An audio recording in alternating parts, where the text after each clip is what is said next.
might have been playing off stream. Don't worry about it. All right, so I'm gonna pick up where we left off on our ocean planet and all that, ocean map, whatever we want to call it. Where we left off yesterday, I did get into the Bronze Age. We do have bronze tools, but unfortunately, I've run out of copper, and I was unable to locate more copper before I broke my prospecting pick. I did find an area with a very high chance of copper, and we had just started investigating it when my pick gave out. Ocean Man, take me by the hand.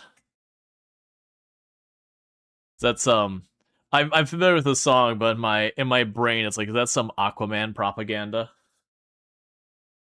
Written by Aquaman for Aquaman, performed by Aquaman, and published by Aquaman, and please, Aquaman needs you. The dolphins are mean, and no one else wants to talk to me. Alright. So, weirdly, no music going on, because why not?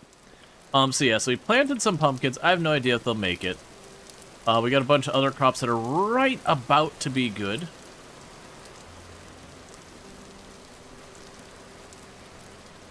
Oh, we also got some fertilizer going. We planted some more trees. Yeah, almost all of that is like right on the fence of being ready for harvest. So that's good news. But like I said, where I left off, we were in kind of a problem in just the fact that I'm not going to quite... Sorry, I'm trying to like multitask here, and my brain is not processing it all at the rate it needs to be. But what we're trying to do here is just get things sorted out with all this. I'm just quickly checking to see if there's any berries that are ready for harvest.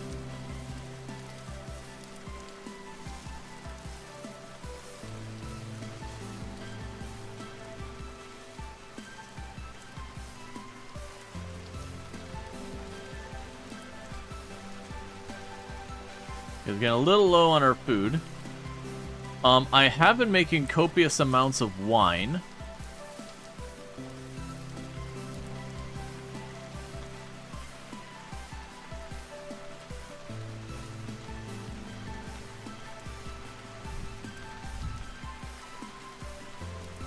Yes, I'm probably going to need to do is pretty early I'm going to need to probably pan for some copper.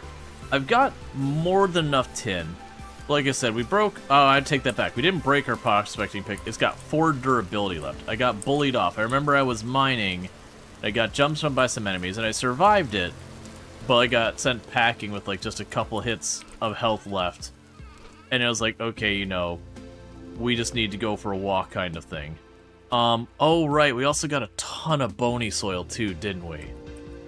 That's... not really going to be the best content, but it's fine. Where did I put that pan?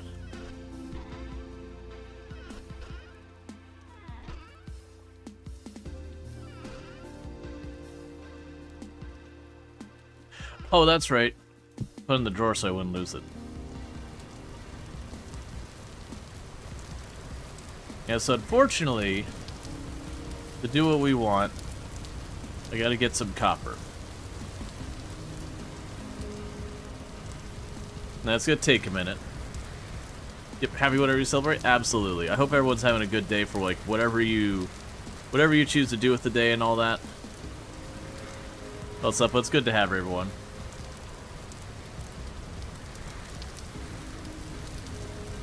Here's me, Aquaman, please subscribe. Yep.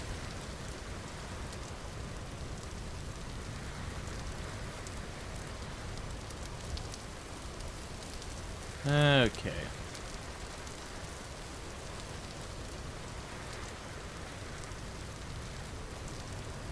Put you away. Like I said, we're kind of hoping. I'm not gonna worry about the bone right now. That might be able to get us some gold or silver. I mean, honestly, with the number of stacks, I'll probably get at least a little bit, a couple of units. Not enough to probably matter. But what we need to make happen is I need some copper. And because what I'm going to want to do is get just enough copper to be able to do another bronze pickaxe and another bronze prospecting pick. Because I've got the tin for days. And the reason I want both those is then I can run back down to where we found that there's copper in the area and just go scouting out for it again. Alright, Bassett, you have a good one. Thank you for popping in and lurking and all good stuff. Yeah, so just so I can keep track of the copper. So if I'm not mistaken, per ingot, I need 18. I think I already have like 16 stashed in here. Okay, chuck these back. I'm not doing that right now. No, I have less than that.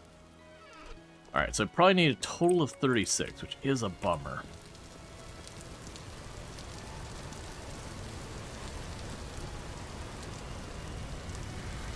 There's so much copper you can taste it. No, you bit your tongue.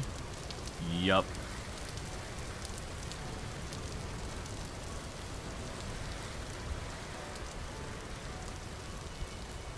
So anyone do anything particularly fun today or have some really fun plans for tomorrow? You know, Christmas Eve, or again, like, if you don't celebrate. You know, just having a good day. One thing I did find interesting that I kind of have sort of mixed feelings about. So, like, it used to be when I was younger, when Christmas would roll around, everything would shut down except for the local Chinese place, and then you might find, like, a Denny's or an IHOP or something open. But everything else shut down. Like, literally everything else shut down. There was no, like, Christmas Eve would be to, like, 3, 4 o'clock. The grocery store or whatever would be open, maybe a retail store. But, like, after 3, 4, 5, somewhere in that time frame, everything would shut down and would stay shut down through Christmas. And again, that's the exception being, like, the local Chinese restaurant, and then, you know, like, an IHOP or a Denny's or something of that nature. Like, one of those kind of stores. But everything else would be shut down.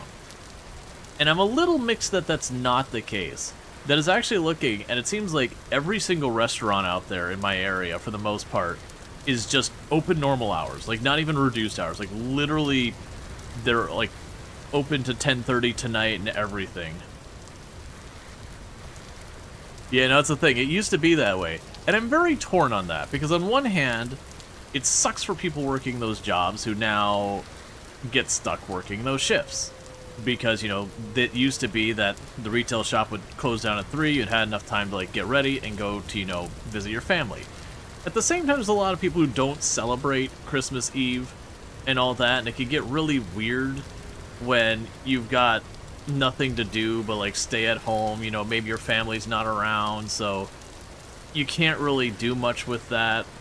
You know, some people it's a hard time of year. And I think, like, overall, broadly speaking, it's probably a negative for a lot of people.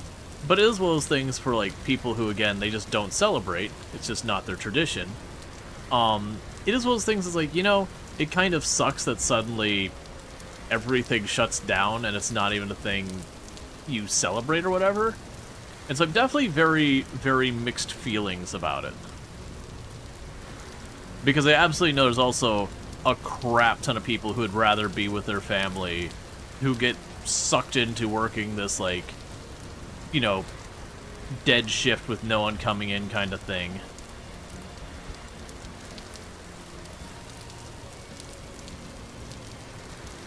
Because, like, that's traditionally why you'd typically see the Chinese place open. That was just kind of a known thing that, generally speaking, they just, you know, assuming they haven't, like, acclimated and adopted our traditions, you know, traditional Chinese don't celebrate Christmas. They have other holidays.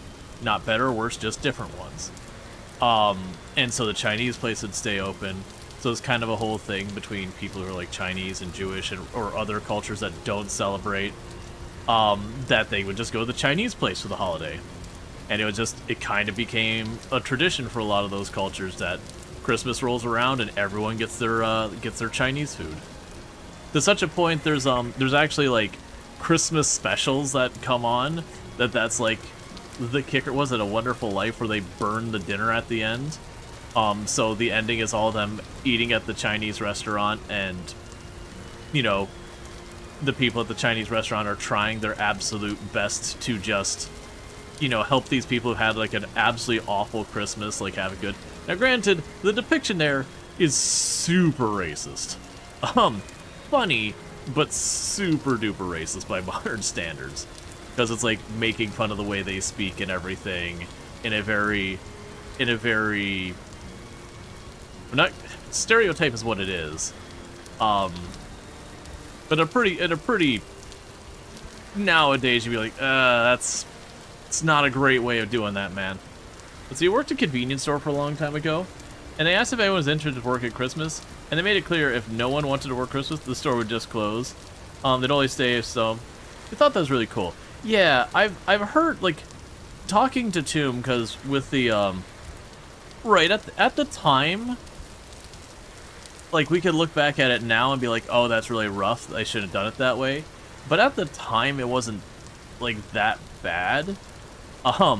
Like, if you did it now, you'd be considered just, like, being insensitive about it because we realize it's not a cool character. But they also made the people running the restaurant very endearing because, you know, these people have had this awful Christmas. There's these people who don't celebrate Christmas at all. It's just not their tradition.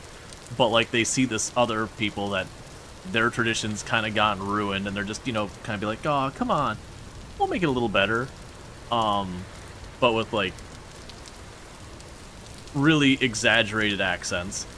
But yeah, no, that was talking with Tomb. So the work that Tomb does, because there's animal care involved, the animals don't care that it's Christmas. They still need water. You can tell the manatees, sorry, it's a holiday, I want the day off, and the manatee's gonna sit there and be like, well, if you don't keep the water nice, I'll just sit here and die, don't mind me. And so they have to have someone working. But, you know, when I was having this discussion, because this is the thing that we were talking about being, like, mixed about, you know, places just being open on the holidays or not, and how, like, again, there's kind of a good and a bad of it that it's like, I don't know. But talking to her, she was making the comment that, like, the only people working, you know, the holidays at her office, you know, basically, specifically didn't mind, you know, working those days. Like, it wasn't someone kind of pushed it on them. All the people who like, asked the day off, got the day off.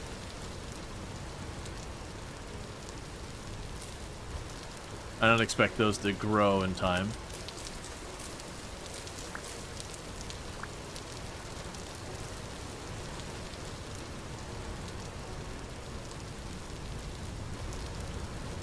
So you'll be fine, because that's N. So you can do N. Your N is low. You can do N.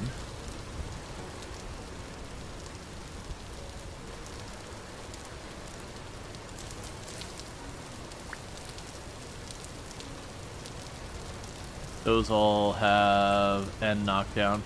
Yeah, I remember this being a problem last time. Is, the turnips are very fast growing. So you can cycle them a lot really quickly. But then you run into the weird problem where you start having kind of a fertilizer imbalance, where all the crops that you're kind of filling up the bulk of your place with are all the same nutrient. And as a result, you end up with like this weird distribution of like 2/3 of your place have all of the nitrogen sucked out of the soil. But yeah. But, like, you know, talking to her, I was like, oh yeah, like, very much in their office, the only people working the shift were people who kind of wanted to work the shift. But I also imagine there's gotta be a lot of examples of places that, you know, the boss is like, no, we're definitely staying open this day. You know, someone's taking the shift, volunteer, or you'll, like, you know, someone needs to sacrifice themselves so that the others may have a holiday.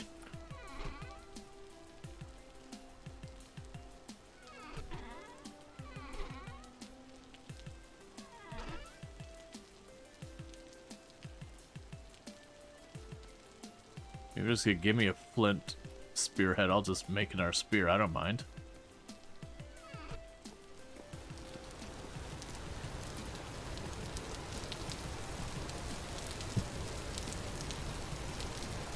Alright, I know watching me,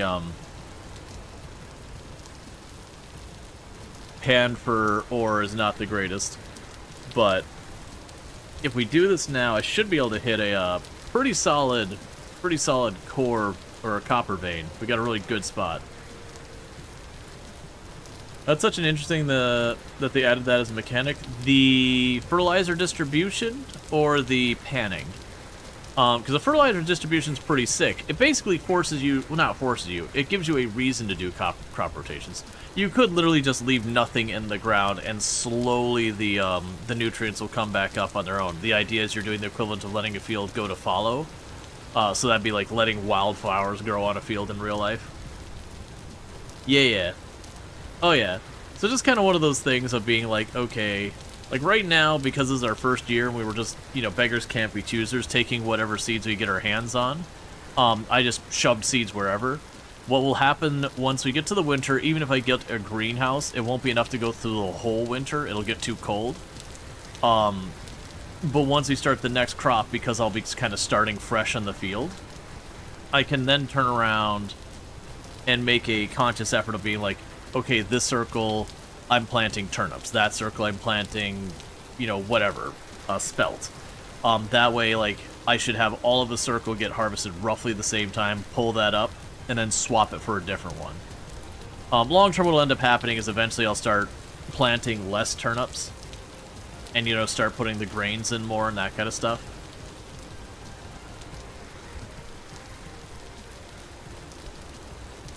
Let's see, vaguely remember learning about 3 different crop Native Americans would rotate for this exact reason.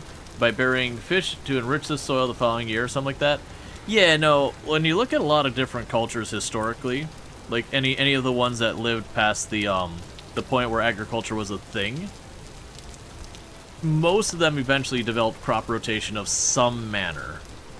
The specifics will vary culture to culture, but they all kind of ran to the same thing, where if you kept planting oats in the same field year after year after year after year, if you didn't amend your soil a significant amount, or, you know, insert whatever crop, that ultimately kind of stopped growing there. So yeah, so it was pretty common to have like a couple different crops, or you do the thing where, you know, you'd grow something in a field one year, and then have a year that you just like let nature kind of take over, and then come back the year after, which again, that's known as letting your field go to fallow. I.e., you just grew a bunch of wildflowers on it. Just let the native plants do their native plant thing. And then the next year you kind of churn up all the soil so all those plants get crushed into it and everything.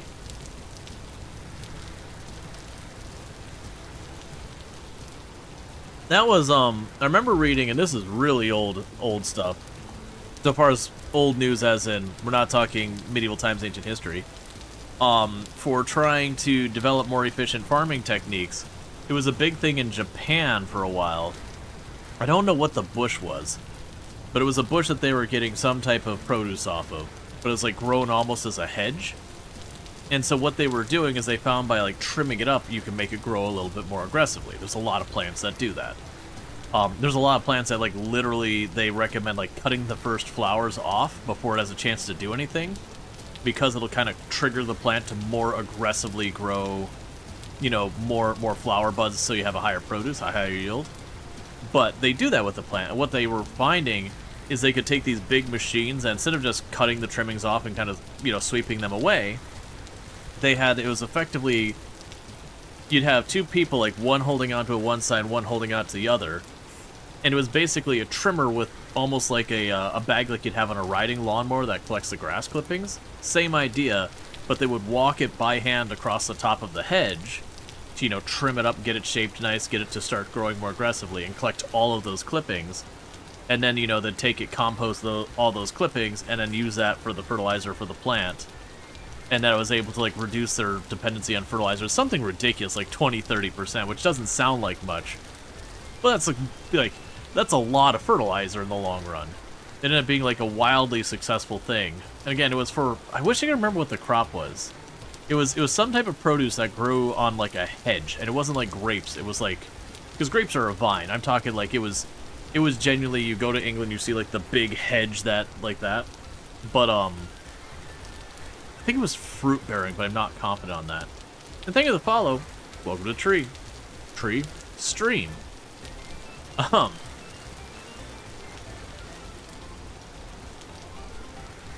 We'll see. I might not have enough sand to get the copper I need, because I believe we needed 36, so I need 8 more. And thank you for the 80 stream streak, Luxray, I do appreciate it, and Merry Christmas to you as well. And if we run out of food, I do have wine. Lots of wine. That's where berries have been going.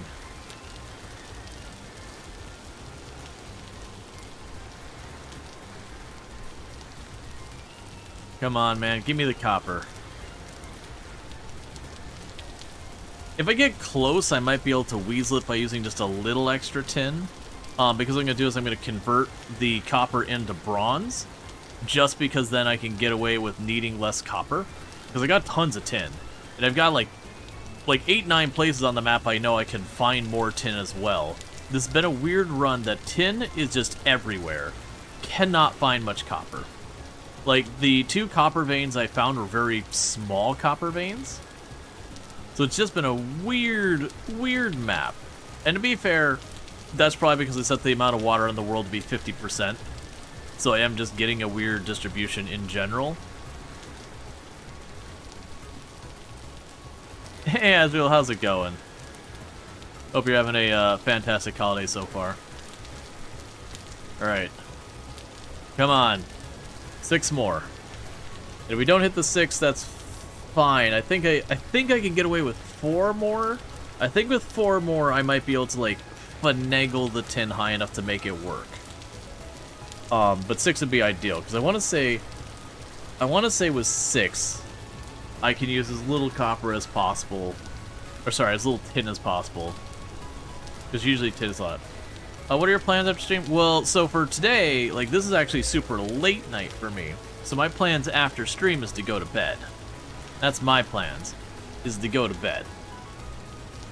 But when we wake up tomorrow, I actually don't know.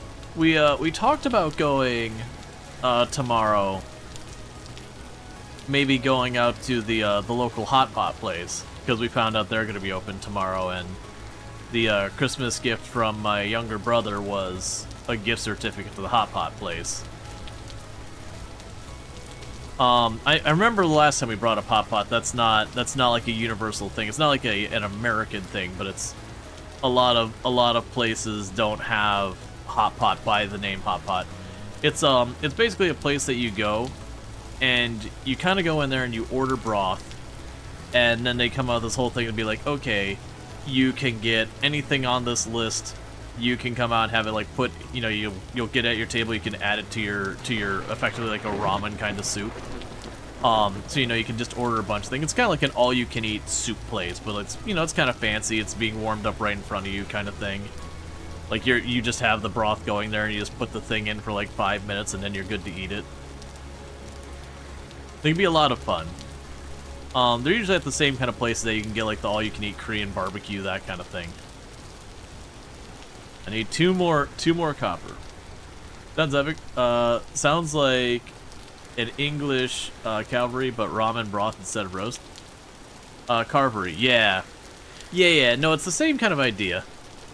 It's just instead of like having it where they like carve it right there, because you'll sit there and like some of the stuff you might get is you can get like, you know, your beef, your, you know, pork belly and all that, but you can also get stuff like shrimp and clams and octopus and whatever. Plenty of mushrooms. Come on, I know I need at least 1 more copper. Don't do this to me. Come on, 1 more copper, please. You suck, game. We're gonna deal with our problems in the only way we know how.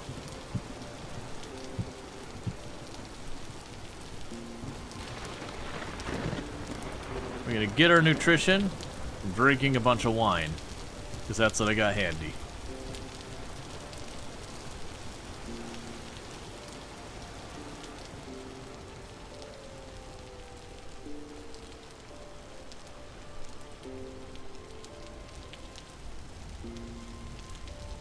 not really what they meant by holiday spirit, but you know what? Okay, so that's just juice right now.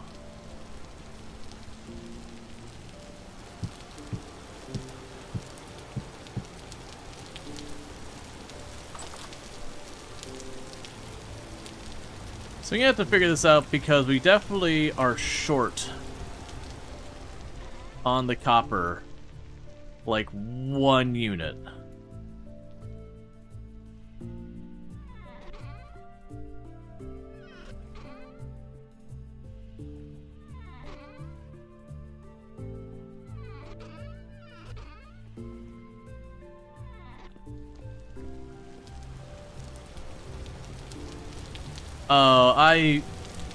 More power to anyone who likes eggnog. You know, don't let me yuck your yum. I have tried eggnog a number of times. It always tastes so medicinal to me.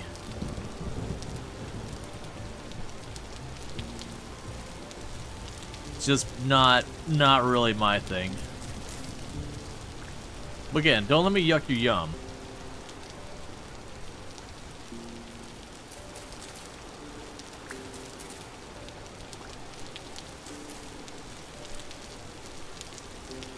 Okay, so those both have their nitrogen.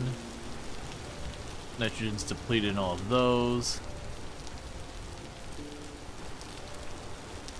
Okay. So all my existing blank spots don't have nitrogen to spare.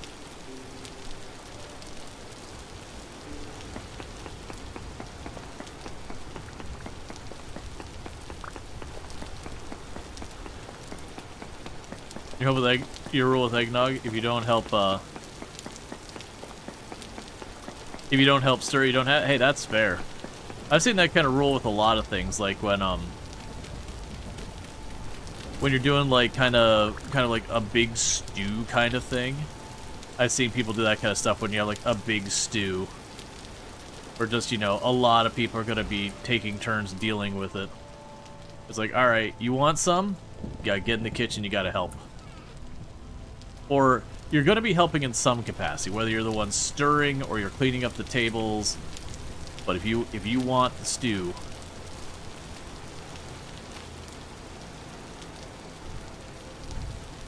do your part.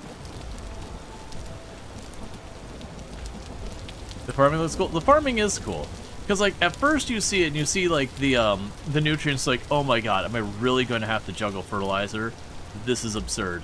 And then you realize it just, the way you actually deal with it is, did you grow something that needs nitrogen as its primary nutrients there a minute ago? Okay, do something else. So it's mostly just verifying you don't replant the same kind of stuff a bunch of times in a row. And you can even get away with it a little bit. What it ultimately does, it slows down the speed it grows the next time around, because there's not as much nutrients.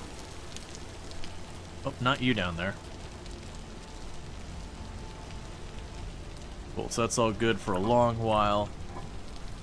We got the berry mash is slowly going.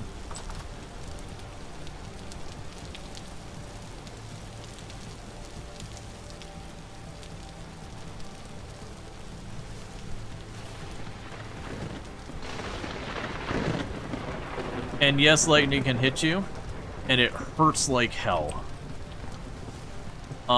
It's on that fence where it's like, it can one-tap you, but it's not guaranteed to one-tap you. I have absolutely been blasted by the lightning before.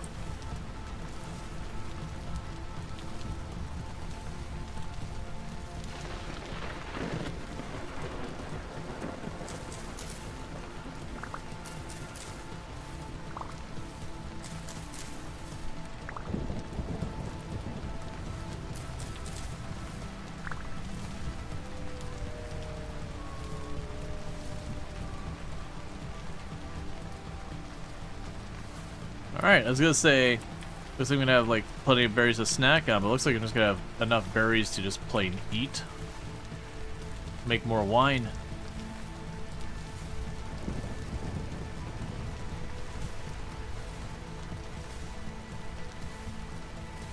Oh yeah, the lightning starting a fire is a setting. It's not on by default.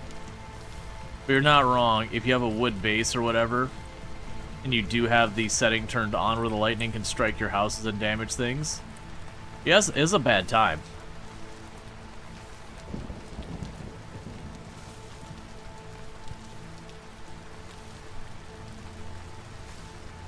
Fire is no joke in this game. Hey, Lardine, good to see you. It was very late? Yeah. Me and Toom were hanging out, and I basically waited till she nodded off, and then once she was out for the night, it's like, alright, yep, I'll do a little cheeky stream. That's the red current. That's the one that goes way back.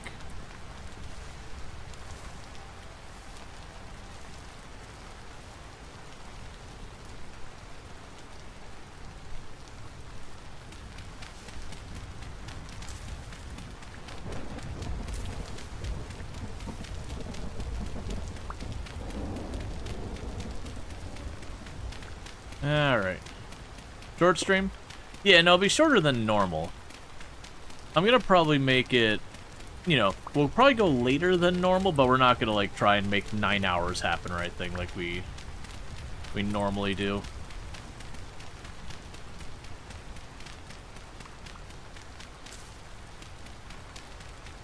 That's the reason I just hopped in and got something going. Didn't want to lose what time we had to just kind of talking about streaming.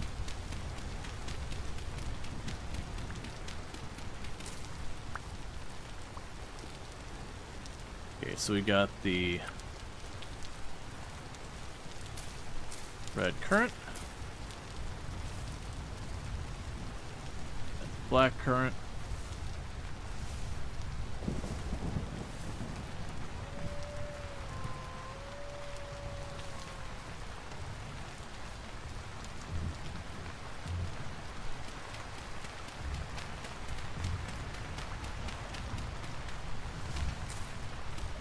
Okay.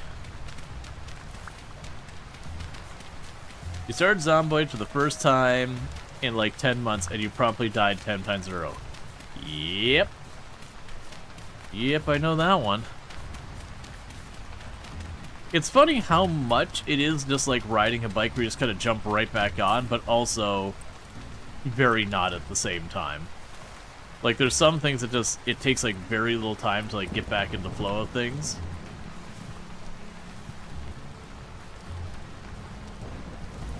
Okay, so we can eat the blackberries. There's not enough to do anything with that. Put the other ones to work.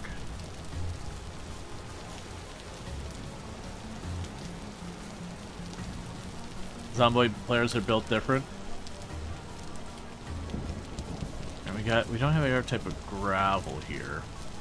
I mean, not that's gonna give us copper at least.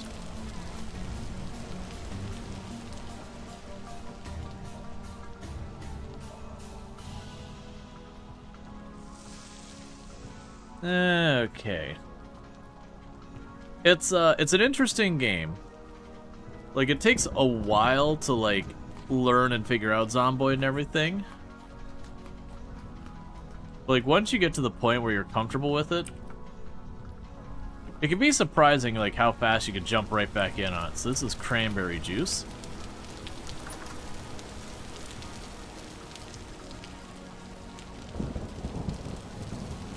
We can keep filling that container up to keep making our wine.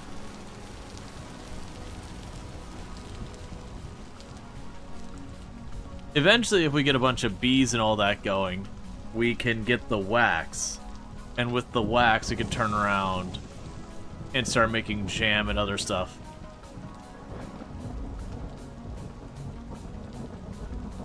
I honestly never did much with, like, the wax and that kind of... like that kind of stuff. So far, sorry, that's not true. I did lots of the wax. I never did the, where you get, like, the mason jars and you seal them. It's just one of the things that I never really felt the need to do it. Once you got your cellar set up, you can just kind of cook stuff and not have to put a whole lot of effort into it after that.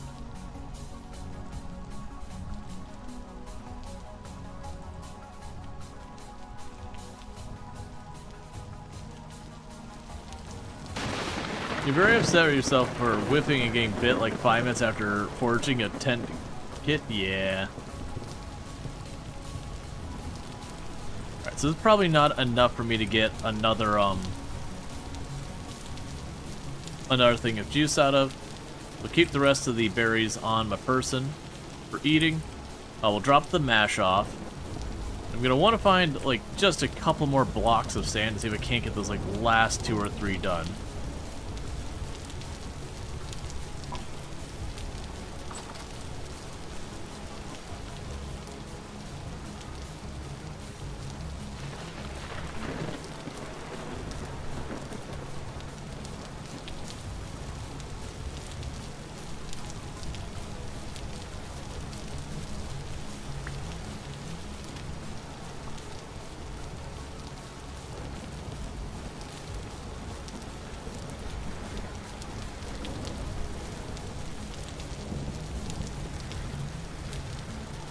Come on.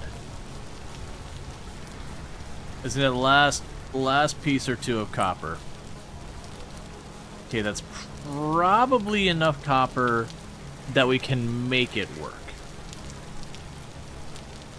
If I can get 2 more, then we're like in the sweet spot. And if we're at like 1 more, that's still fine. That's still better.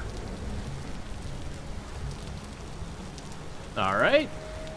So we're 100% sure we can make that work.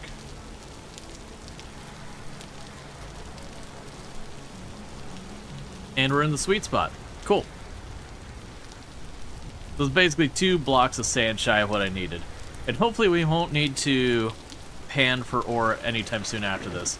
Because the ore I was working on when my tools got worn out was I had found a ultra high frequency of copper area. I just hadn't actually located the copper in that area. So I was fussing around trying to find the copper.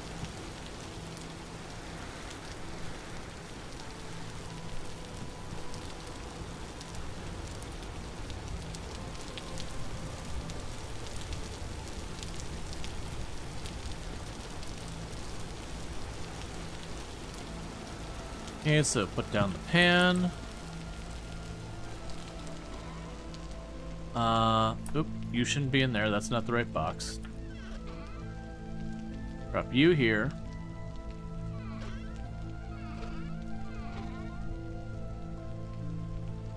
Alright, you can go down there. Right now I'm gonna just chuck the blocks in here. We have the clear quartz, which will be nice how much clear quartz we're finding. Those will become very handy later. Okay. So yeah, so for this, we want to take, we got our 38 of that. Here's our tin I need. That's what I'm going to need for what I'm working on down here.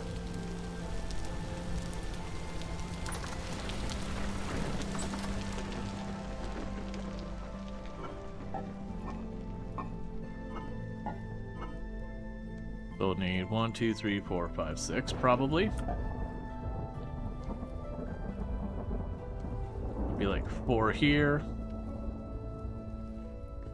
I'm going to need tongs, not you. Tongs and the hammer.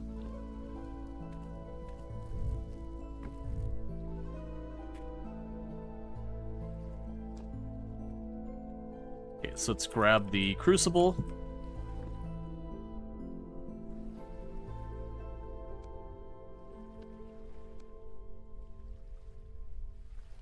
And we have 2 bronze bars worth of material with the minimum cost there. Actually, I don't even need to reheat these. Oh. I'm gonna need you, aren't I?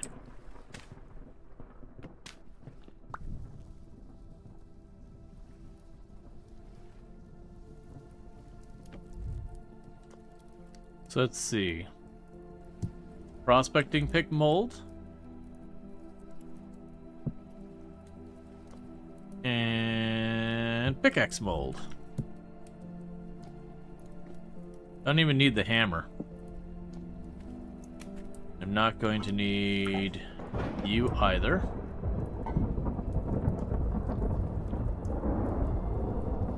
Yeah, it's gonna take a minute to heat up. Oh, right.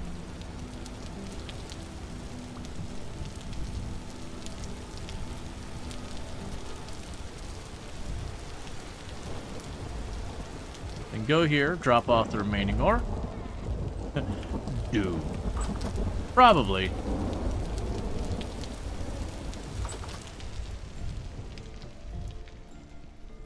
Okay. So we're just waiting for this to melt. Oh, am I gonna need even more? No, actually, we'll see. Have you ever played Songs of Six? No, I've had people bring it up a couple of times. When I looked at it, it didn't really... As well as ones I looked at, I was like, I don't know. Actually, did I check it out? I know I looked at it. Yeah, I don't own it. But yeah, as well as ones I looked at, it just kind of didn't grab my attention. I know it's one of those ones that a lot of people like, but... You know. There's definitely something to be said for user interface. I got a lot of people who made comments about the user interface, and then when I also looked at it, the user interface looked pretty rough. I don't think I need that last piece of coal. This should stay hot enough to get our bronze. Alright, so we got our bronze here. There's replacing prospecting pit kid. And there's the pickaxe. Now I just gotta wait for those to cool down. It's not to say it's a bad game or anything, but it's just kind of one of those things that after I kind of got really talked to checking out Dwarf Fortress, and I ended up just really not having a good time because I found the UI very obtuse. It was just kind of one of those things that I was a little bit cagey on the next time that something like that came around. Again, not saying bad game. And I've had times that I mentioned the Dwarf Fortress people, and they're like, "Oh, you hate retro graphics." Like, well, that's not true. I like me some retro graphics, but there's also just, you know, the UI being convoluted.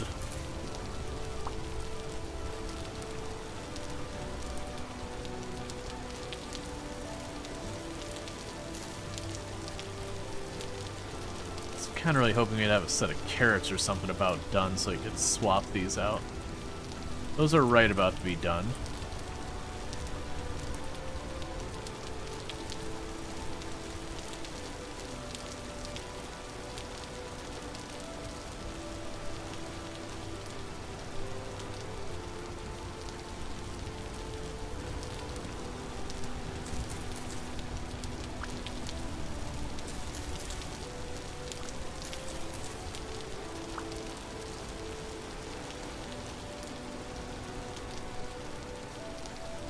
Okay, so all of these spots that are open are low on nitrogen, which is what these seeds need. Yeah, you want to love Dwarf Fortress, but the UI makes you want to tear your hair out. That's kind of the thing where I'm at with Dwarf Fortress, is I love like the storytelling and all that stuff that Dwarf Fortress enables. That part of the game is absolutely amazing, but I have to fight through a user interface that is infuriating to deal with. To try and interact with that world. And so it makes it real difficult to enjoy for me.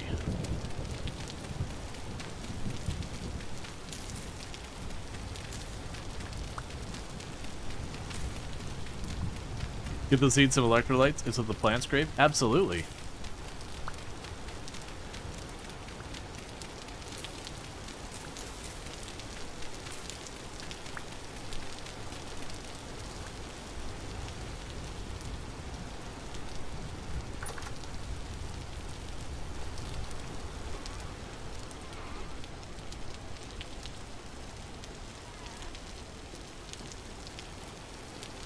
So, one other thing we're probably going to want to do here eventually is build a greenhouse. And the point of a greenhouse in the game, it lets you kind of extend your growing season quite a bit. But you can go a long way.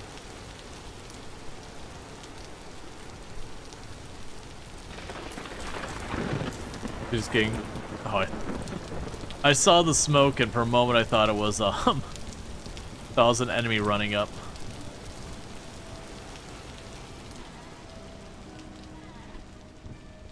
Can't we just go here and go poop? Alright. Yeah, no, I would love the devs behind Dwarf Fortress to just give, like, that's not what I needed. To just give the dev, or give someone, you know, like, full creative freedom to just work on the user interface. To be clear, when I'm talking the user interface, I'm talking, like, your buttons and menus. I'm not talking, like, the aesthetics of the game. The aesthetics are fine. I don't have a problem with that. But the buttons for actually, like, commanding stuff to happen and all that, I would love for them to just be like, okay, you know, this person's in charge of getting this into a good place. Find someone who just specializes in just that. Get out of their way and let them do their job. Shovel here for now. Put the axe away for now. Okay. So I got... Oh, wait, I still need to get the...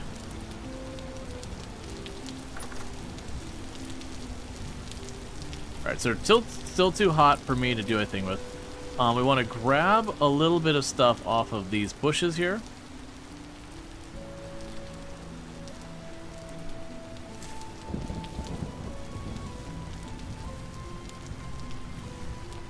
We got some berries for the road.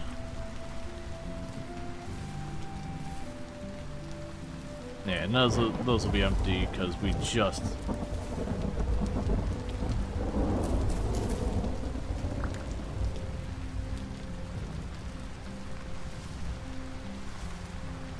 Can't even trim all you up.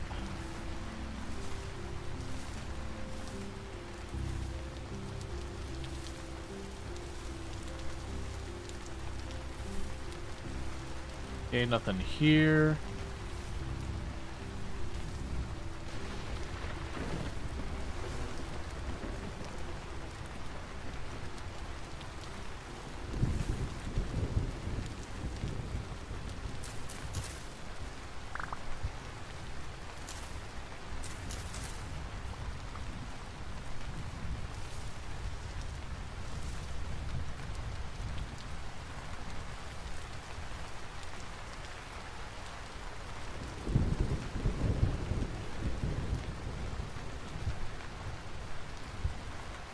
Alright.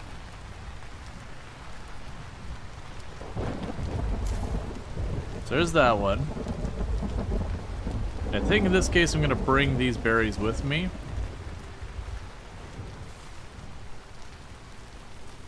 Because I sure am not going to find many berries along the way. Right, and you're over there.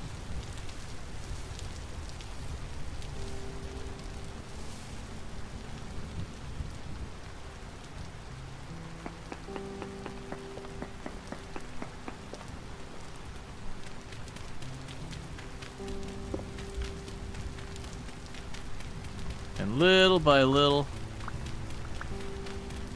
we are just changing the entire part of this map to fit our needs.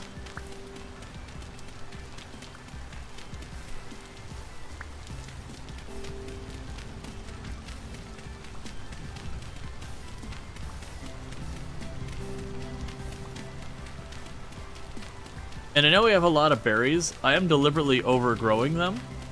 It is a thing I found in my past run. Just having an absurd number of berries means during their grow season, my food is basically handled. So I'd have to like be like, oh man, you know, I gotta make sure my farming's kept up. Oh man, I'm gonna have to hunt a little bit. Or let me go forage some mushrooms. Like none of that. It's just like, nah man, I got a giant mountain of berries here. Like I'll still be farming and all the other stuff. But means all that's available and ready for me.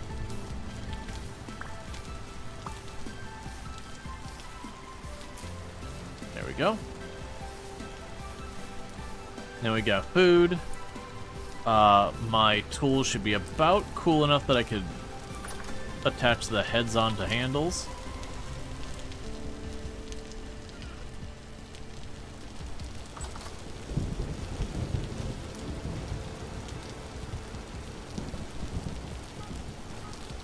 Alright.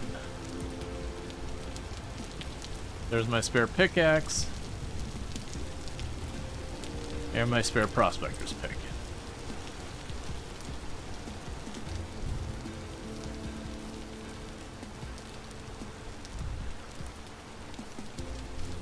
Okay. And so with that, our destination is down here. So we basically just need to go southeast and then follow the shore. And that's where we found that there was like ultra high amounts of native copper. We didn't find the vein itself yet, but the area's got a lot of copper. My assumption is for the copper, we're going to want to not go below a certain level. And so it is just one of those things like kind of making out your grid and all that and trying to find it. We'll probably go like farther and farther abroad until we locate some.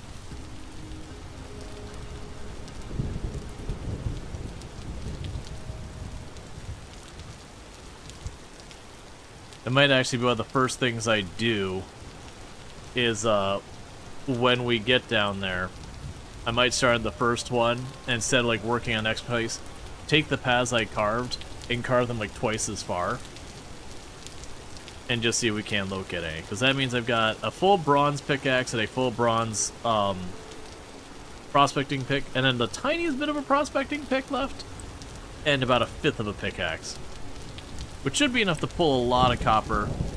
And if I can get like, if I can hit a proper copper vein and just mine away at it, that should be more than enough for me to get like an anvil and multiple tools out of that and all that stuff.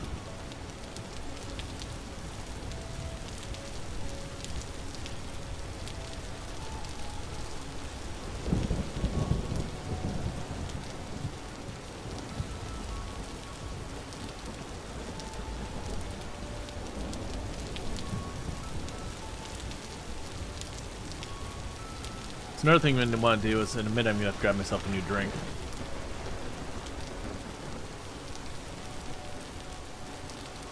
We also found limestone and bauxite.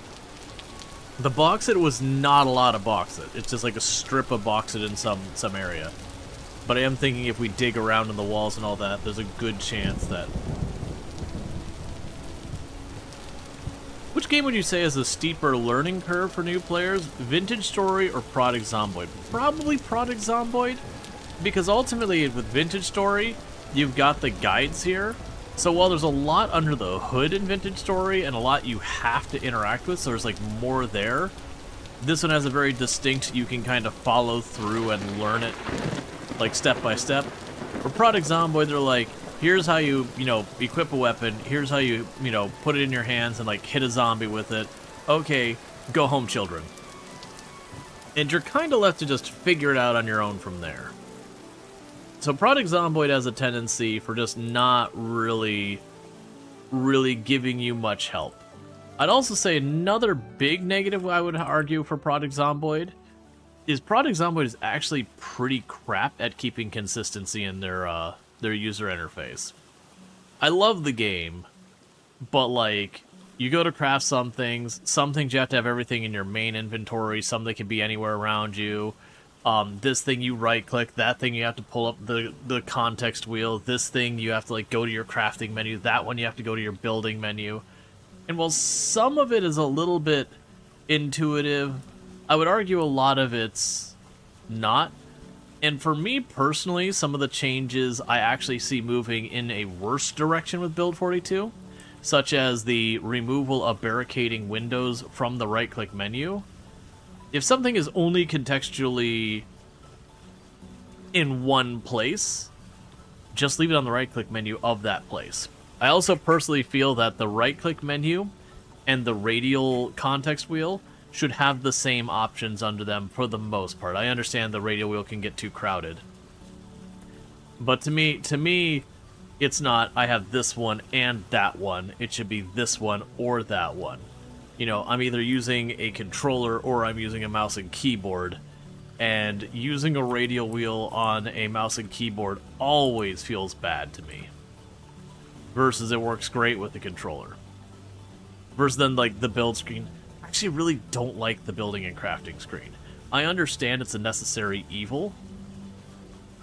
But, like, the more stuff that gets moved from right-click into there, I feel actively hurts the game. But that's a big problem I'd say Project Zomboid has. They don't provide you a clean way of learning a lot of things. And then on top of that, they're inconsistent in how a lot of their systems work. Which I think is fair criticism. And it's one that even the devs themselves have brought up, so it's not me just bashing on them. Even themselves, they've been like, hey, we've been inconsistent with that. But then it seems like we're addressing it, and it seems to be addressing it in a way that's making it less consistent. So I'm missing the end game, I guess. I'm hoping it's not jam everything into the crafting menu. You guys can't play Project Zomboid without mods? Honestly, when it comes to games that you feel like a need to have mods, I actually feel pretty good about just plain old vanilla Project Zomboid.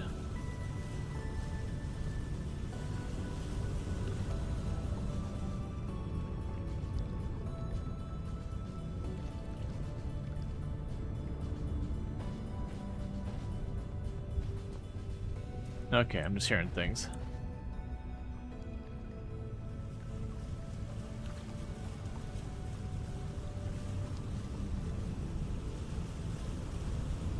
Let's see, you need the Project Zomboid knowledge. The trapped rack... I trapped a raccoon in the trap, and now it says I can't kill it because I have no weapon. You have a hunting knife? You might need to have it in your primary hand, the hunting knife. If not that, then I don't know, man. I feel like there's a lot of stuff that they're kind of just arbitrarily making requirements. Oh, you're still down there a ways. Okay, that's fine. When you take it in hand, can you put the raccoon trap in your secondary hand? Or vice versa, raccoon in primary, hunting knife in secondary? Past that, I don't know, man.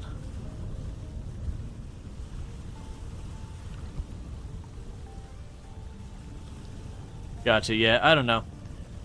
I haven't done any interactions with the raccoon. I'm loving that texture right there.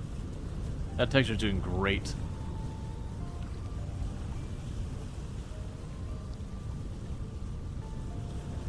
Just a little difficulty existing. You feel like Zomboid's devs have a good understanding that mods are a good indication of seeing what the majority of the community thinks is missing and broken for your game? Yeah, but the thing you also have to realize with mods is there's no cohesive vision with mods. There is also times where, you know, quote-unquote, giving the players what they want can be very detrimental to the game.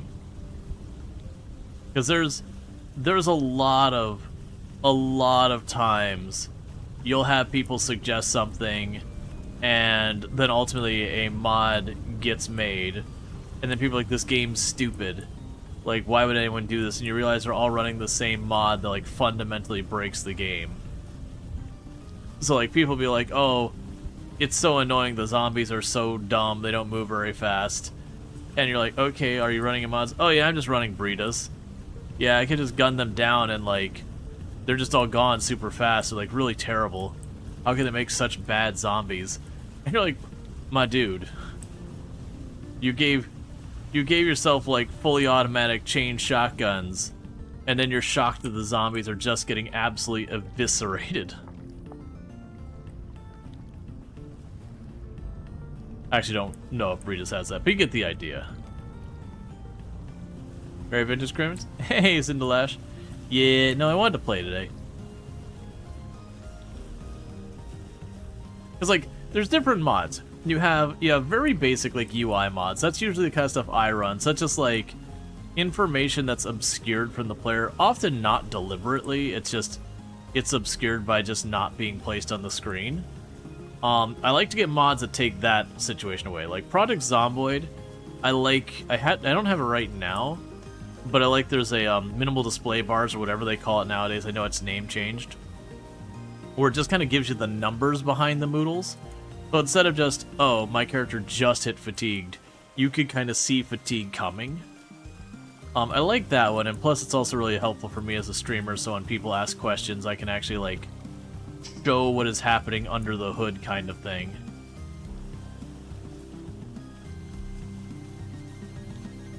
Alright. Okay, so still got a bit of ways to go. There's a little pocket over here. That's the reason I grabbed a bunch of berries before we headed out. I can see from way back... Oh, I've already got the resin marked on my map. Never mind. Let's say I can see from way back here, that tree up there has resin on it. But it's already marked on my map. I don't need resin right now.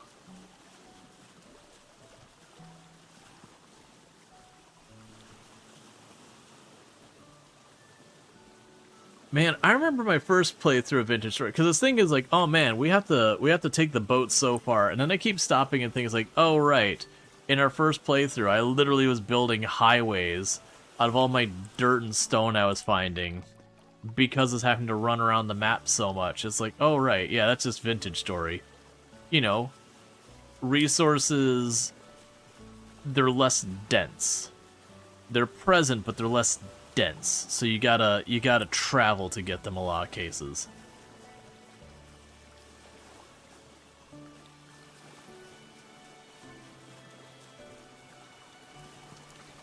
Now you tried dropping the raccoon and just stabbing it. You hit it once and it ran away. That checks out.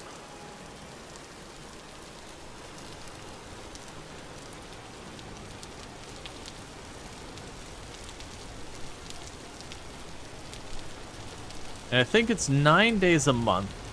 I believe September is when we're going to see some of the crops not doing as well. We've started to seeing a bunch of like the leaves and all that starting to turn brown. Okay, so let's go ahead and pull into this little pocket over here. So then I'm gonna go the rest of the way on foot because it's inland.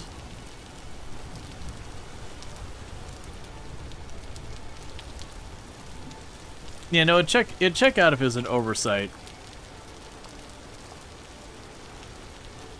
Because the raccoons were one that... their implementation was a little dicey at the beginning anyways. So it wouldn't surprise me if there was, like, other issues they ran into.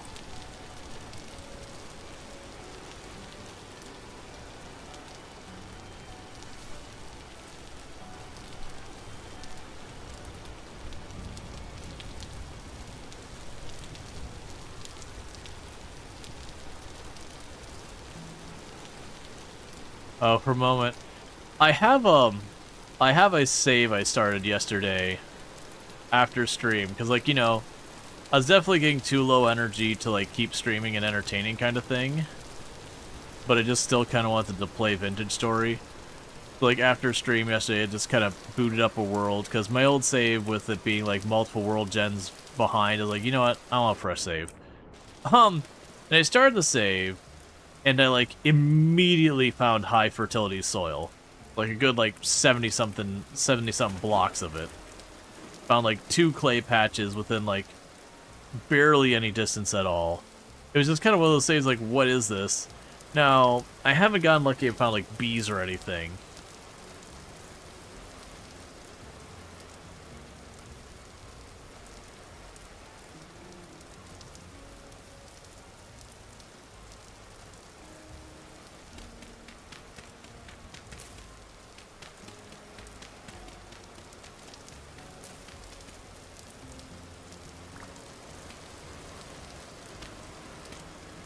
And the reason I was checking that, some of those, like, little dips you see like that, they can be meteoric or...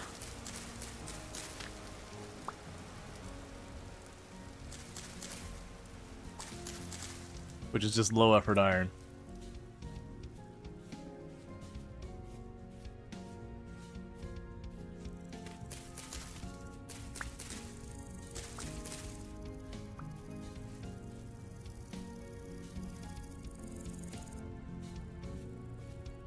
It's weird they got the piles of stone there. It does just full inventory things. I'm pretty sure where we were mining is right down here where I've got this cave marked.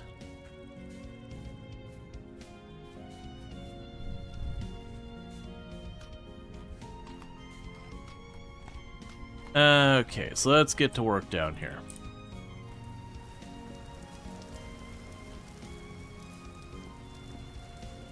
We go down here first.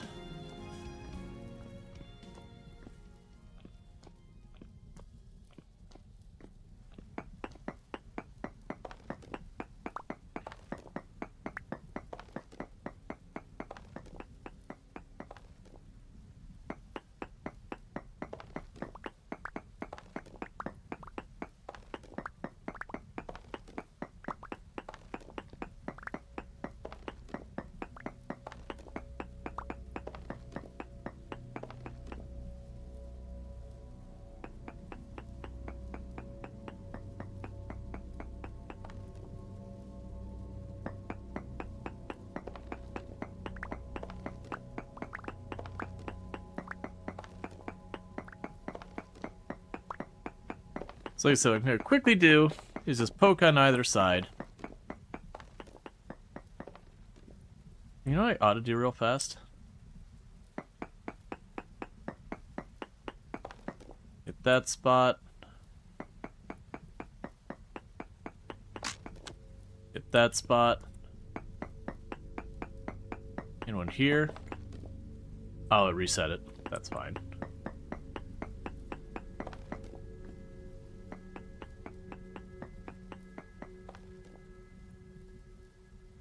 Alright, so let's see how you compare. So you're at 32.96, 39. Yeah, so I figured that was going to be the case, that we would go up here. I don't want to drop back. But the plan is to just basically poke over this way.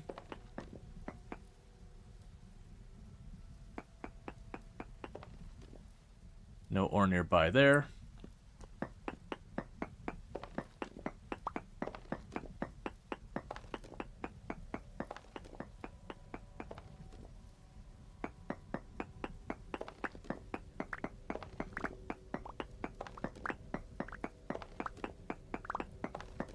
He's got a really high amount of copper around here somewhere.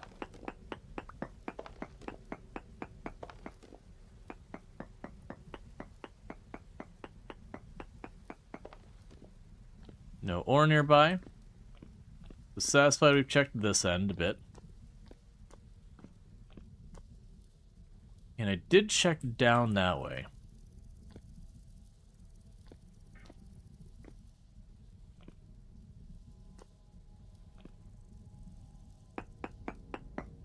Just remembered something about halite. Halite deposits can contain sylvite, which produces potash when ground and cooked. And potash permanently increases the farmland. Yeah, I remember potash is like really good stuff.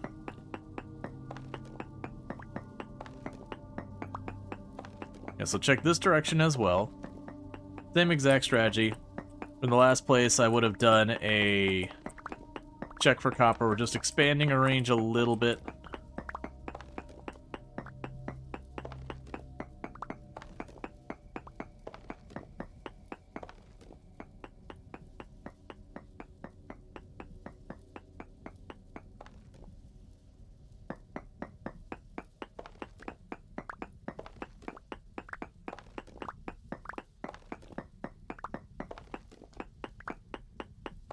Alright.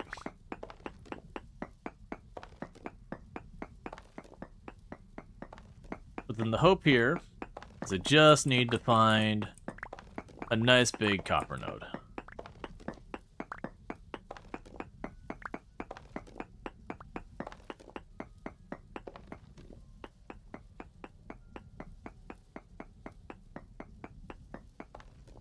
No ore nearby there.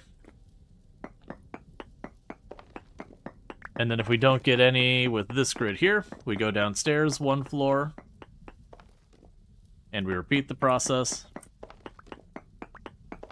Because they're in an area that has a very, very, very high opportunity for copper. So we should be able to find copper here somewhere. It's pretty much the best odds we can give ourselves.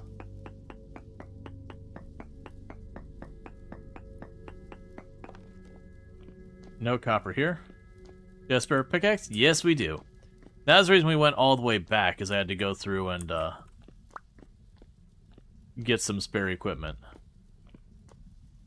Oh. Okay, so I literally didn't get to check down here before we broke our pickaxe. Yeah, so we didn't find any that way.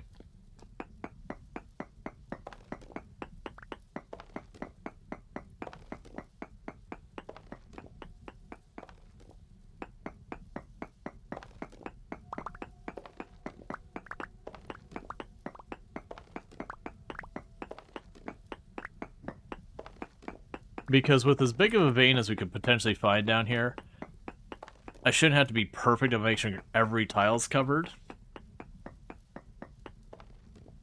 Alright, so no luck in this direction. And I'm going to start from this spot, because then I'm going to go the other way as well. It's basically checking each of the cardinal directions, and then I'll try expanding the search out a couple of lengths each way. Alright, there goes the first pickaxe.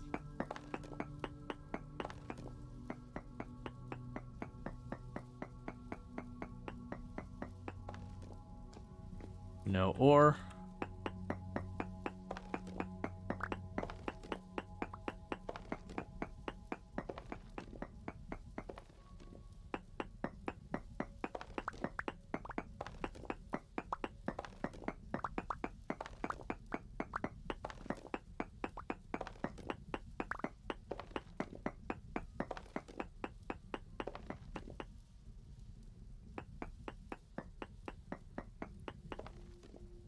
Okay, no ore this way.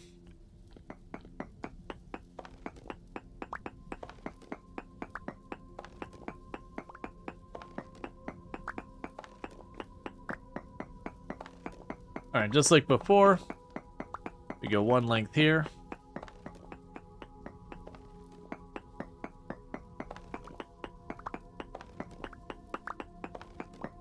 And then one more again. Where we survey when we get to the end there.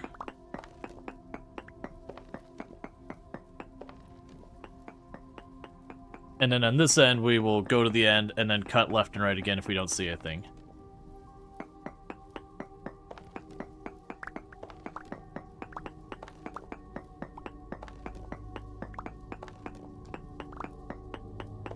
Okay.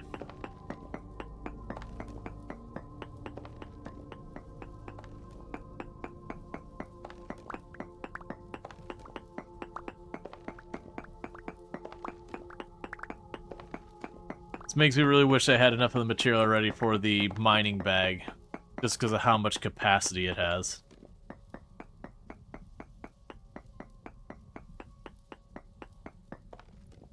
Alright, nothing that way.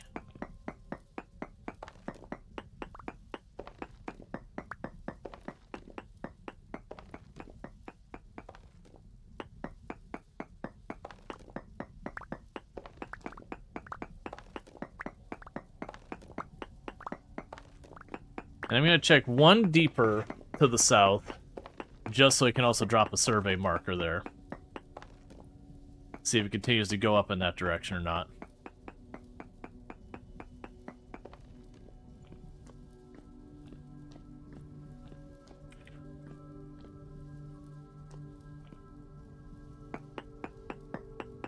Then we're going to go, and we're going to go down a level again.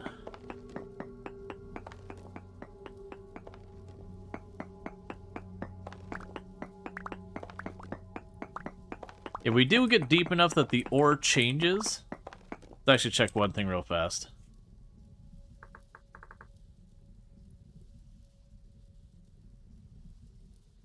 Yeah, so we can get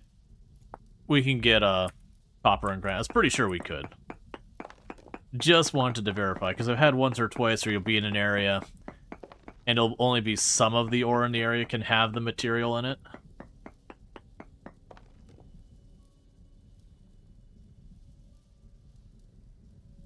Okay, so 1. 1, 2, 3, 4. 1, 2, 3, 4.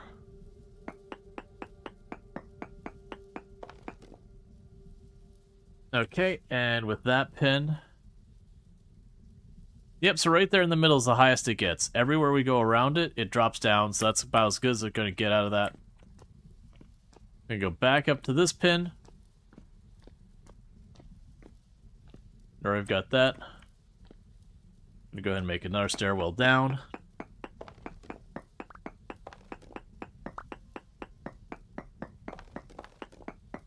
Hey! Jimmy Fuel, thank you so much for the 10 gifty subs. I really do appreciate that. It means a heck of a lot that you'd support the channel that way, and so thank you so much for gifting those subs to the community. Really do appreciate it, and thank you for the well wishes and the Merry Christmas. Merry Christmas to everyone else who celebrates and all that, you know. Those who don't, you know, I do hope you have like a happy holiday and all that good stuff. Let's see, 1, 2, 3, 4, 5. Let's check. I'm pretty sure Peridotite... I already know. We've already found Peridotite. 6. 7.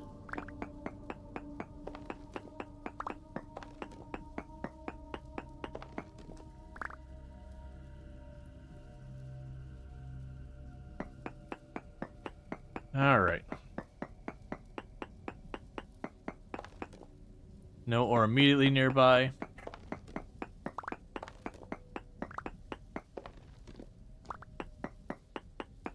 One, 2, 4. Yeah, because our distance is set to 8. So if we do the length of 5, means there's only a 2 space gap in between.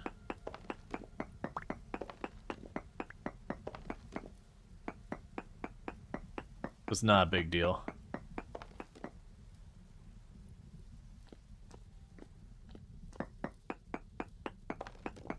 Yep, nope, regardless of what you celebrate, how you celebrate, all that stuff, I just hope you have a good day and all that.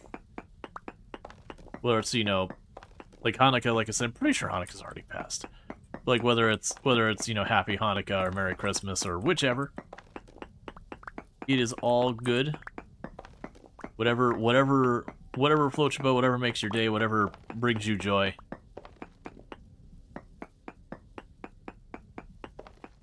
No ore nearby. We are not doing well with this.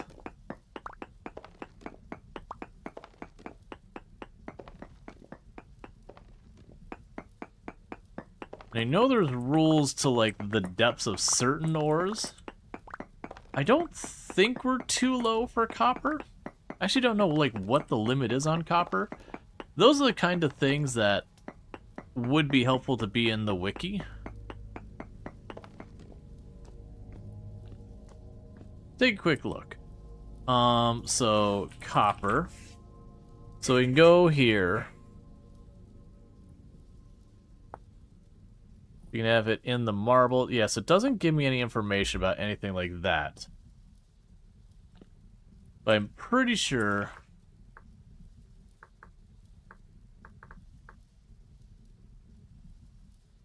we can have peridotite with copper in it. Yeah, so we got the peridotite with copper. That's fine. Rock strata.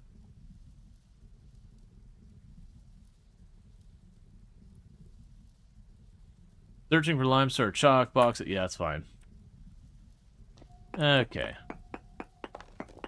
It's your Christmas gals, but you live alone, so it's relatively normal a day for you. Got yourself a piece of smoked salmon. Yeah, no, I hear ya. Me and Tomb celebrated our holidays with the family a couple of days ago. Otherwise, you know, it's kind of just a normal day. No ore nearby. You work 5 to 7? Yep. Yep, when you're in animal care, that's just how it be. The animals do not care that it's a holiday.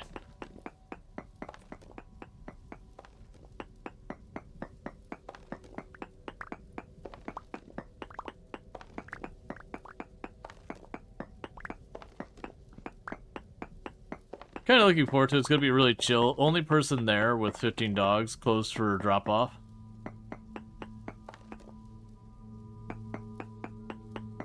Alright.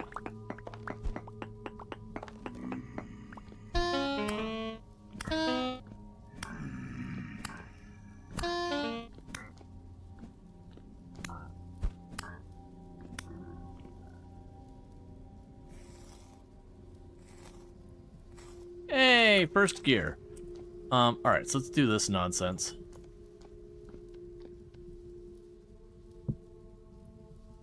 Put up our kitty door.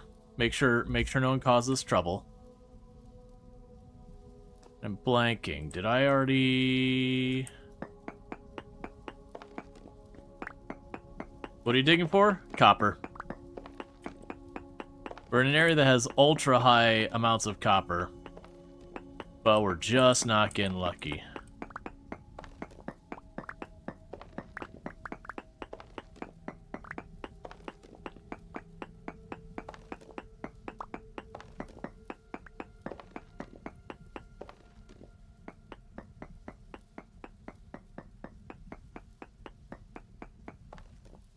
Come on, the moment we see Trace, that's all we need. Once we see Trace, then we can kind of triangulate in on it.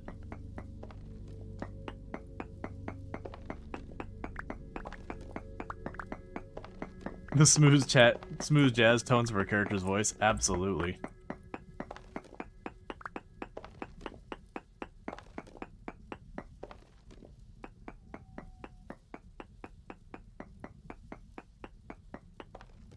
Really should sit down and have another go at this game. It's good.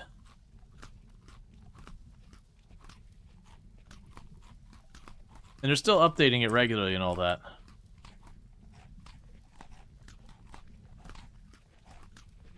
And scarf on a whole bunch of berries.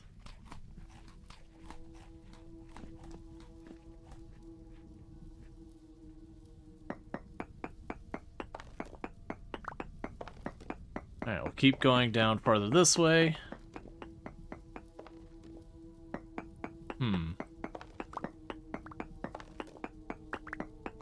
Does anyone remember if there is a depth limit on copper? I don't think there is.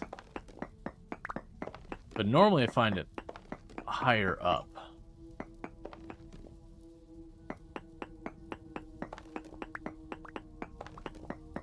I really don't want to break another bronze pickaxe. Not until I find the copper. Once I find the copper, I'm more than happy to smash the pickaxe, getting as much of it as I can.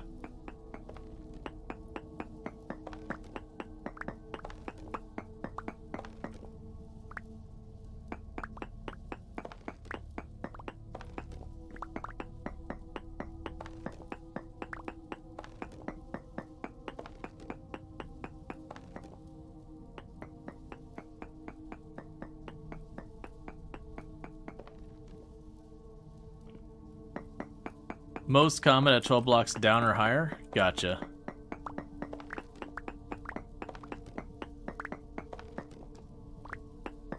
You could be completely wrong.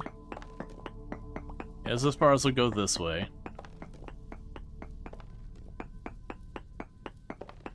You know, most of the stuff I found has been relatively high up. For copper, I mean. We found iron in that much deeper.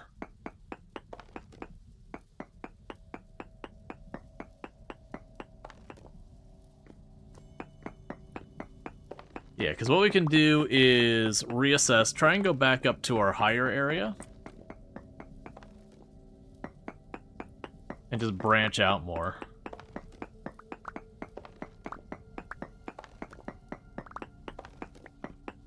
Yeah, and I'm not specifically talking about the surface ones.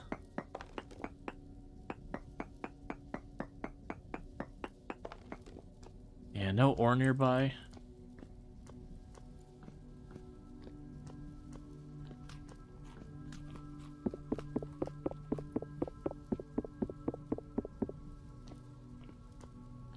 Because they're at the point we're deep enough we're getting deep enemies.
May have been a little bit of stone down there I dug up.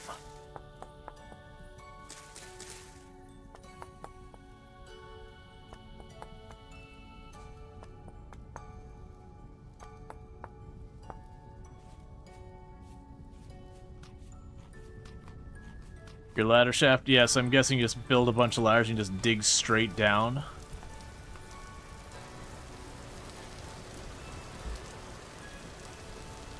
Yes, that's the dirt layer.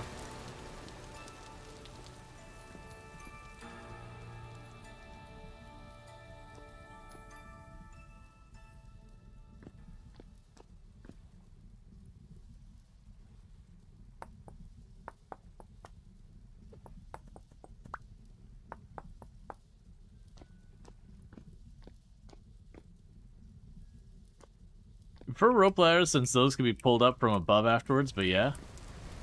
Gotcha.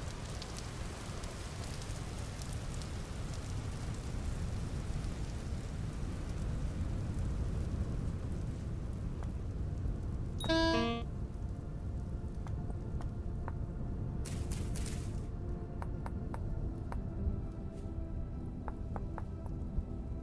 think we dug up a little bit. Yes, let's see. 1, 2, 3, 4, 5, 6, 7, 8. What we could try doing is changing our tactic. Hey, Vader Frank, how's it going?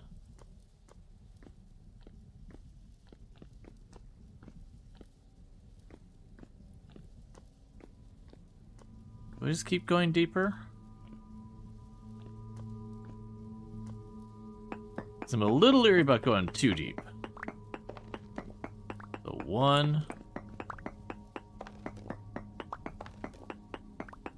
2,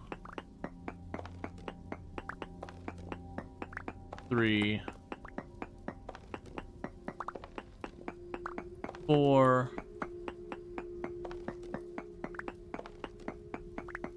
5, 6, 7, and 8. Doing alright. Try to find a new build for Proc Zomboid for previous meta knowledge feels useless. Oh yeah, no, if you're using like old build knowledge, all that, yeah, a lot of it's not gonna be applicable anymore.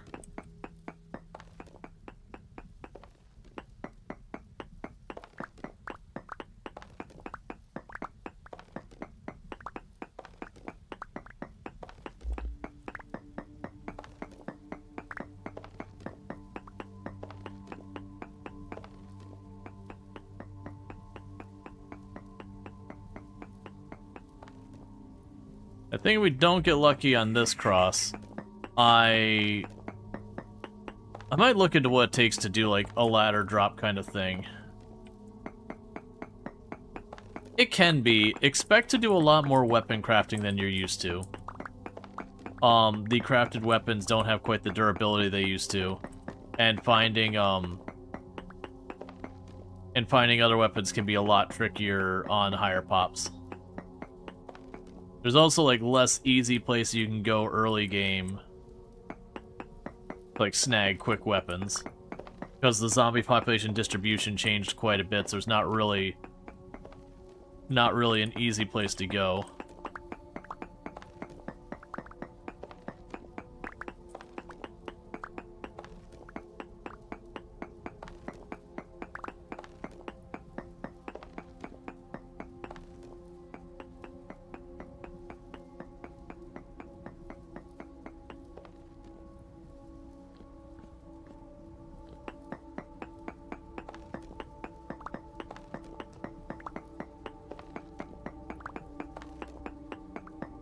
Okay.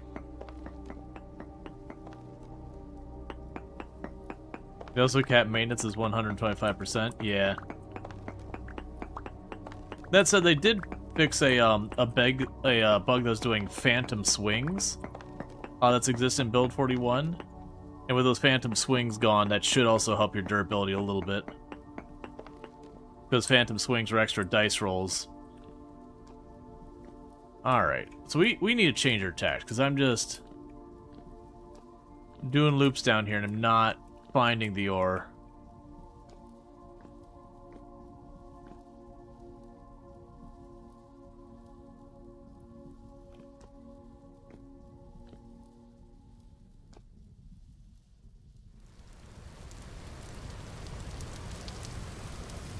I'm just burning up pickaxe after pickaxe after pickaxe.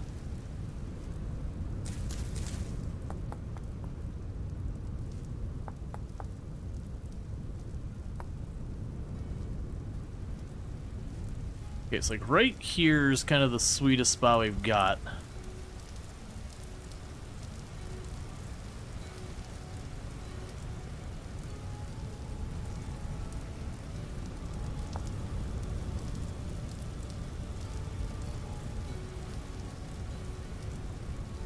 So if we did ladders, so rope ladder is rope and string, which means I can use vine, or I can use reeds, or use some papyrus. None of those are going to really help me that much right now.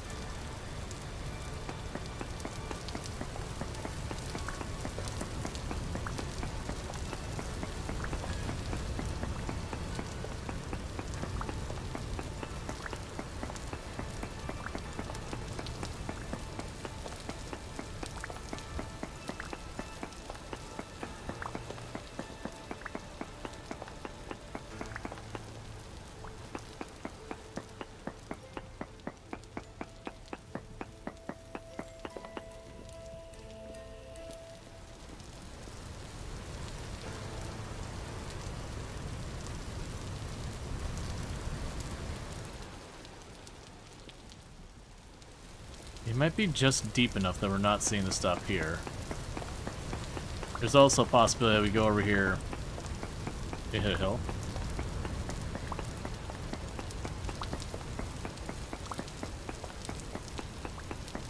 Oh, I've been on Zomboid a lot this past couple weeks. You've unfortunately timed like when I haven't streamed, but honestly, Project Zombie's probably been the game I played the most in the past like month. But spent a lot of time on it.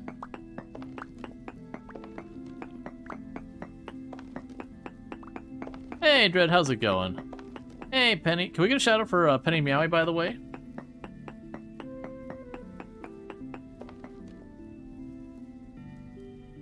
Well, we got trace amounts of Galena.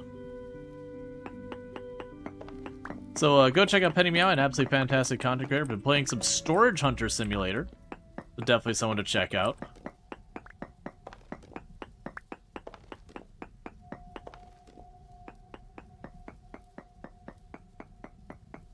And also, before I forget, once that's done,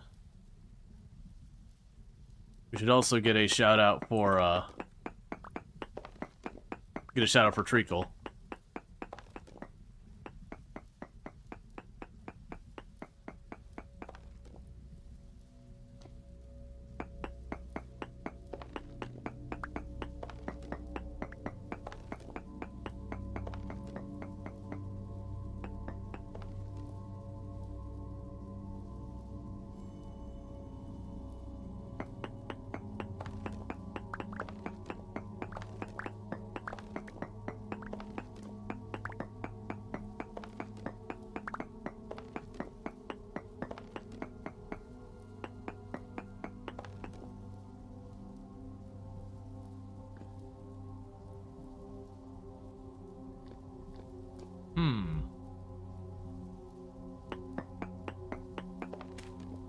Okay, so it's definitely not up.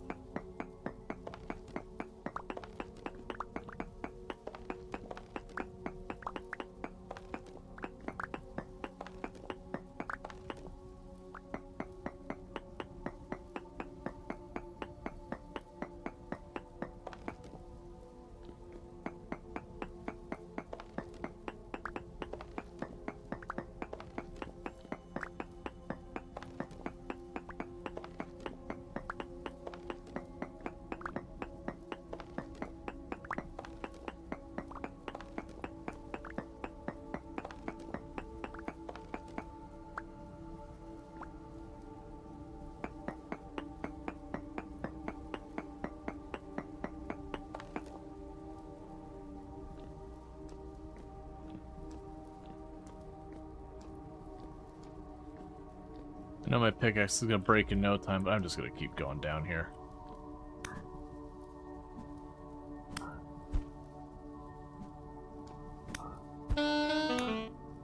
Ouch. You know what? Forget you.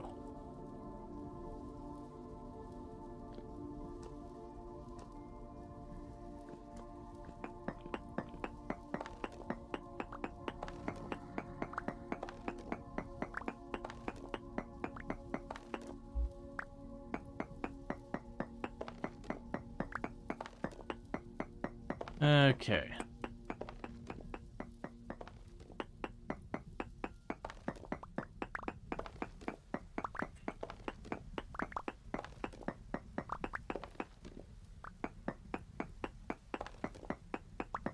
Now doing our check for copper over here.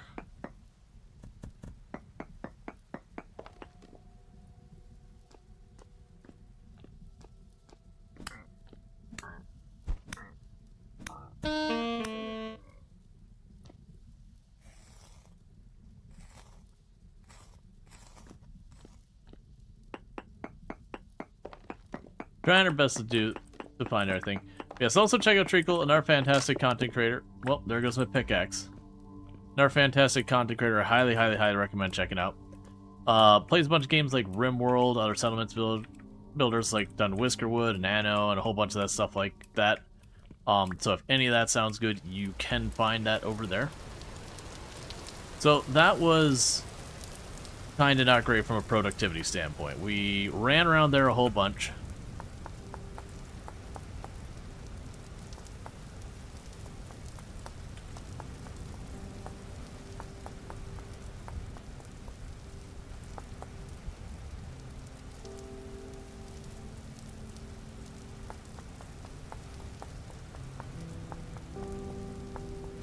I don't know what I'm gonna do with all this, but I've got it.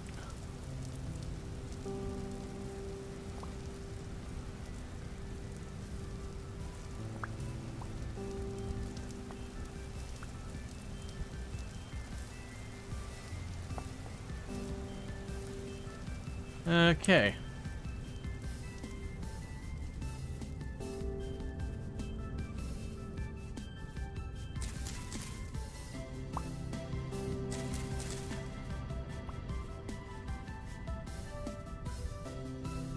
Probably need to find a little bit of food for the home trip, which is fine. There's some right there.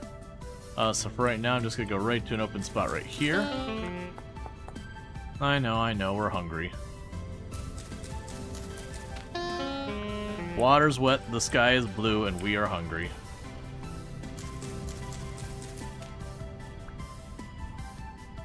Did you have a harder time seeing Minecraft after seeing Vintage Story?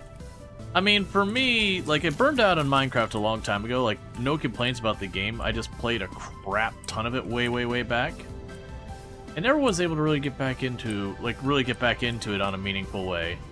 But after playing Vintage Story, I feel like I'd have a lot of difficulty playing Minecraft just in the sense of it'd feel too easy to get a bunch of the things, so it'd feel a lot less satisfying.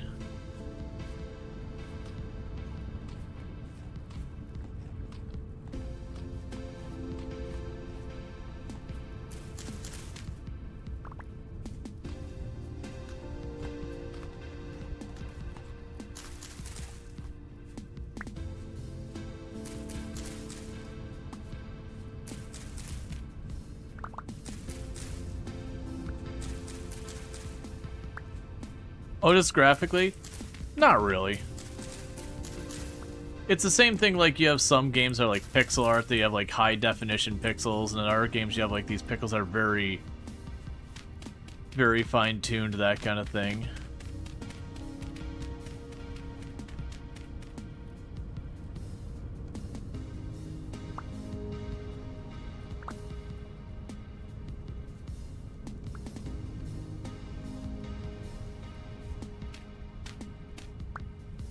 Let's check to see if there's meteor iron down there.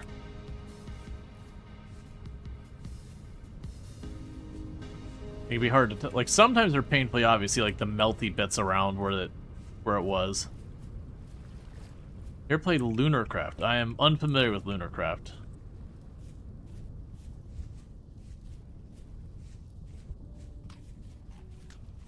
I'm not heading the right way.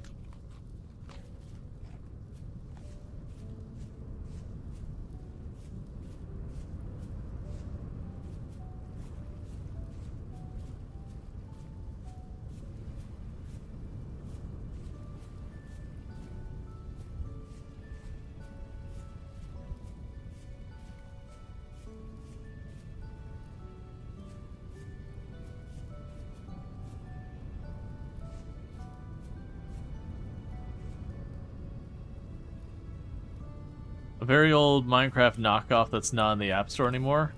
Gotcha.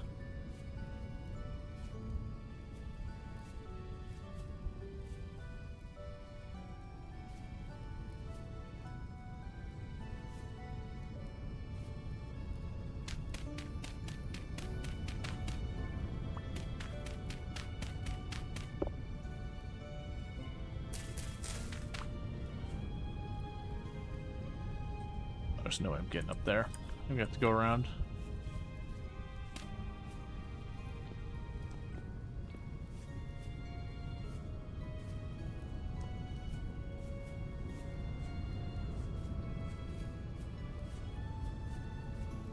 One thing to do is to keep peering up as we're walking around, because we can get lucky and just have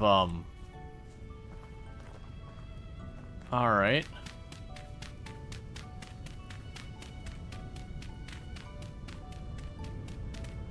Nope.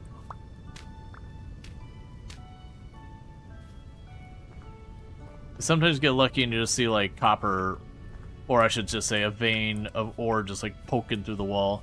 Usually it means you're not going to get like this, like the full size vein, but you know. If you're doing that sort of thing, you're not really caring if you get like all the ore possible. Yeah, it's just still peat.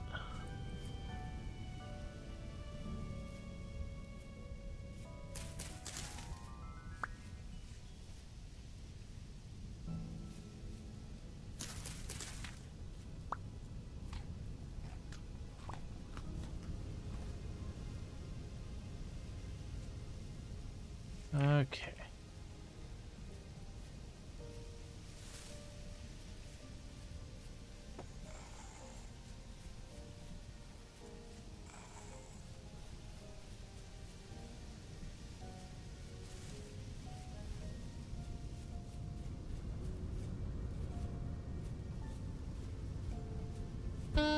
Ouch. Oh! I mistook what enemy was chasing me. I thought it was a regular drifter, not a shiver.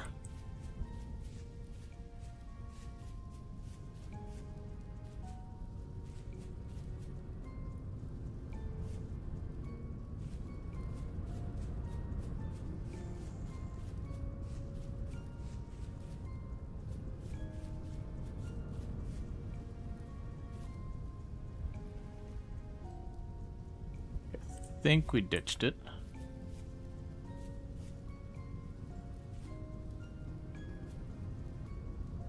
I was like, ow, this drifter caught me. That's surprising.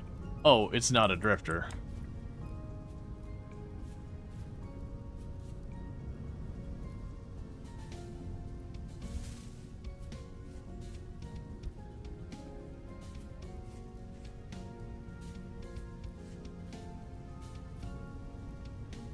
It's a mobile game? Gotcha.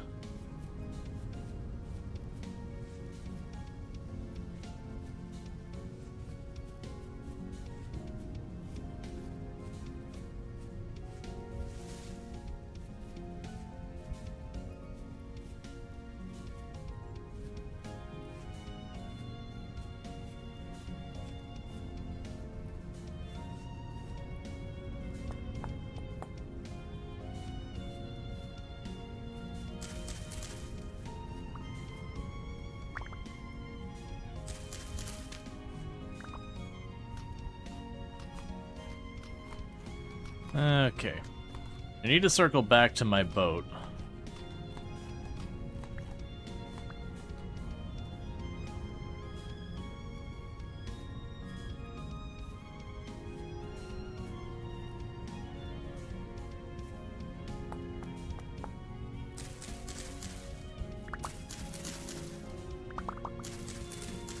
That's a good amount of berries. That'll help a lot.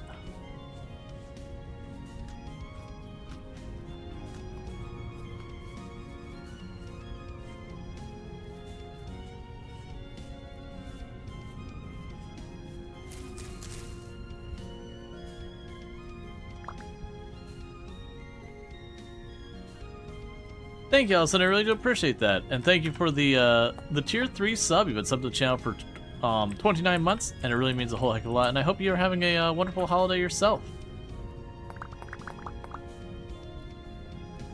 Always means a whole heck of a lot to have you here and all that.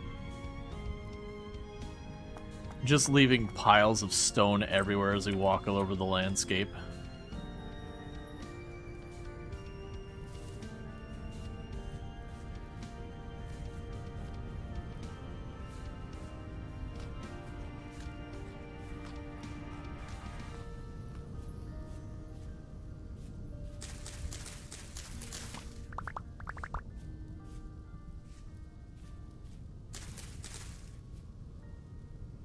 Okay.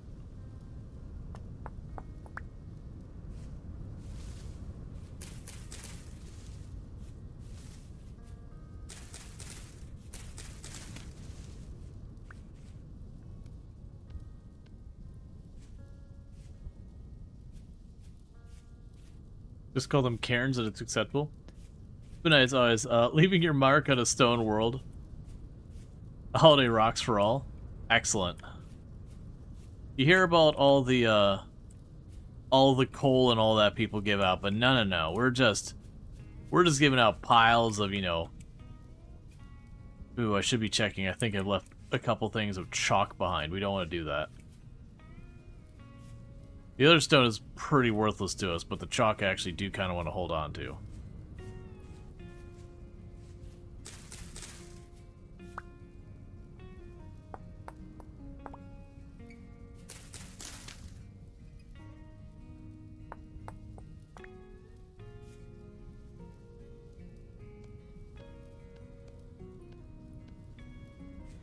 Okay. That's flint way down there.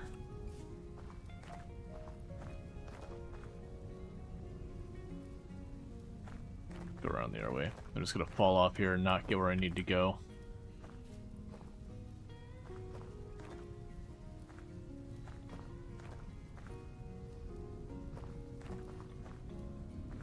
Another flint node there, another flint node there.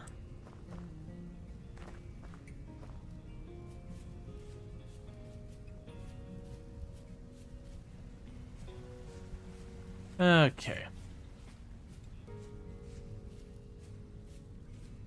Got a ruin up ahead. We'll mark that real quick.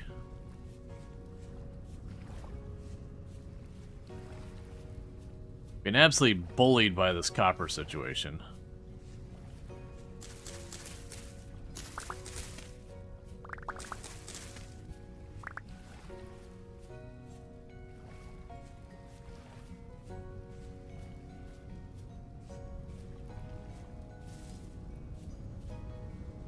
Okay, so mark the ruins.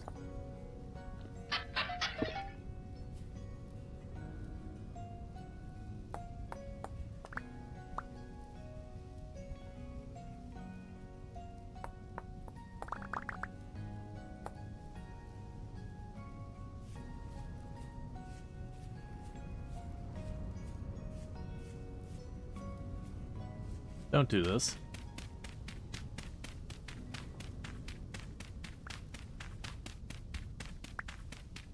I mean, honestly, at the rate I'm finding the bony soil, I'm liable to just get gold and silver stuff made.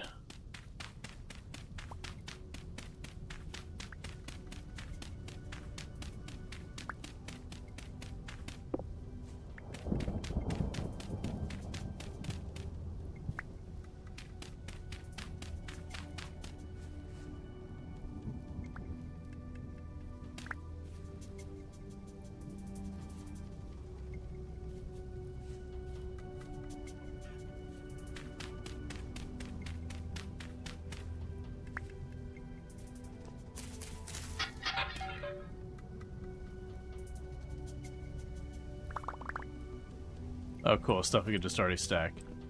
Nice.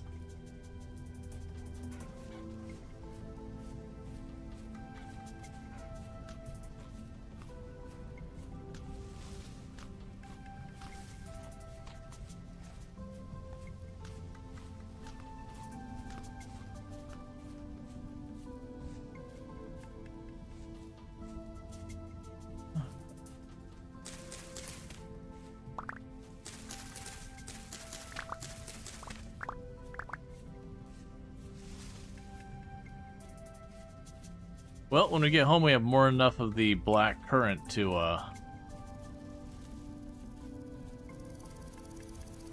make some goodies.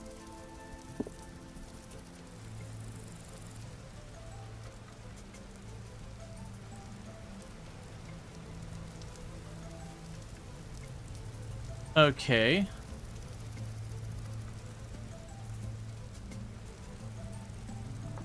Cave has nightmares. Red. Save. I saw some names I usually associate with like actual lore locations. I don't have any inventory space to take advantage, really.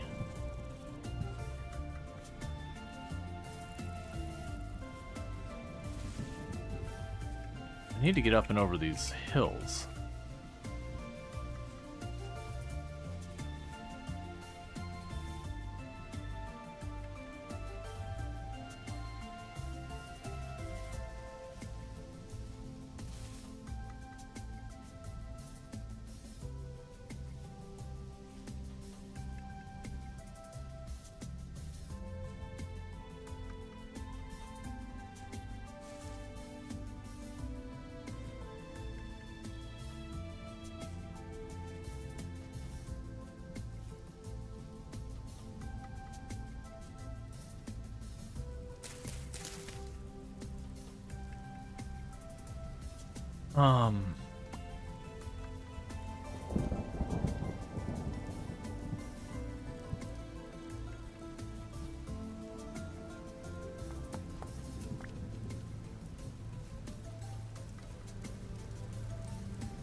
Employer sucks.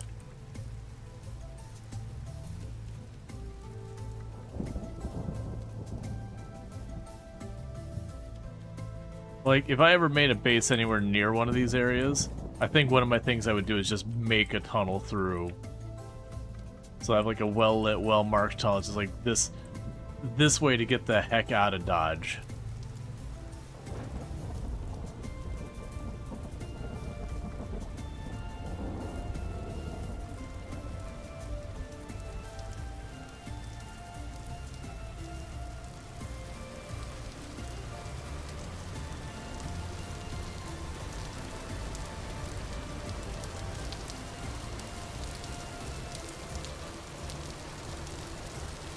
Oh, I definitely feel like I'm looping right back to where I was. I think I tried to go straight north and got caught up in the hills.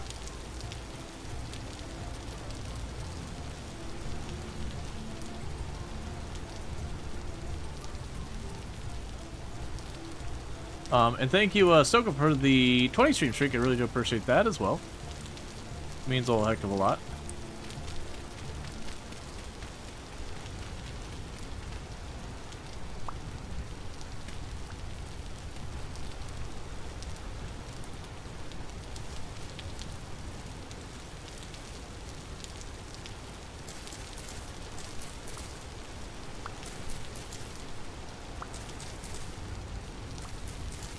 Okay.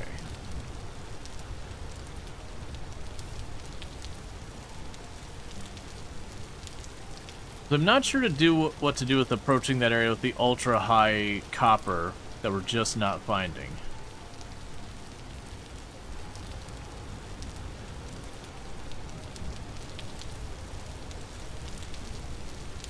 Like, I guess we just keep digging deeper. It just gets more dangerous once it gets so deep.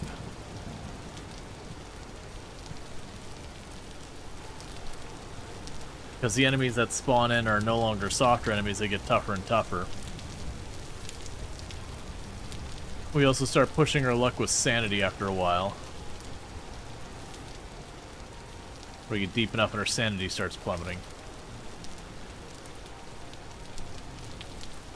To ask a rhetorical question, is this Minecraft? If you check the stream's category, it does not say Minecraft. So no, it is not Minecraft.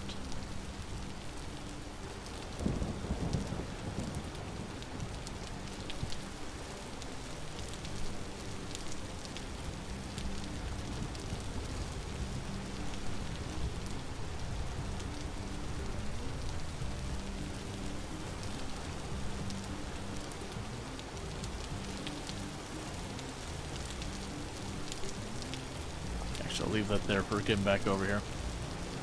Let's see, getting too deep is dangerous because they get hard and drives you insane. Did I get that right?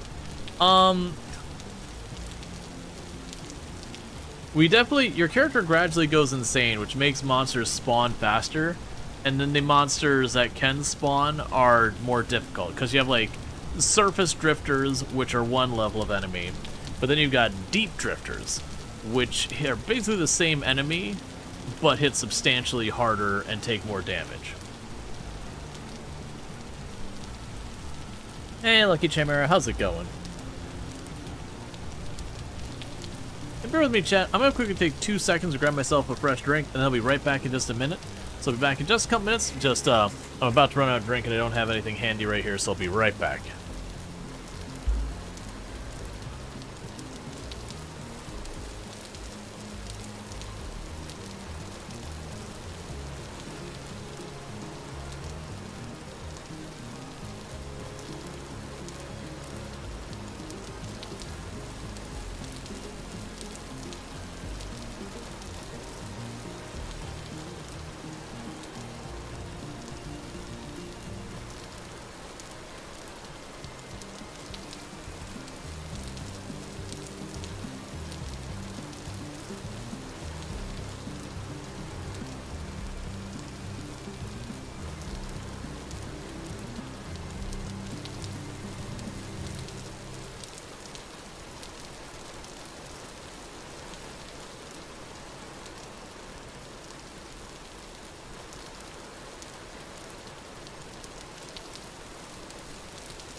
Okay. We can go ahead and get back towards home. Yeah, no, sadly that platform with the pet zombies we had, it just despawned. For those who don't know with Project Zomboid, when you're far away from a location, it doesn't do true pathfinding, because that'd just be computationally heavy. It would make your game run like garbage. So they kind of fudge things a little bit the farther and farther away you get from there with the zombies, to a point that they actually can kind of teleport around a little bit. So unfortunately we did have a thing where, as I got too far away from that spot, because I wasn't killing those zombies, I was having to go farther and farther afield to get stuff and kill the zombies and all that. Eventually got far enough away, they did their hand wavy cheatiness and got out of there. But yeah, no, actually some of the things that really makes this game the most interesting is the crafting depth in this game is ridiculous. Thank you for the follow. Welcome to the stream. Like, when you look at the crafting, like Minecraft, you punch a tree, you shove some sticks in the right place, boom, pickaxe, immediately. Waking up to lower guts hurting sucks. That's no fun. I hope you feel better. But like this game, like, to make your first pickaxe is actually a major milestone in the game. Like making your first axe or knife, you need to get 2 pieces of flint and you start banging them together, and it's not you just put like the 2 pieces of flint in the menu and suddenly you've got a knife blade.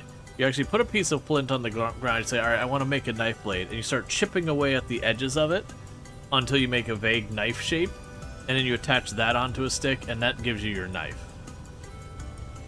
And that's the same thing like when you're going to make stuff out of clay. You don't just make like a little U in a crafting window to make the clay thing. You actually sit there and be like, I want to make a cooking pot. And so you have to like sit there and put like the little bits of clay around it to make the shape of a cooking pot, and then put it into a pit kiln and light it on fire, and just let it burn for a while till it's cured your clay. And then like blacksmithy, it's not again. It's not you get your ore, you put in a furnace, it becomes an ingot, and then you just, put it on a thing like in the right pattern and it makes whatever. You actually have to heat up the metal till it's pliable, put on a bench and start whacking it with a hammer to get it into the shape you want. So like there's a lot more depth to all the crafting in the game, which is really one of its main strong things, is like just how involved the crafting is.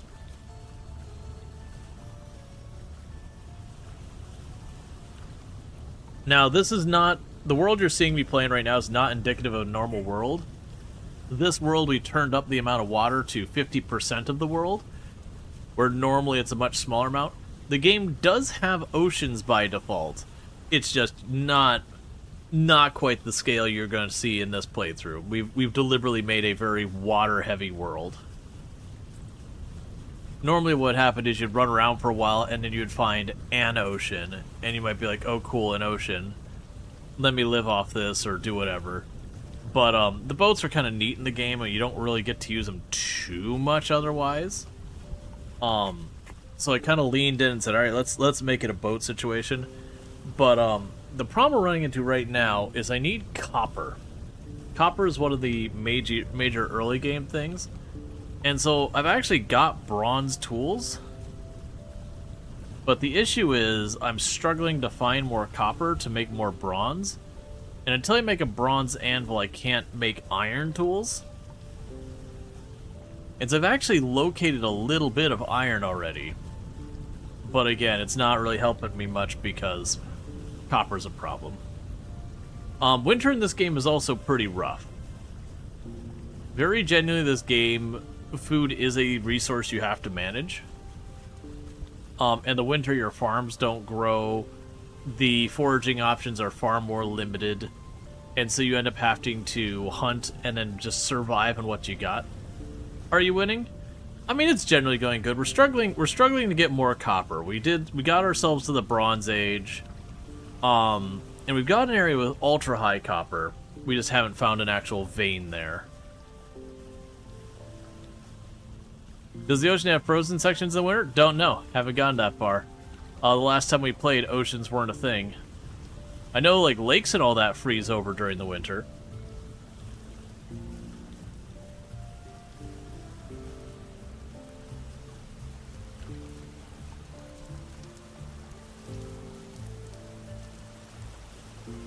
And we can get copper by panning sand. We don't want to be dependent on that, because that can get tedious.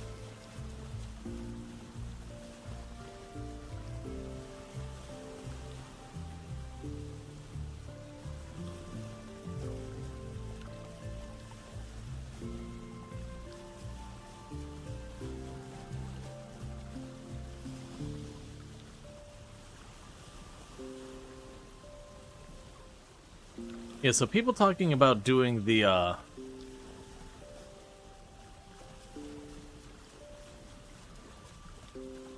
if you pan for copper, gold's right up the valley. Yeah, well, that's the thing. I've actually got a lot of bony soil, which can give you gold and silver, among other things. I've actually got almost a full stack between what's in my hand and what's at home. I think I got like 30 or 40 at home. I just don't want to sit here and just pan for the next hour and a half. I'm kind of just sitting on it, waiting for a temporal storm to show up, and then just pan through the temporal storm. I found that's a good time for me to do panning. Because during a temporal storm, you just kind of want to hunker down and wait for it to back off.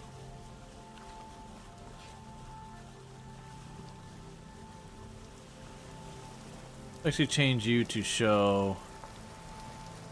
Yeah, so he's supposed to have some chance of native copper all over my island.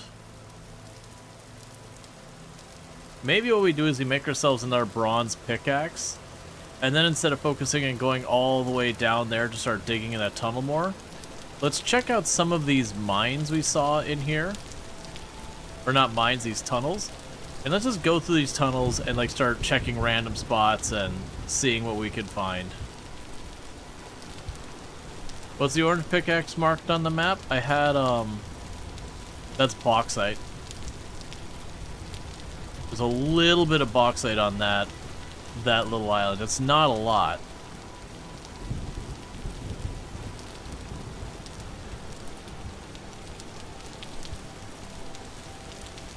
What are you marking? Oh, tin ore.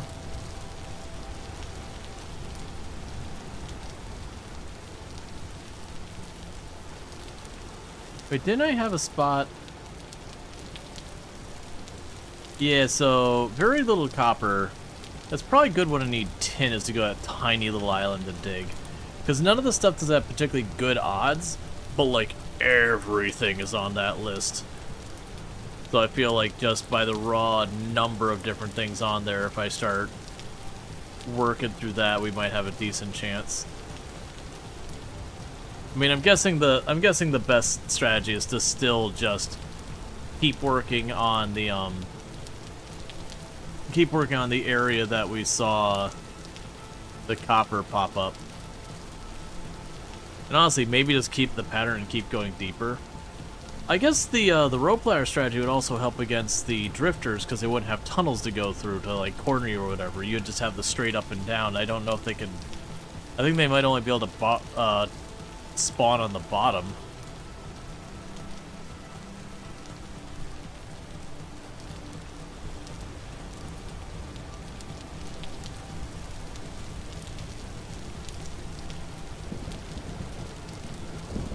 Okay.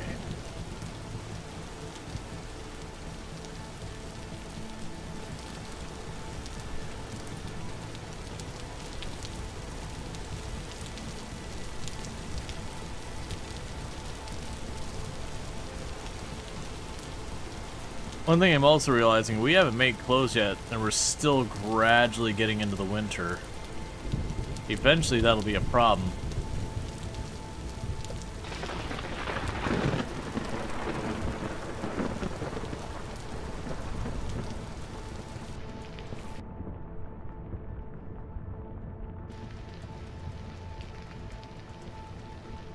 Oh, I did not think that through.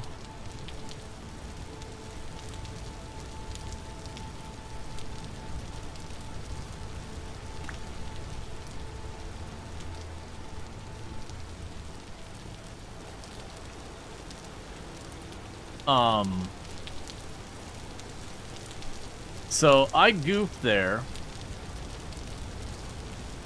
And that's because, like, let me put this torch down so I could check for my ore in the water I accidentally chucked. Oh, I fell in my pit.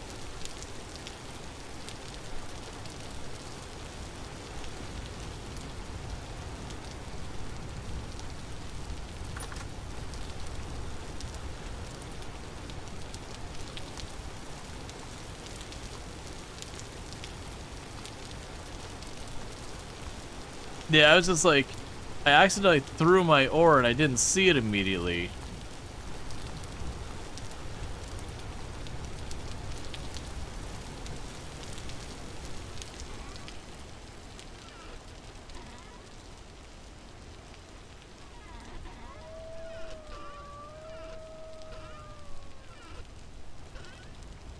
Okay, did I have a lighter in here?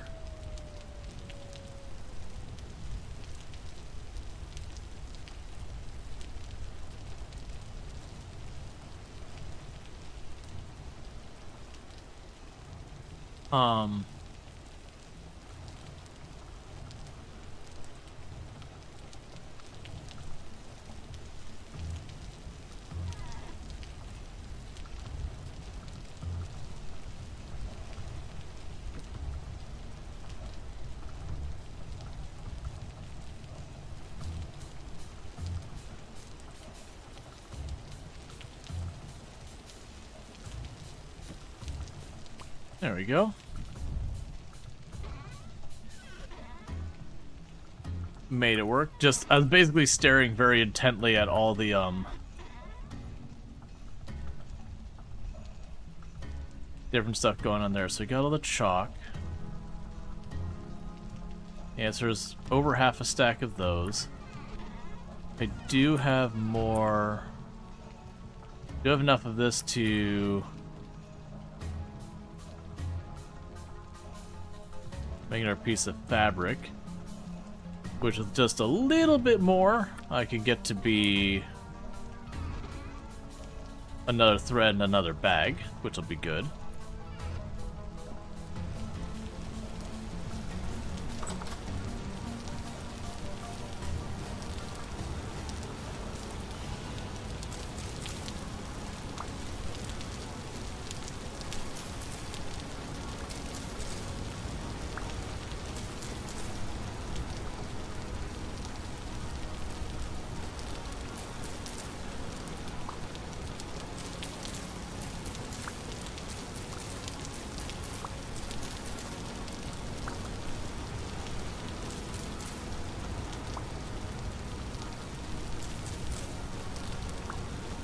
Okay, apparently I'm gonna have a lot of crops to do now.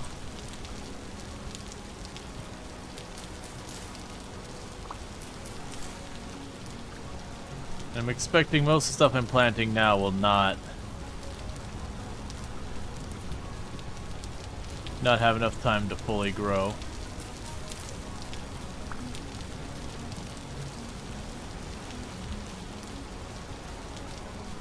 You get a bunch of the flax is all right at the fence of growing.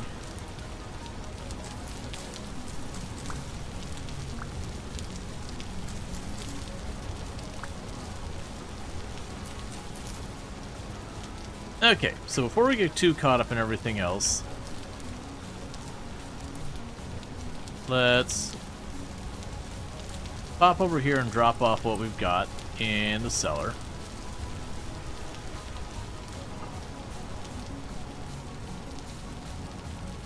Cool. And we've got our next thing for making fertilizer ready.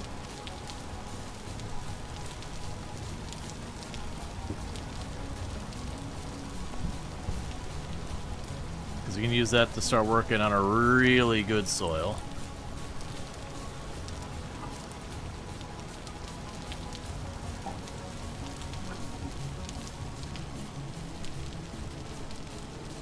Okay, so we've got you. There you are. There you are. There you are. Alright. Let's move the mushrooms to a different container now. And we did get enough flax to make another piece of thread, which means another bag. So, boom. There's your thread. Grab the fabric.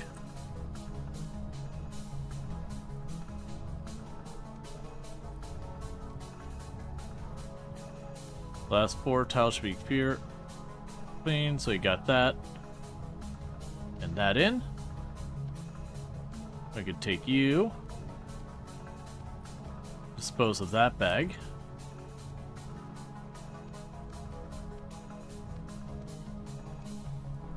Chuck you back in there. Okay. Alright, so you're low on N. Let's see. So this is K and all the rest are N. So you're fine. You're fine.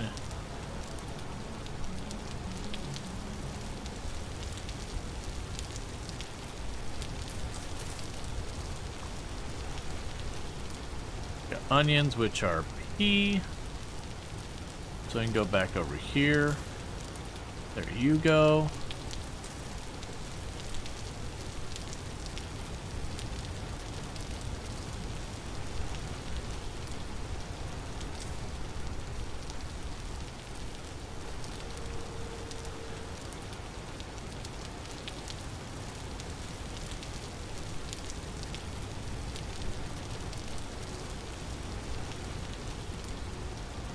Yeah, so I've been growing all this stuff, and unfortunately, almost all of it's nitrogen heavy.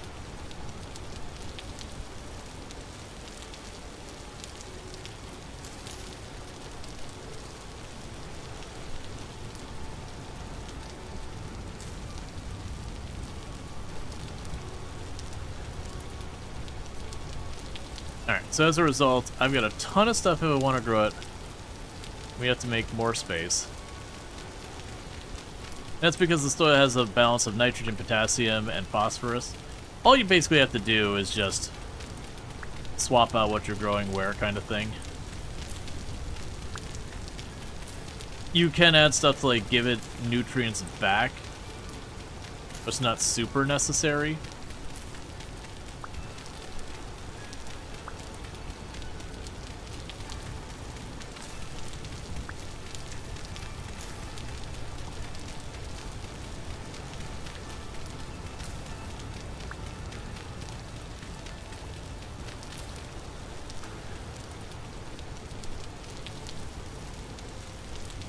Okay.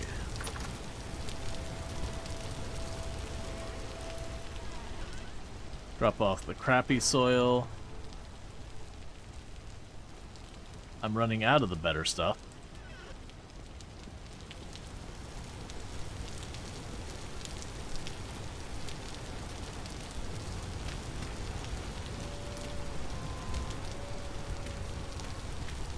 That said, eventually I'm going to be wanting to make the really good soil.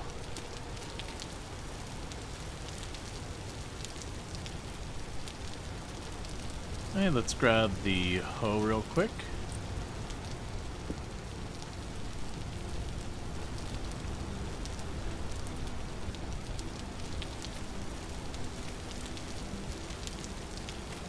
Now eventually I'm going to want to limit how big I make the farm area. Right now I'm just trying to escalate as much as possible. Eventually we'll get a greenhouse built, which will help tremendously.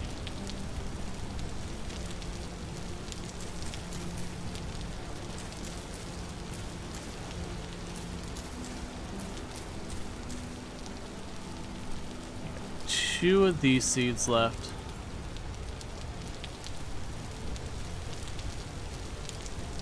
Trying to see if any of these had a bit higher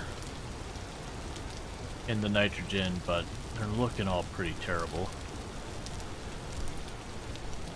I want it to be, I mean, no, let's slide at 40. I probably shouldn't, but I want to hold on to those either. Oh, wait, we got one more. Yeah, well, let's slide at 40.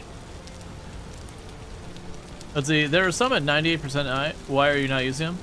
So, the 98%, you see the growth speed, and then you see up there the nutrient levels.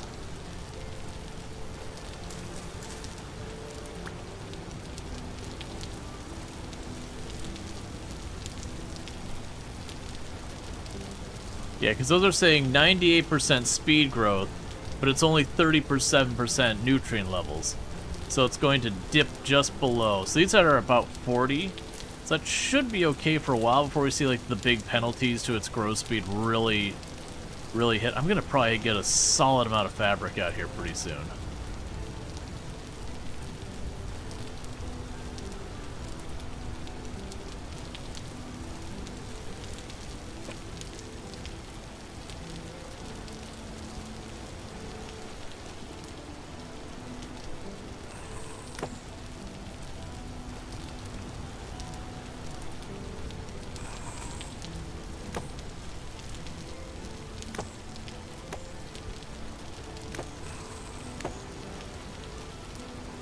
Sir,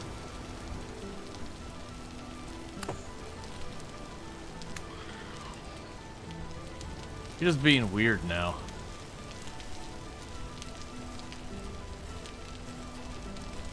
Yeah, no, I got the pumpkin seeds from a ruin.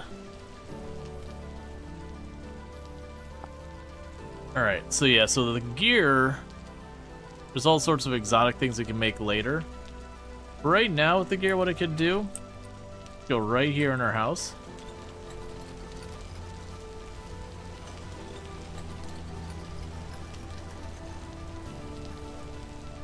That should have set my spawn to that spot. So if I take a death, I should appear right where I just stuck that.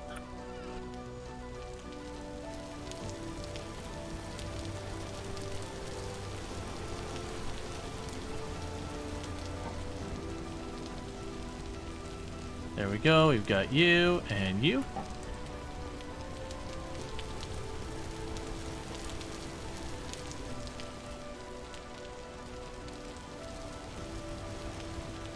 Yeah, so it's all still juice.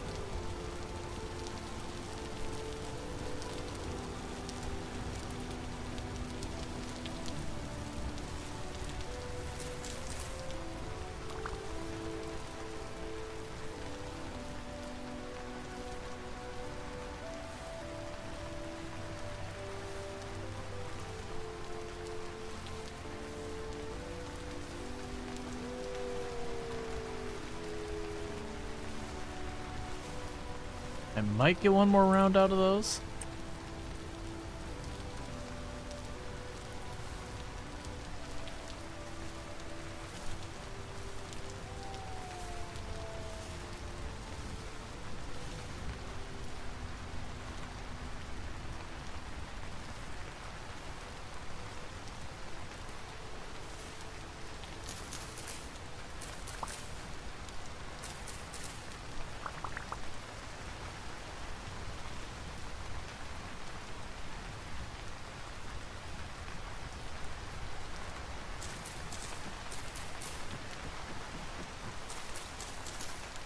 That's pretty annoying that we got a tree that's growing right here.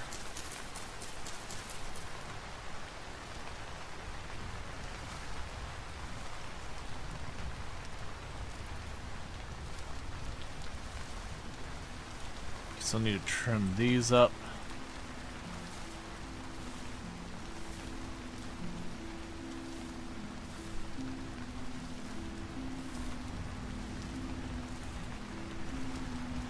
Okay, so when you hit daylight, I got a lot more bush to go. I know a lot of people don't grow nearly these many. It's one of the things I've mentioned a couple of times. I actually like just having a giant kind of orchard of berries, because then while you're in the season that they grow, they just kind of steadily throw berries at you. So you can get away with a lot. It's not good for long distance travel.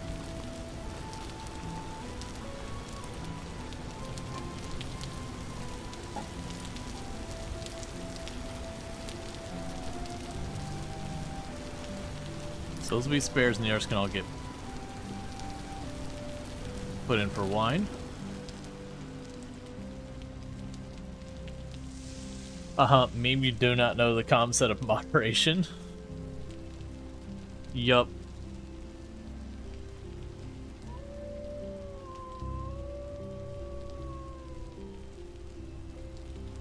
I'm also looking at this as a source of lots of rot. So this is the cranberry juice.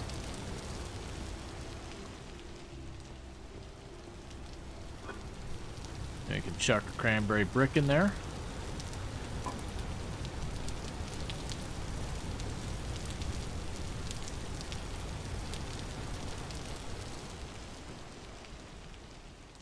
Oh yeah, and that's the whole thing, is we can just keep making more cellars and all that. Like, just make a dedicated wine cellar. The big problem I need is, for a lot of that, I'm just going to need to get my hands on, hands on a bunch of copper. Just having bad luck with the copper, unfortunately.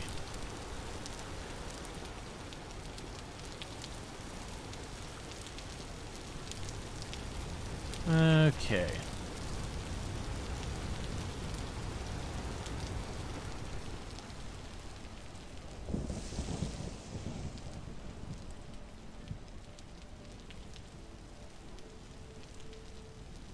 But yeah, between being able to make wine or just eating stacks of berries, it's just...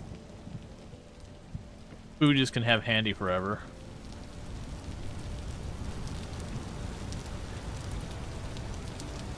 Yeah, no, that's the thing that sucks, is I've been getting pretty okay copper from panning, which is not great.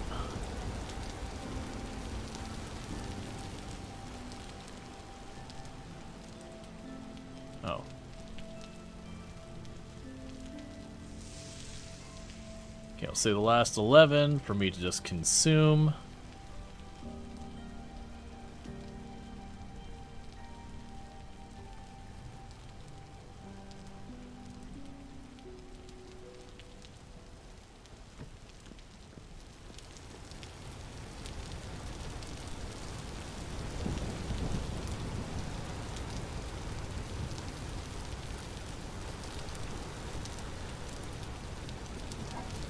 Okay, and we got the red currant and that.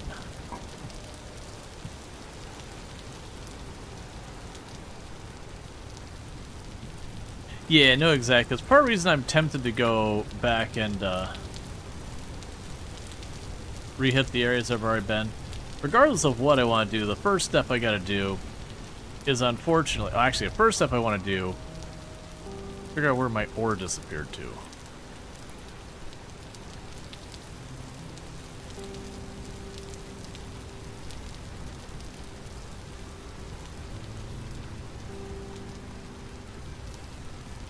So hit control, or hit Q on accident over here.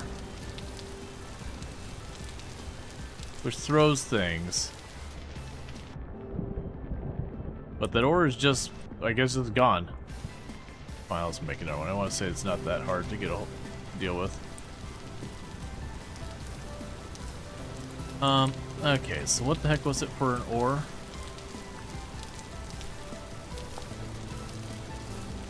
Two coiled rope and 2 logs. Fair enough.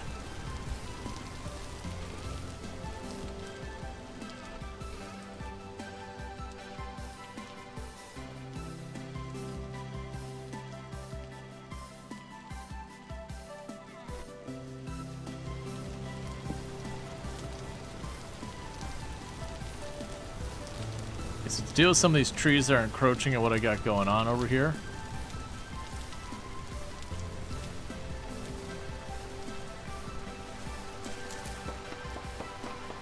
Not particularly looking to try and save any material or anything like that, so we're just going to chop them down and move on.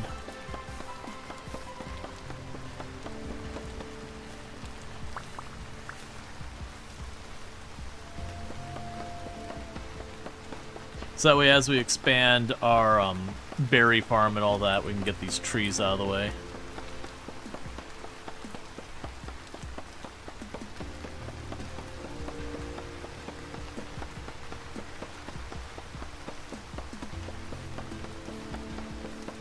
This also won't hurt anything because later on I'm going to want to make these into firewood anyways. Oh, I remembered something else we should be doing. At some point, I need to go out of my way and find oak trees. We're going to need to cut down oak trees for making tannin for doing our leather working. Because that'll be another thing to do. Because we'll definitely need to get that going and not super long. I'm planning on making that kind of more of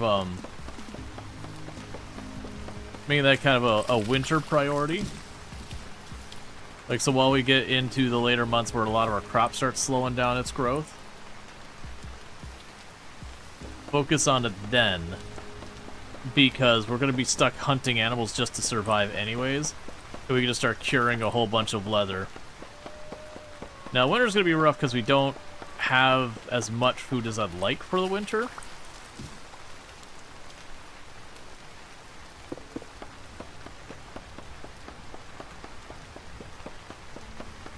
And then on top of that, we haven't got any clothes sorted out, and I need to work on that.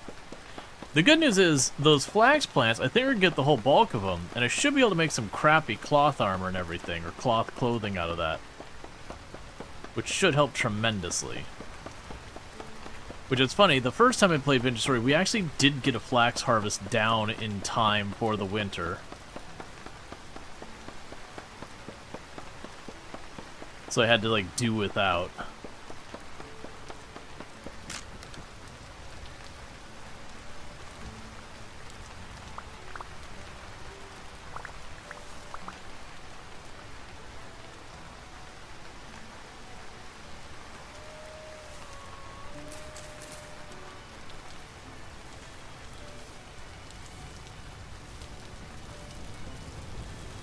We're getting a second round of those. That's nice.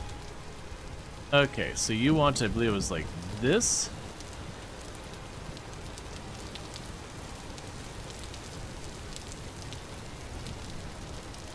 There we go, so I got an ore.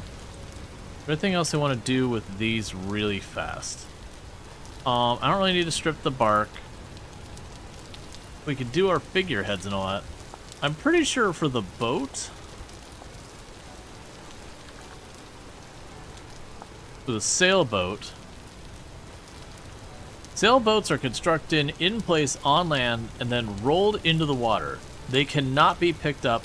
They cannot be they can be deconstructed by holding down the shift with the saw.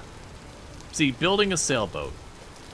Constructing a sailboat requires a great deal of materials and many steps, but it all starts with simple rollers. Craft 5 rollers and select them on your hotbar, and an in-world schematic will appear. You can change the direction of the schematic using the U key afterwards. You'll have to have blocks, so beyond that, you'll need more firewood, 2 plumb squares, rope, rat lines. You see the sailboat handbook. Alright, so it sounds like what you end up doing here is you build the rollers and you start getting all that squared away. I'm not sure I'm ready for that. In the meantime, just chuck all those logs in here, I think. There's something else I needed the rope for.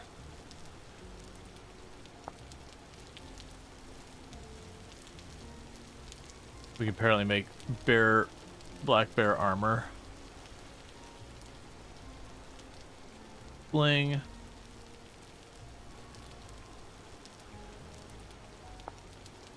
Yeah, so right now it looks like we'll just be chucking. Can't be it. Didn't I see that? Rope ladder? Oh yeah, rope ladder.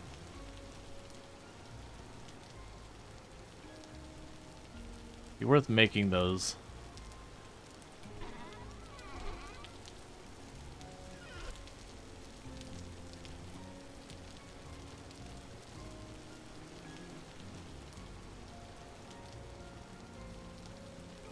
So I got some rope ladders for later. Okay.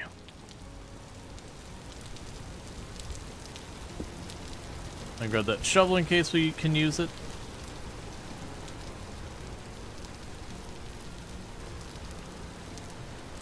Yes, we're starting to get duplication here, which is lovely. Alright. Do we have any blueberry bushes? No, we have one white currant bush.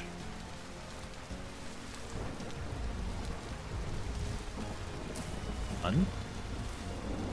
I got a big area of cranberries over here we've been working on.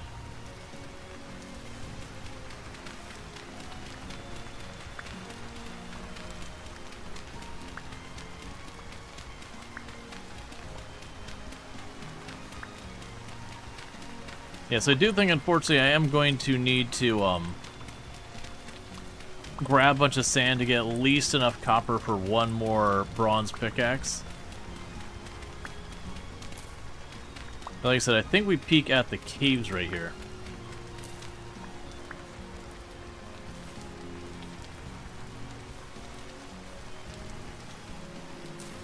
I use the shovel from time to time. The thing with the shovel is I end up breaking them, and I just don't feel like going back to make another shovel a lot of times.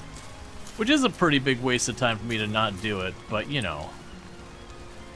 Look, man, it is what it is.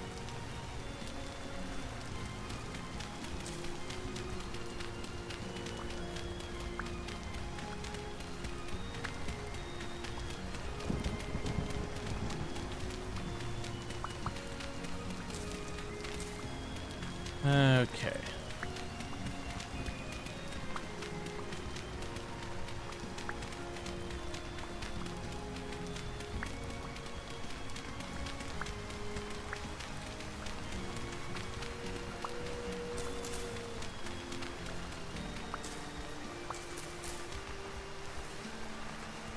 Alright, there's another row we could put cranberry bushes on.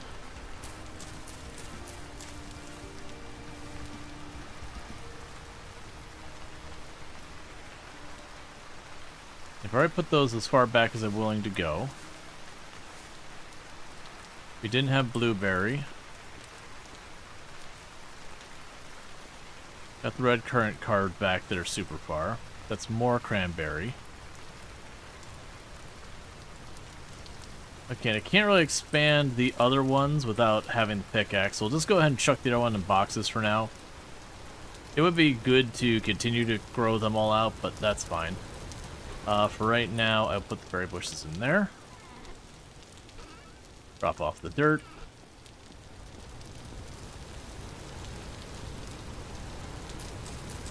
There's some rye. There's more rye. There's some onions. I can put the rye where the onions were. And the onions where the rye was. And more rye.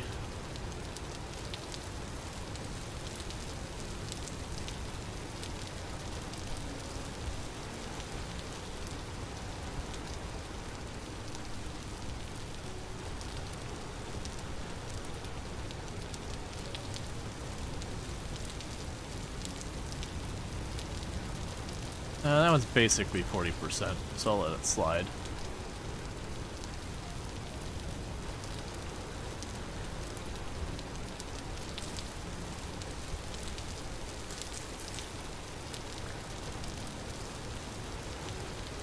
You keep giving me extra seeds, which is a good thing because I need them, but also... oh, where to put them?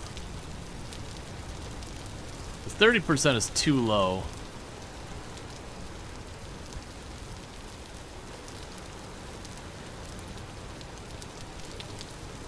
The moment this flax comes up, it's going to open up some space for me. Okay, that's about 40. Okay, so we got you two planted. And we are starting to get properly cold. So that's not great.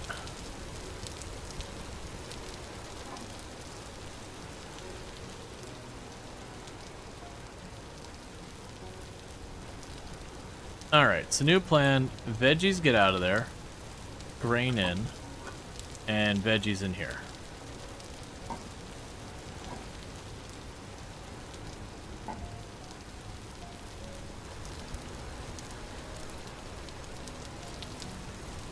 Okay. So I'm gonna need sand. Let's grab some dirt.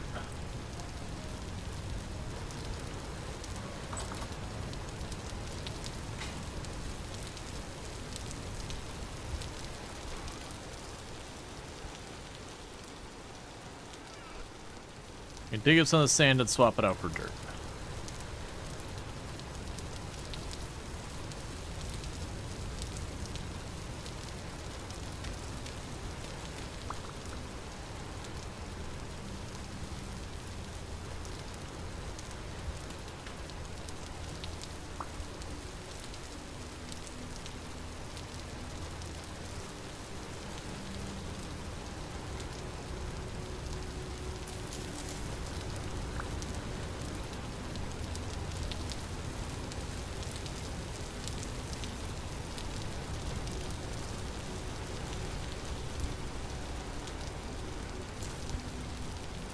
Okay.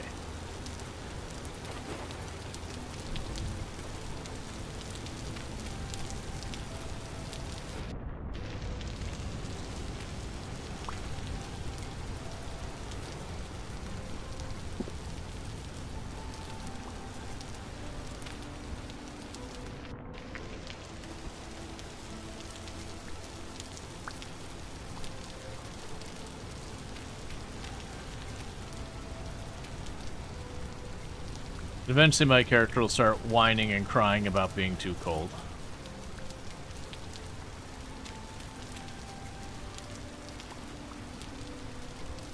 Right now, just gathering things.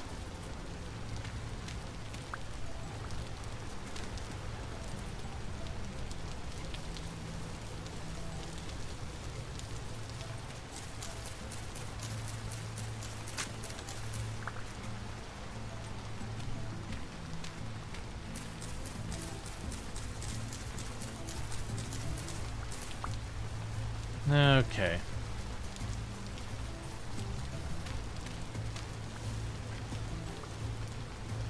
And a big part of why we're cold is we're just standing out in the rain, getting gobbing wet.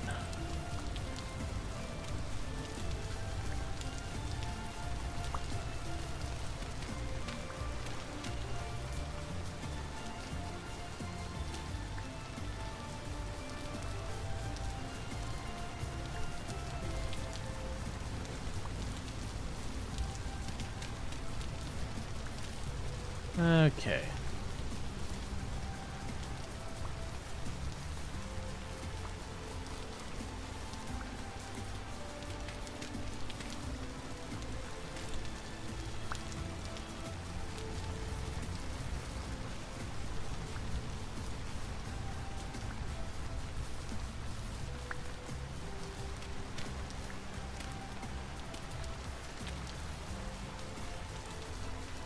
This is literally just removing the beach.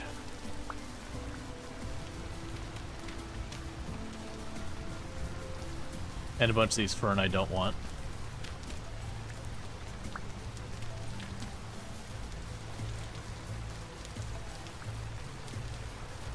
Okay.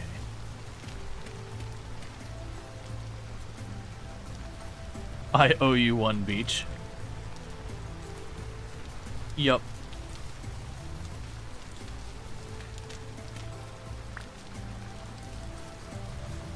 I'm honestly surprised we're not taking damage yet.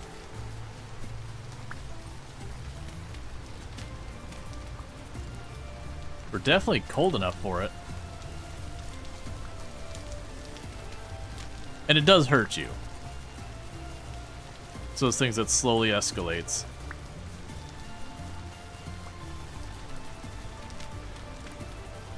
It doesn't mechanically work exactly like it does in Project Zomboid, but it's a similar type thing where, like, you'll gradually get colder and colder. Eventually your core temperature starts crashing. And then it quickly goes from, oh, you're just getting kind of like minor symptoms to now you're actively getting injured as you stand out in the cold. Let's take the grain we grabbed. Drop that off.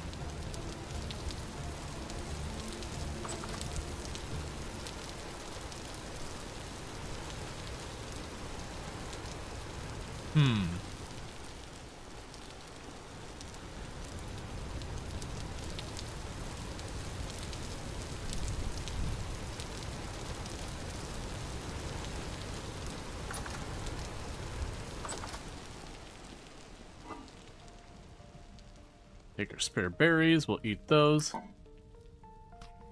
Give our character a minute to warm up and dry off, I guess. Oh good, the first of the wine is ready. Well, not the first, the next batch.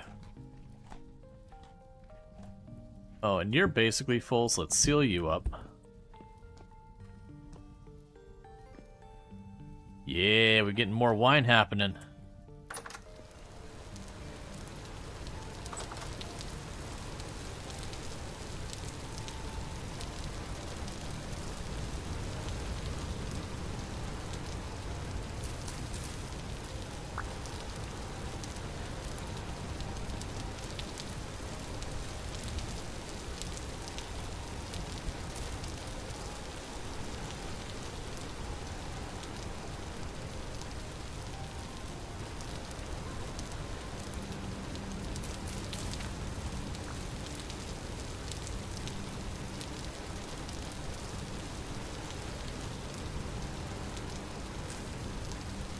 Okay. Is Minecraft more like Project Zomboid? It's basically Minecraft, but you know, with the entire combat system working a bit differently, the entire nutrition system working a bit differently, the entire survival food systems working entirely differently, the crafting system working entirely differently, the building system working entirely differently. Basically, it's Minecraft if everything was different. It's about the only thing that makes it Minecraft is that it's voxel. It's kind of the start and stop of where Minecraft is in it. So what I'm trying to do is I want to pan, but our character's getting too cold. Is there a hat I can make either? Can I just look for a hat? No. Well, actually, yes, I can. So those are all ones we can just buy. We can make a straw hat that can help. So I just need 6 dry grass. Let's go ahead and do that real quick.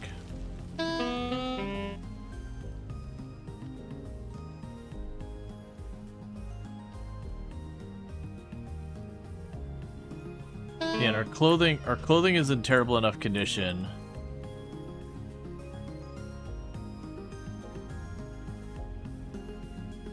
Man, game based on a mod from Minecraft called Terraformacraft. Right, like it has its baseline with Minecraft, but when you look at like they've completely changed, like you've got the grid here kind of crafting, but like so much of it is stuff like, oh, I want to make an axe. So I got this whole mini game thing I got to do here to make the axe. Oh, I want to go ahead and do blacksmithy. Well, that's a whole different system. Oh, they have like, you know, the pottery thing with the clay. And then on top of that, like how you look for ore is totally different. So it's like very, very, very mechanically not the same game. So our core temperature is warming up now. We're taking damage, but if we look above here, my temperature is coming back up. I'd love to be able to be out, you know, panning while this is going on. I know what I could do to kill some time. We've got the lime, or the chalk here. The chalk will be fine.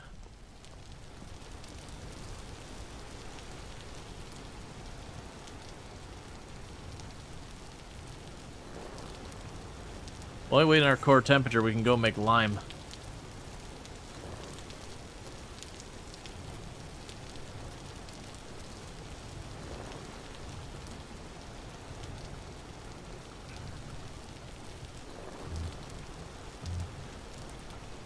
Yeah, so we need to get our clothes better. And a big part of that's probably going to get our leather working up. So we still have the problem of, I need to get more bronze tools. I do think we focus on just hitting a bunch of the caves here. Maybe we'll get lucky, we'll just see a vein. Or otherwise find goodies. Otherwise, I do think I go back to where I've been looking in that area for the copper.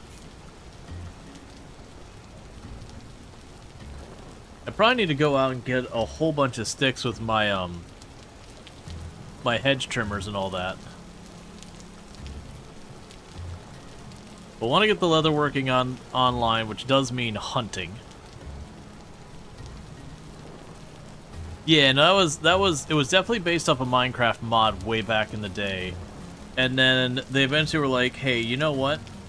I can't actually, this is according to devs, the devs were like, hey, I can't actually like do what I want for this game as a mod. Like, there's too many barriers. And I don't know how true or otherwise that is, but they definitely want to make its own thing.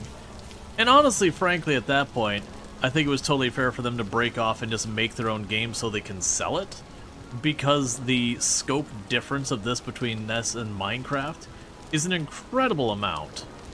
There's definitely a point where you're like, okay, there's a very big negative response to paying for a mod. You know, people just have the expectation of all mods being free.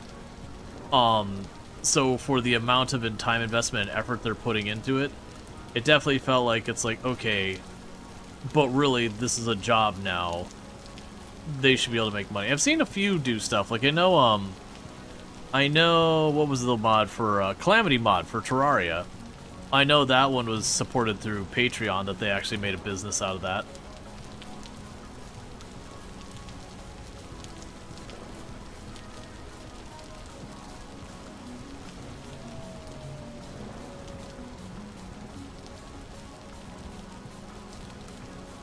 Hey, Fiery Intentions! Thank you so much for the raid. Oh, and I'm guessing with Luxray coming over, then Luxray recommended. But yeah, so playing some League of Legends. If you're looking for League of Legends, you can find that over there with Fiery Intentions. But welcome in, Raiders. I do hope you had yourselves some good stream over there and all that good stuff. You did unfortunately raid directly into ads. It is what it is. So it is one of those things. Oh, gotcha. Gotcha. Family and all that? Cool, cool. Yes, I do apologize for people who got caught into ads. The ad had already triggered when you raided in. You don't have an ad? Nice. Yeah, right now we're trying to bring our core temperature up because it's getting a little cold outside and I have utterly neglected our clothing.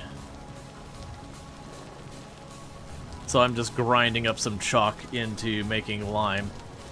So this looks like weird Minecraft? Basically, this is... So it looks like Minecraft, and it does have a background that comes from Minecraft, but ultimately this is actually a pretty brutal survival game where the crafting has incredible depth. I'll actually, you know what, here, I can show you real quick. So like, say for example, I want to make an axe. I can go down here, I choose the axe, and I have to go through and knock like the little blocks out one by one. Because we're like chipping the bits off. I have a mod that streamlines this a little bit. Oh, I made a shovel, not an axe. That's fine, I need a shovel too.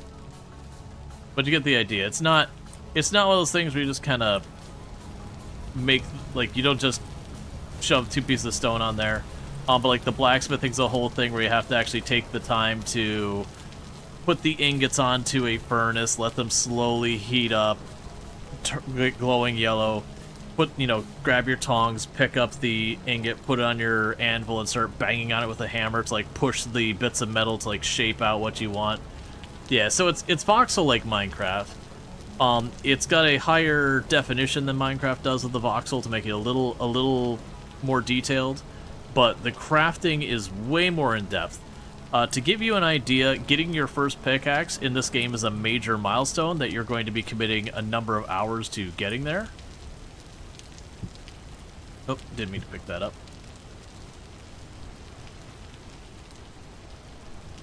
I think I need to move this. Can't get into it. Alright, so I got some lime. So with the lime, if we go in here, I can make quick lime by effectively cooking lime, which can be used to make slake lime, to be used to make mortar, or to make plaster for plaster walls. You play Create Mod Minecraft, so you like riding your giant drill around underground? Gotcha. We also have lime water, and we can use the lime water for making soaked hides, which will be important. That's going to require more barrels. So I do have a bunch of sticks left here.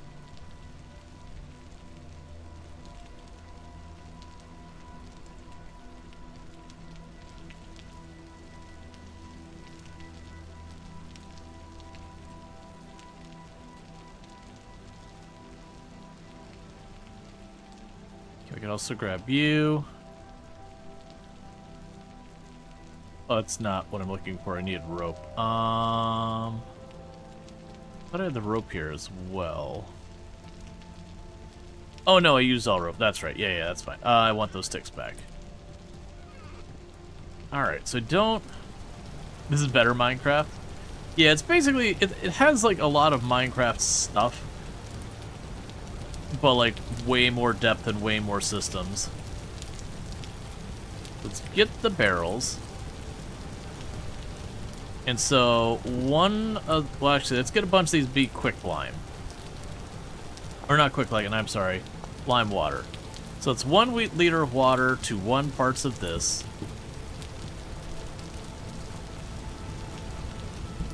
So what we could do here, so let's run over here real fast. I don't need my torch out. Grab our barrel.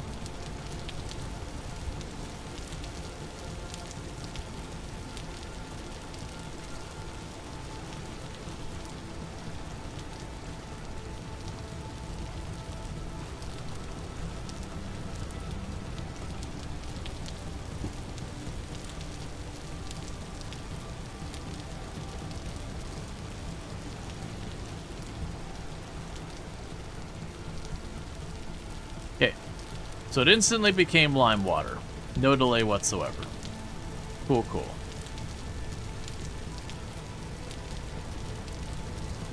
And the reason why that's important is with lime water, when I start to get hides, I can put the hide in the lime water to help process our hide for leatherworking. Okay, the flax is still growing. That rye is ready. We've got our soil, and they have different nutrients. It's not a whole big thing of like needing to know all the different fertilizers or anything. You pretty much just go and say, okay, well, I just grew something that needed lots of nitrogen in that spot. Okay, so instead I'm going to grow something that needs lots of potassium or whatever. All right, that's 40% nitrogen. That's good enough. But yeah. Yep, the pumpkin plants are getting started. We'll see how they go. Okay, so it is actually going to grow over here. I wasn't sure if it would go over to the other tile types. Okay, so let's drop our grain under, you know, down in the cellar. So it's preserved longer.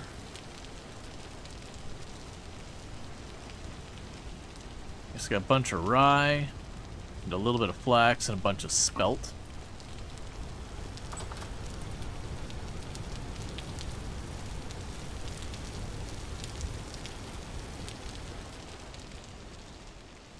And for right now, I'll chuck the remainder of the lime over there.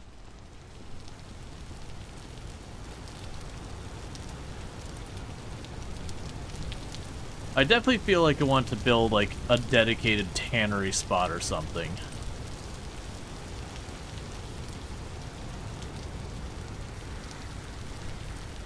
Can you make wall-mounted? Yeah, so I can make the torches. The problem with the torches is if you don't replace them every 2 days, the torch will burn out in the wall.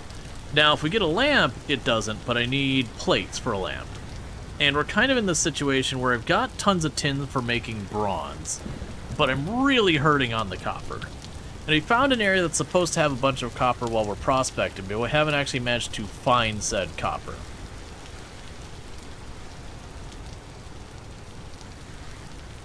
And I'm tempted to use a bunch of our reeds and make a bunch of rope ladders since people brought that up as a strategy.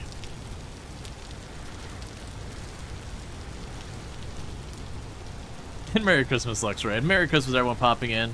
You know, if you celebrate Christmas, if not, you know, happy holidays. And if you just, it's not like a holiday season for you, you know, because we all have different cultures and all that.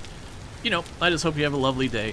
Whatever you're choosing to do or not do, as long as you have, like, the best day you can be. That's what we all hope for.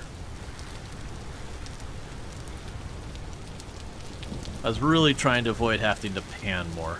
The good news is I still have a prospecting pick on mostly good shape, so I really kind of just need the regular pick.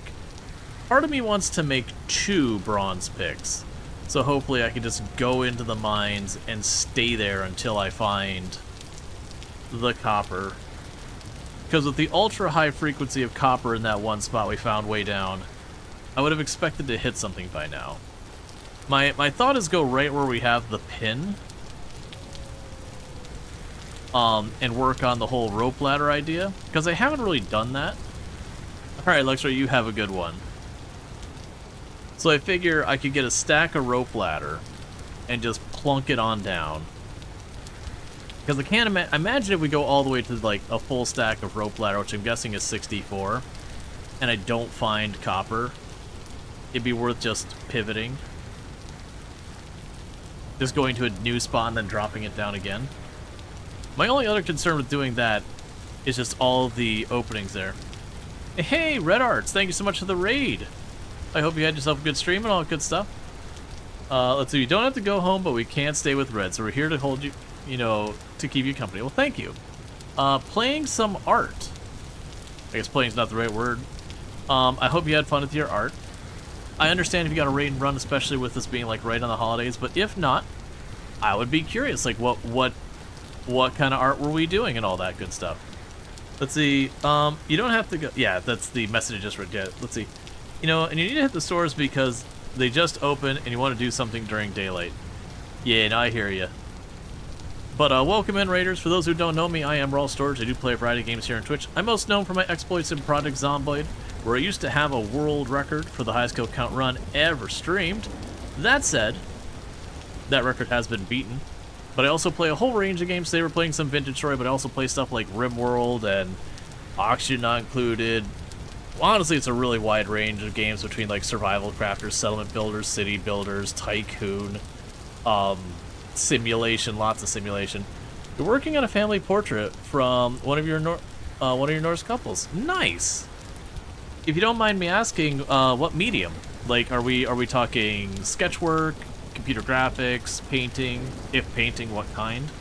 I used to do tons and tons and tons of sketchwork, and then later on, computer graphics animation. So it wouldn't be a portrait kind of situation. The art included cats, and you love when the art includes pets. Nice. Dig art, nice. Cool, cool. That's really neat. Bear with me. I would be interested in checking that out later, because that sounds fantastic.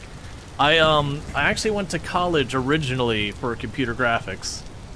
I ended up pivoting partly to going into IT, like computer science, electrical engineering, network signaling, because I found I loved it a lot less when someone else told me what to draw. That really was the killer for that hobby. I was like, I love drawing, and I had that, you know, come to terms moment of being like, I love this hobby. If this becomes my job, I'm not going to love this hobby anymore. So I need to make that decision. Do I want to do this because I got a skill and I can make money doing it, in theory? Or do I want to continue enjoying this? Pick one. But I know other people are different and all that. But that was just my own personal experience, that I did not like doing what other people told me to draw. Especially in, I can't remember what the hell the name of the class was. I had to draw so many expletive hands and feet.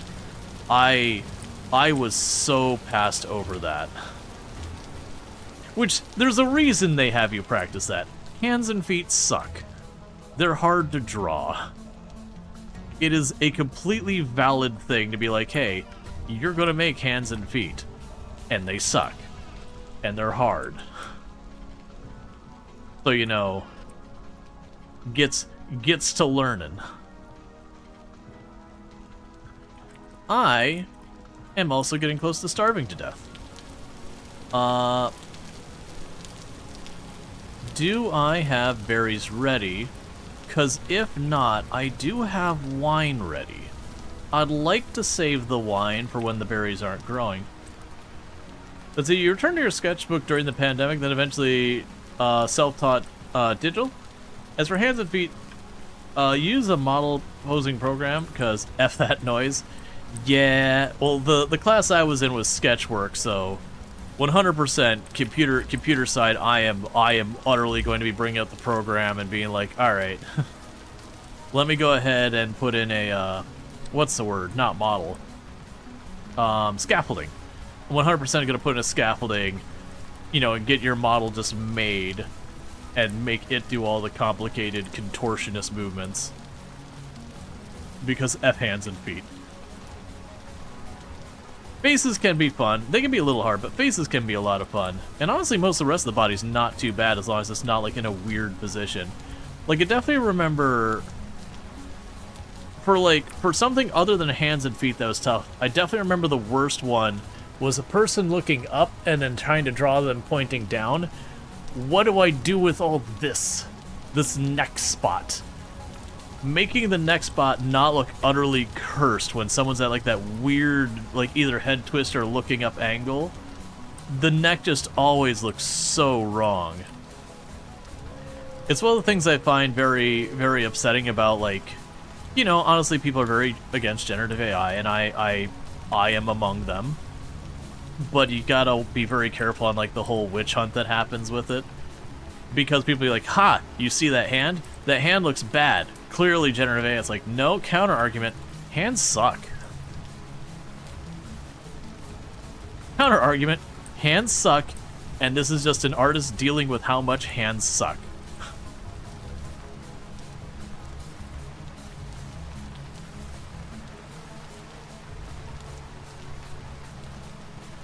Alright, so just gonna eat a bunch of berries so we're not starving to death.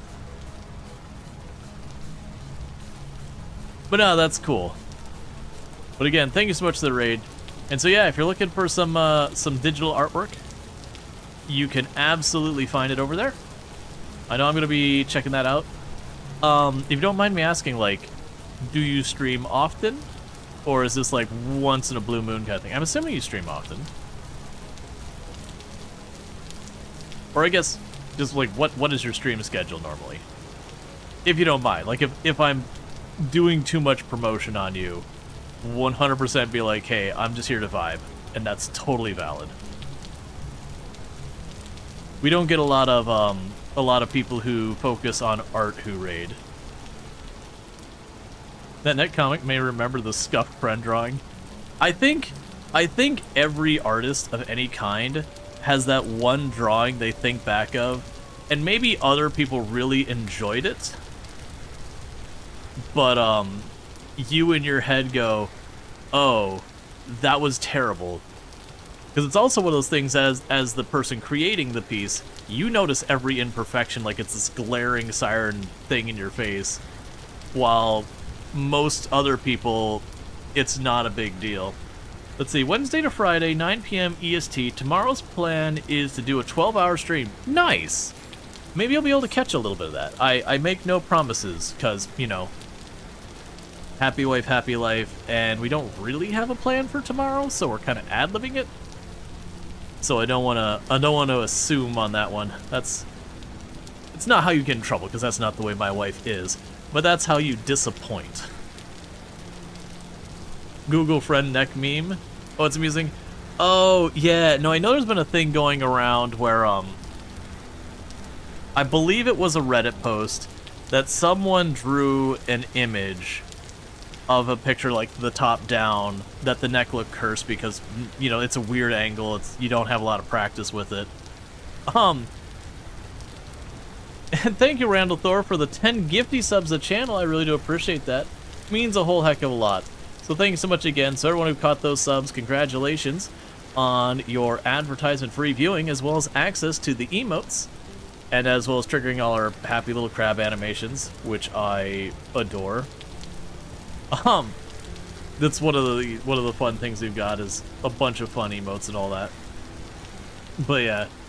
No, I'm aware. The one I remember hearing with that neck thing is it became such a thing that going around Reddit, you know, a whole bunch of people are like being, you know, genuinely supportive, trying to give this, you know, this artist a bunch of like, and multiple people dropping the crab dumpy, because I have a friend on the platform who is like, you know, a very like polite, you know. It's very dad vibes, is the way I would go with it. Like, very, very kind dad vibes. And he got a dumpy emote, just out of nowhere, which was utterly cursed and hilarious. And someone, just as an offhanded comment, said, if Rual ever gets a dumpy emote, it's either a cry for help or the beginning of the apocalypse. And I took it as a personal challenge. And about an hour later, I had created myself a dumpy emote. Not my best work, but I'm still very proud of it, because it was definitely not any kind of plan.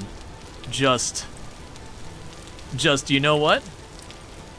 I'll take that bet. I can make this happen. Was it sim? It was 100% sim, because that emote has gotten slightly less cursed than the first version. The first version had a little bit of plumber display going on.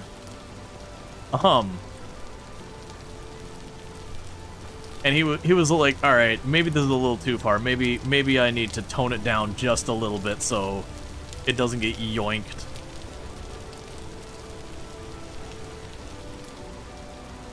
Which I think was the right call. What the heck was that sound? Oh, it was a... Sir? Sir? This is my home. Get out.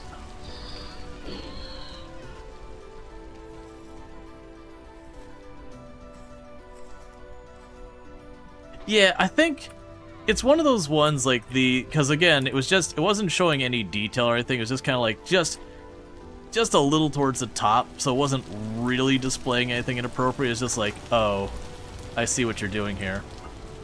But yeah, it was definitely one of those ones that are like, all right, yeah, if this gets reported, there's a good chance someone yoinks it.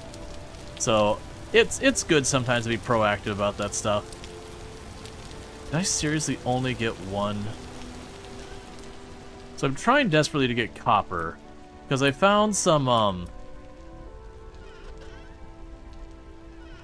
copper earlier so far as the area can have copper, but I haven't actually made the copper happen. Let's go ahead and put one of these spears up there. Oh yeah, so that enemy tried to shoot me with an arrow instead just stuck it in my tool rack. Because I want to go ahead and get myself another bronze pickaxe real quick. And then after we do that, I really need to try and get that copper happen. Because if I can hit a vein where I can get a couple hundred copper chunks, I have enough tin in there that we can make the bronze anvil. And with the bronze anvil, it means I can make copper, bronze, or iron equipment. At which point, I'm just going to be aiming for the iron. Because if I can make iron tools happen, then the bronze becomes kind of a luxury metal. Where what I'd end up doing is I'd be working almost exclusively using iron, and then using the bronze for stuff like making a bunch of bronze lanterns around the property. That way I can have lights there. That's the reason the enemies are spawning inside, is I have no light there, and I've gotten tired of replacing my torches. The catch is, I believe it is 18 copper chunks I need per pickaxe, because it's 18 copper and I believe 2 tin to make a bronze pickaxe. We're just not getting good RNG on these.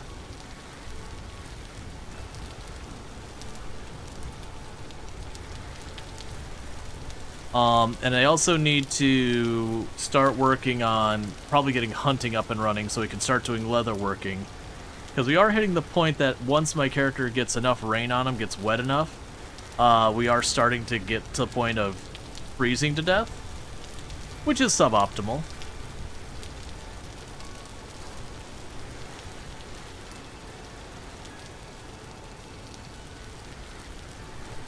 So I'm leaning towards getting one more bronze pickaxe now, and then trying to get ourselves a bunch of rope ladder, so that way we can go back to where we know that there's supposed to be copper in that area, and then just taking the strategy of drop the rope ladder down, just like kind of dig straight down with the rope ladder, checking for ore every 8 blocks or whatever, and then once I run out of rope ladder, climb to the top, pull the whole thing up, go, 8 tiles over, do the whole thing again.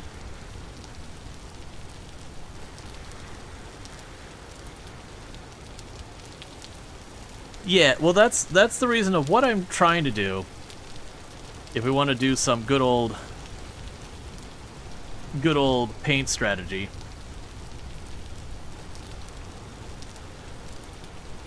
So what I'm trying to do here for my strategy with the mining is if we bring this up, so if we have that, like, we're looking top down, so pretty much the plan here is, I find the pin, that's where, oh, that needs to be way bigger.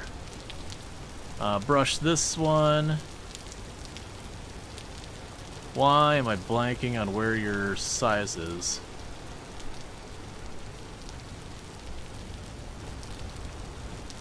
Okay, that'll do. Yeah, so pretend this is the pin where it says, okay, we know that somewhere in this area is copper. So I try and go down, and we look at this, I try and go up this far.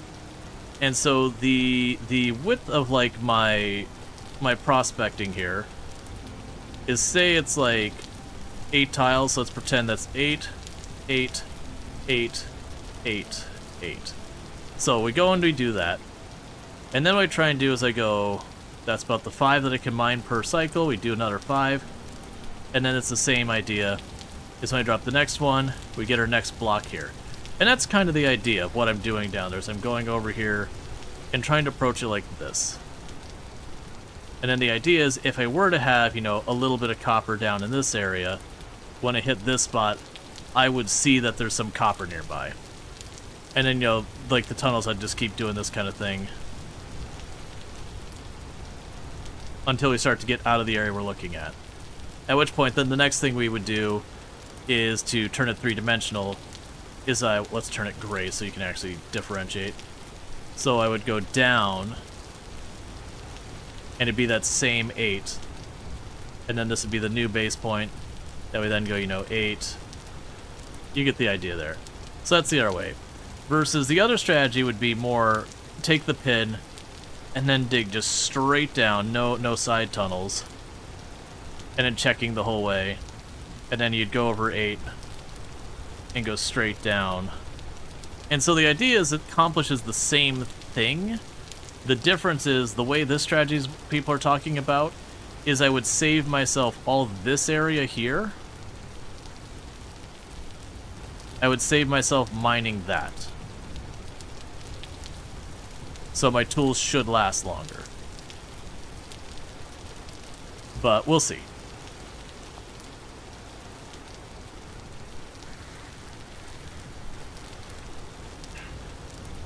Regardless, I'm not making a whole lot of progress real fast.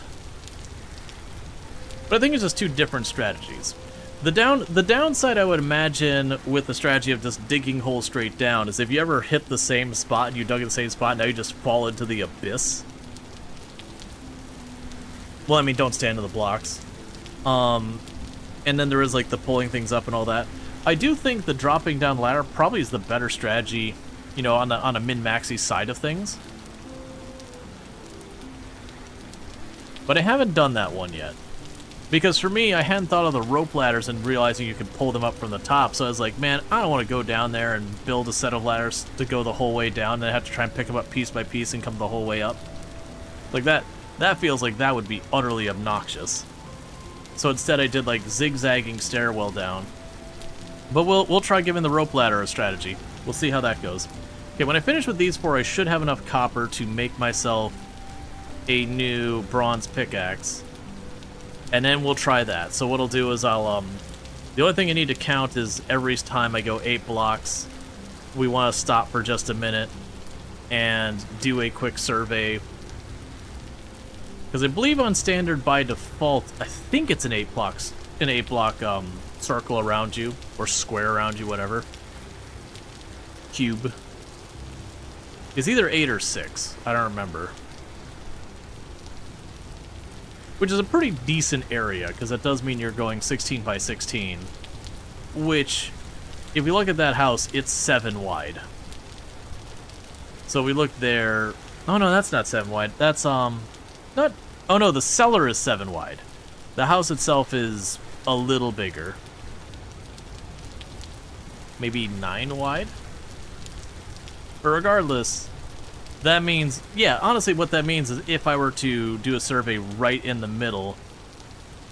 Let's see, 6 radius, so prospecting every 12 would be min-maxi? Yeah. Yeah, and I was going, right, I was going about 10 when we were going the distance, and I was going 8 down. So that the up-down I would overlap a bit more. Because a lot of the ore you find are in very, like, there'll be 2-3 thick of layers, but like really wide. So you can technically catch it on both sides and just miss the whole layer. Okay, we got a carrot. There we go.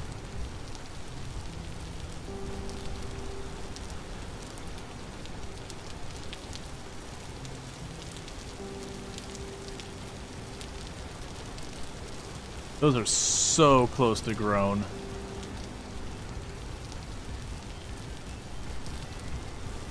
Okay, so let's drop things off.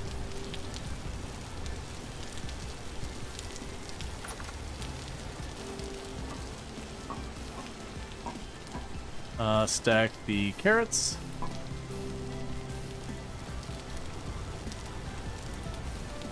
Grab our ore.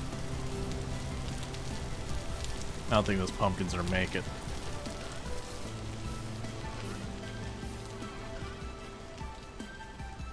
Yeah, so you can drop the block there. Drop the clay here and the quartz here. Alright, so 1, 2, 3.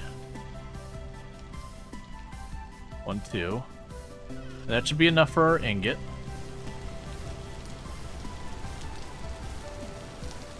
So we can go down here, grab a crucible, drop it there. Grab 2 charcoal. So that should be plenty for heating it. So boom. Boom, boom. 100 of tin bronze.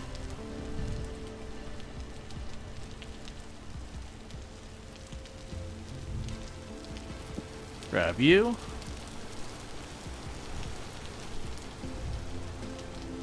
So while that heats up, we'll put you away. I'll give that a minute to melt.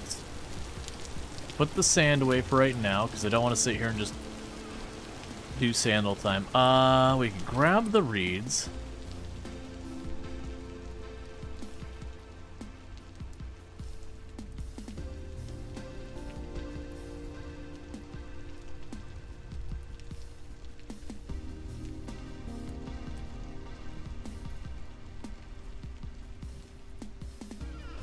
Okay, so we got 46 rope ladder.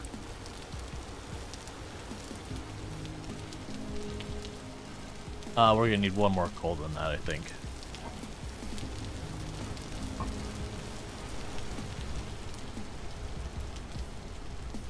No, actually, we might not. Let's let it cook. Cause you need to be...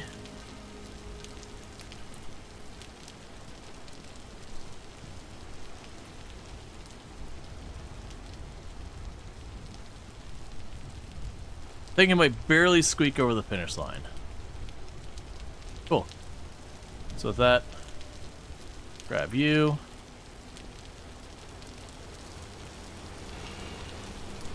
Pour it into the mold. Drop that off. Put that in the wall. We gotta wait for it to cool off. And you can take stuff you blacksmith and chuck it into water to cool it off quicker. But stuff you do in the mold, you can't. Not just go for it kind of thing. You gotta just do little bits. Because if it cools off too fast, it destroys the mold and what was in it.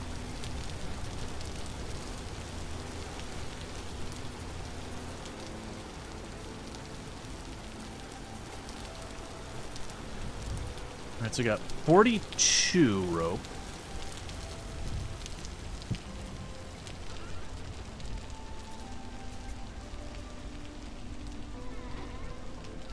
Main rope ladder.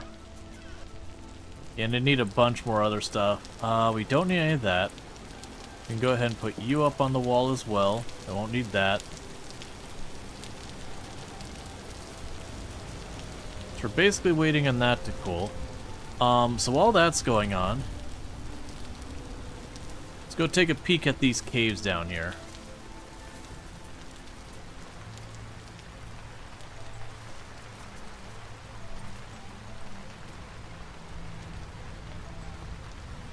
I don't love that.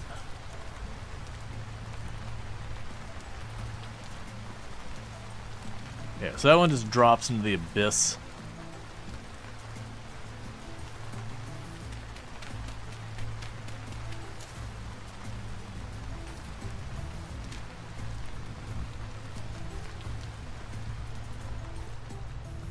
Okay, so there's nothing there. We don't need to mess with the dog.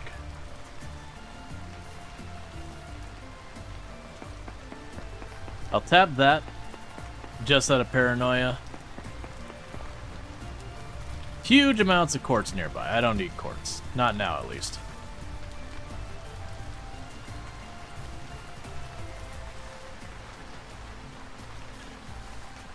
Yeah, so some of that's worth checking.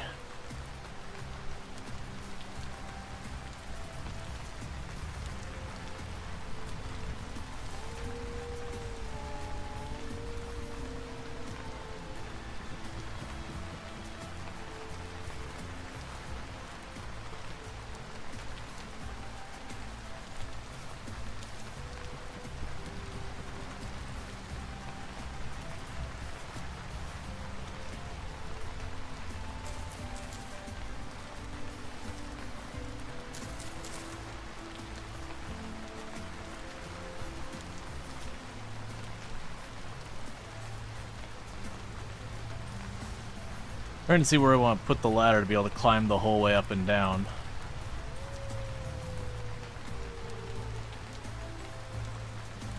It's not looking like there really is a spot.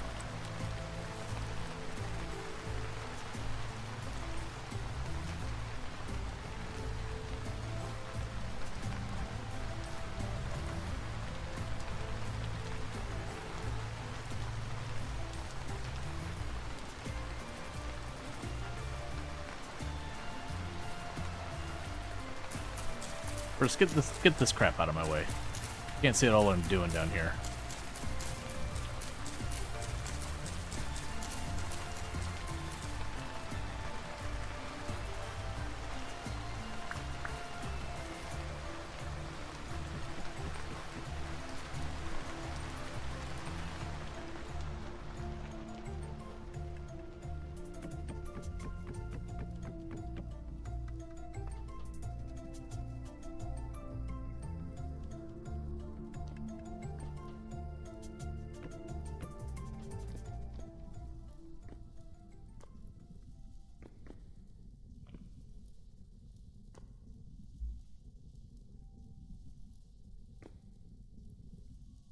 I don't need the ladder here, but I kind of like putting the ladder just as a stronger visual indicator, being like, hey, this is the way to go. Okay, and while we're just standing here, eat the dog. I mean, eventually we are going to hunt. I'm going to be waiting on a lot of that. Alright, so we got trace amounts of olivine. I don't really need that right now.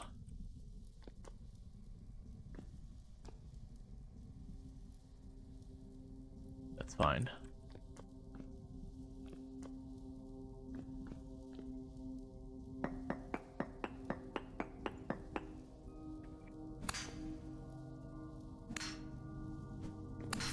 George! Woohoo, okay. Alright, so I've learned something. I've learned those hit like a truck. I was not expecting a quick one Taparino right there. Oh, don't you murder me right now.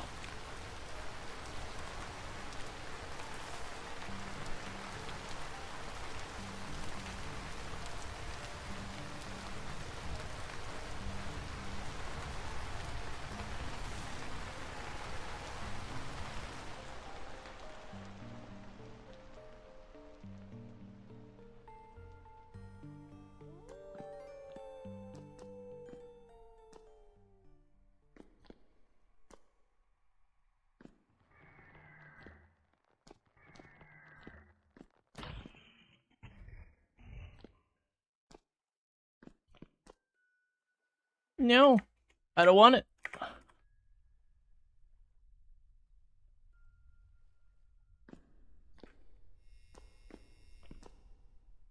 So this is a problem. Those suck. And I want my stuff. And they're basically camping my stuff.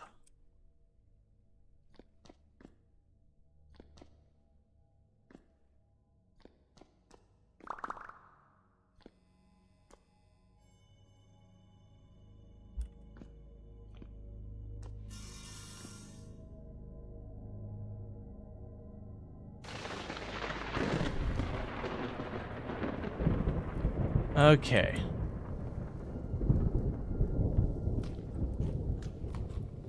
So not sure why this place is so terrible. I mean, part of it, well, I mean, we're not that deep. We're only at negative 24.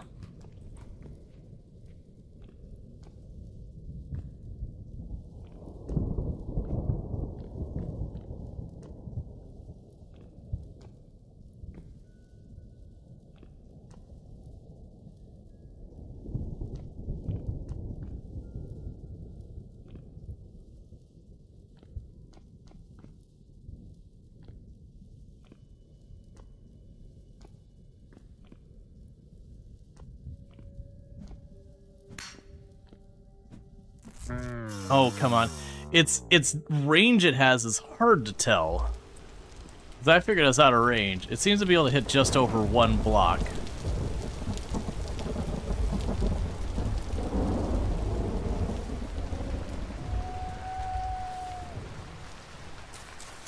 Get out of my way so I can see. Like, if I was a long way away from this, I would give it, like, no shot, but because I've already died here, the consequences of death are relatively minor now.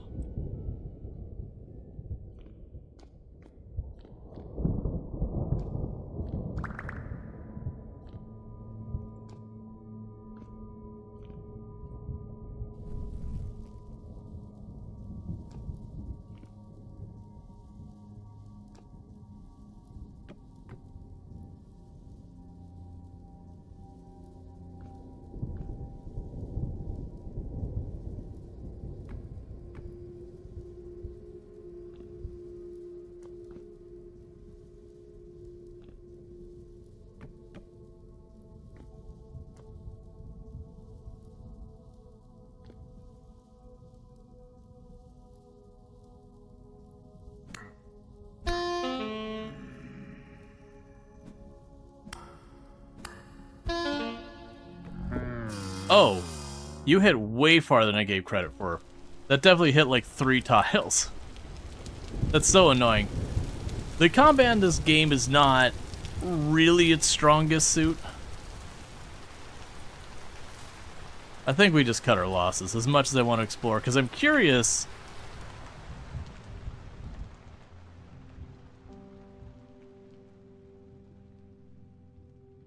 Because the fact that they did bother to put like something dangerous spawning there. I could throw...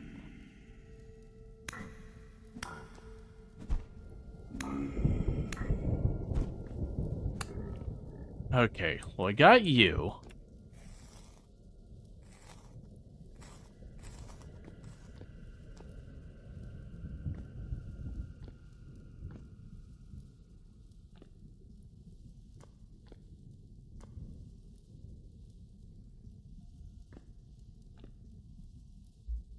Okay, so you're coming.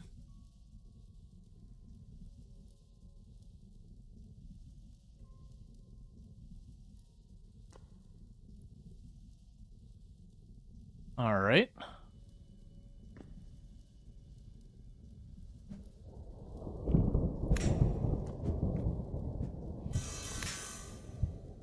Are you dead? No, you're pretend dead. Okay. It stopped moving. I was like, okay, are you dead? Alright, well, that thing sucks. Yeah, we're wasting our 1 temporal gear we have there. So let's try and recover our rope ladder and stuff and then just leave.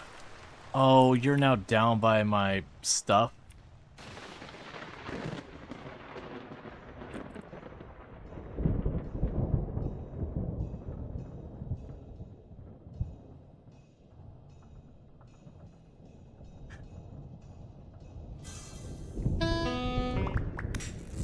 I was not expecting you to jump down on my head.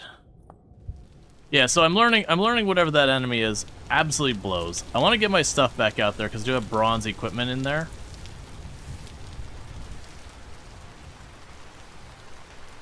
But the hope is that if I could just draw it away for a minute.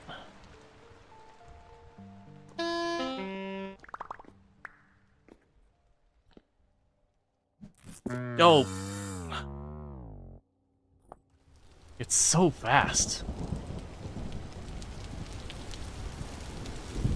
Because I don't want to go deeper, because if I die deeper, then I just exacerbate my problem. I'm trying to just get past it, because it's getting stuck on the wall there, versus it was going...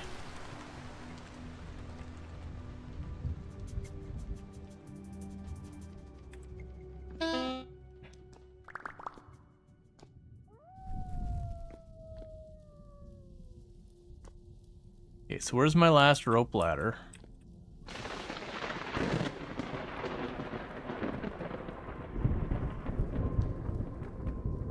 Yeah, it's the fact that its tail whips so far. It's really hard to gauge the range.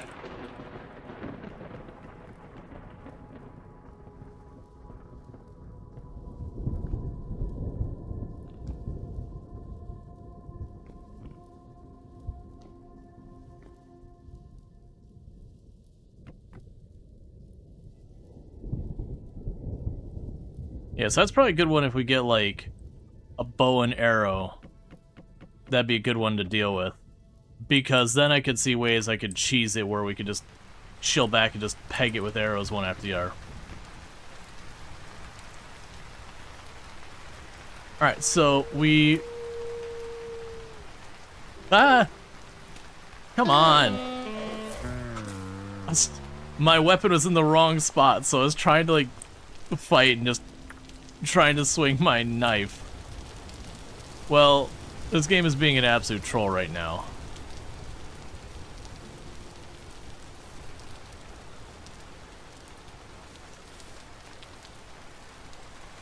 Where's my stuff?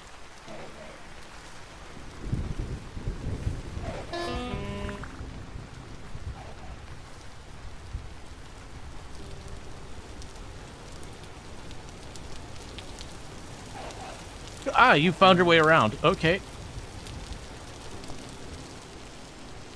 The plan was to get him to fall in the hole, because I've done that to a bear earlier.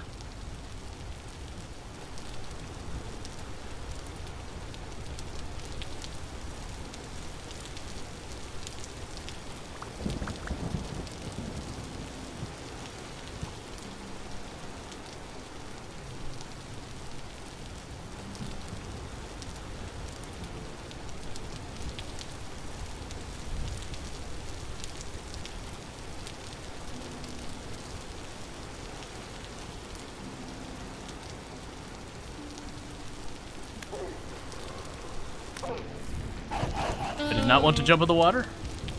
That's what I want to do.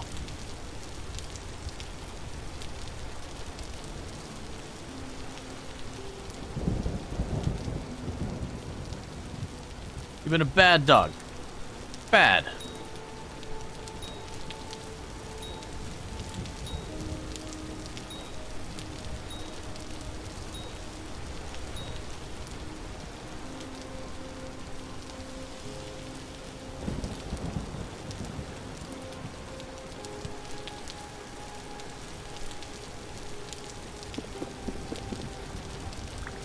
There.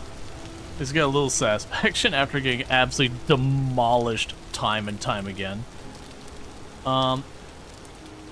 Okay, well, with this, I need to grab some firewood.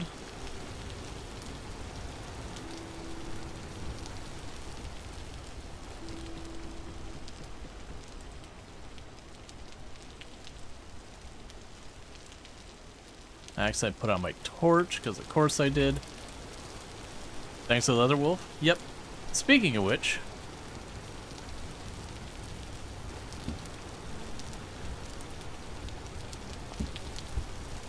get our very first leather going.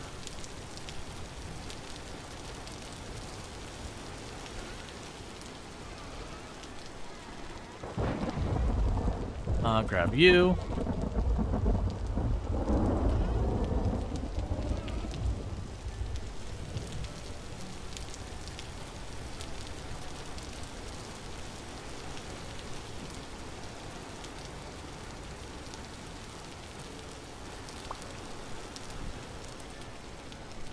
Let that cook for a minute.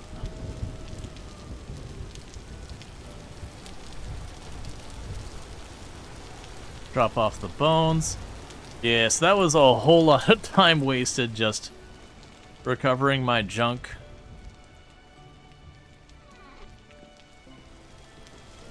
And hunger wasted. It's fine. We should have this being more than cooled off by now. So there's a replacement pickaxe.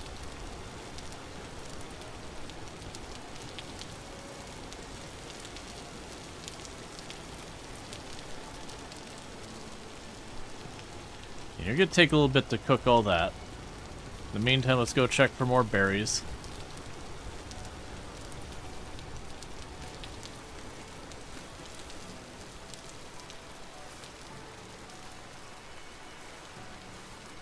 You know, while we check for berries and all that's cooking, let's grab our shears and clean up the last of this junk in the back.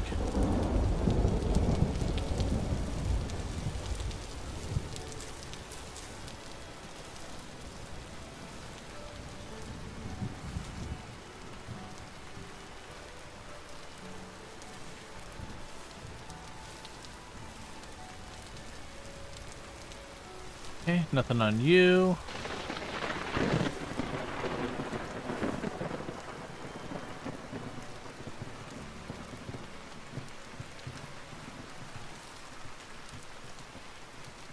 Oh, from what I thought oh, well.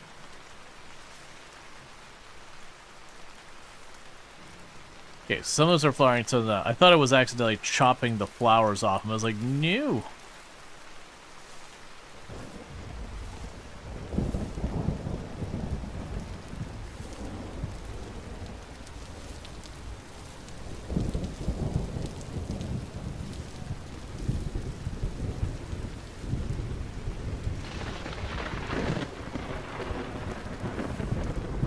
The reason we're squaring these off, it just makes it way easier to see what's going on.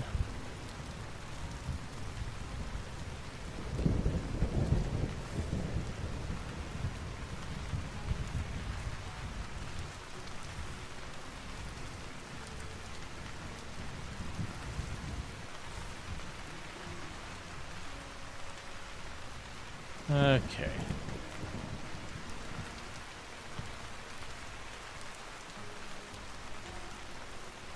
There we go. Berries on those two.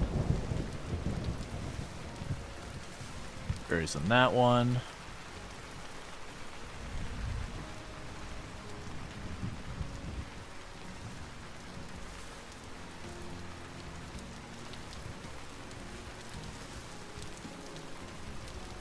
Okay.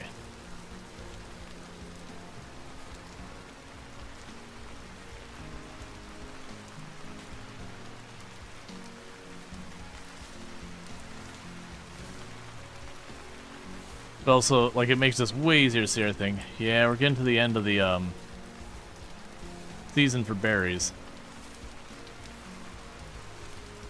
Which will be sad. But that's fine. We got a decent number of crops we pulled up. I am taking the time to process a lot of other things. I didn't get that many berries, but that's okay.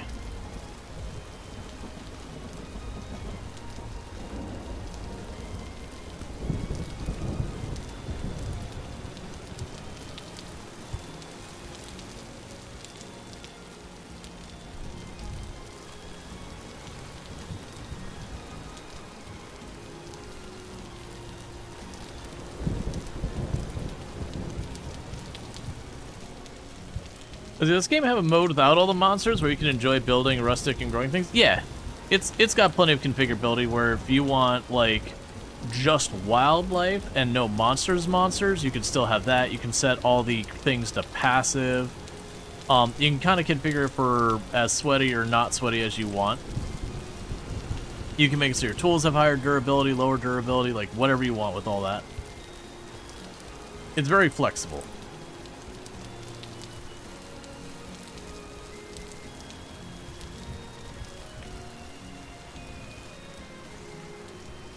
It's not a lot of food,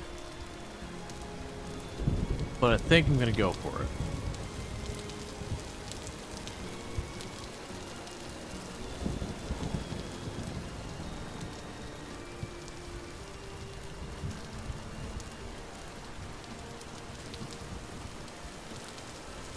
Alright, so we're gonna try and do another pass if we can't get this copper to happen.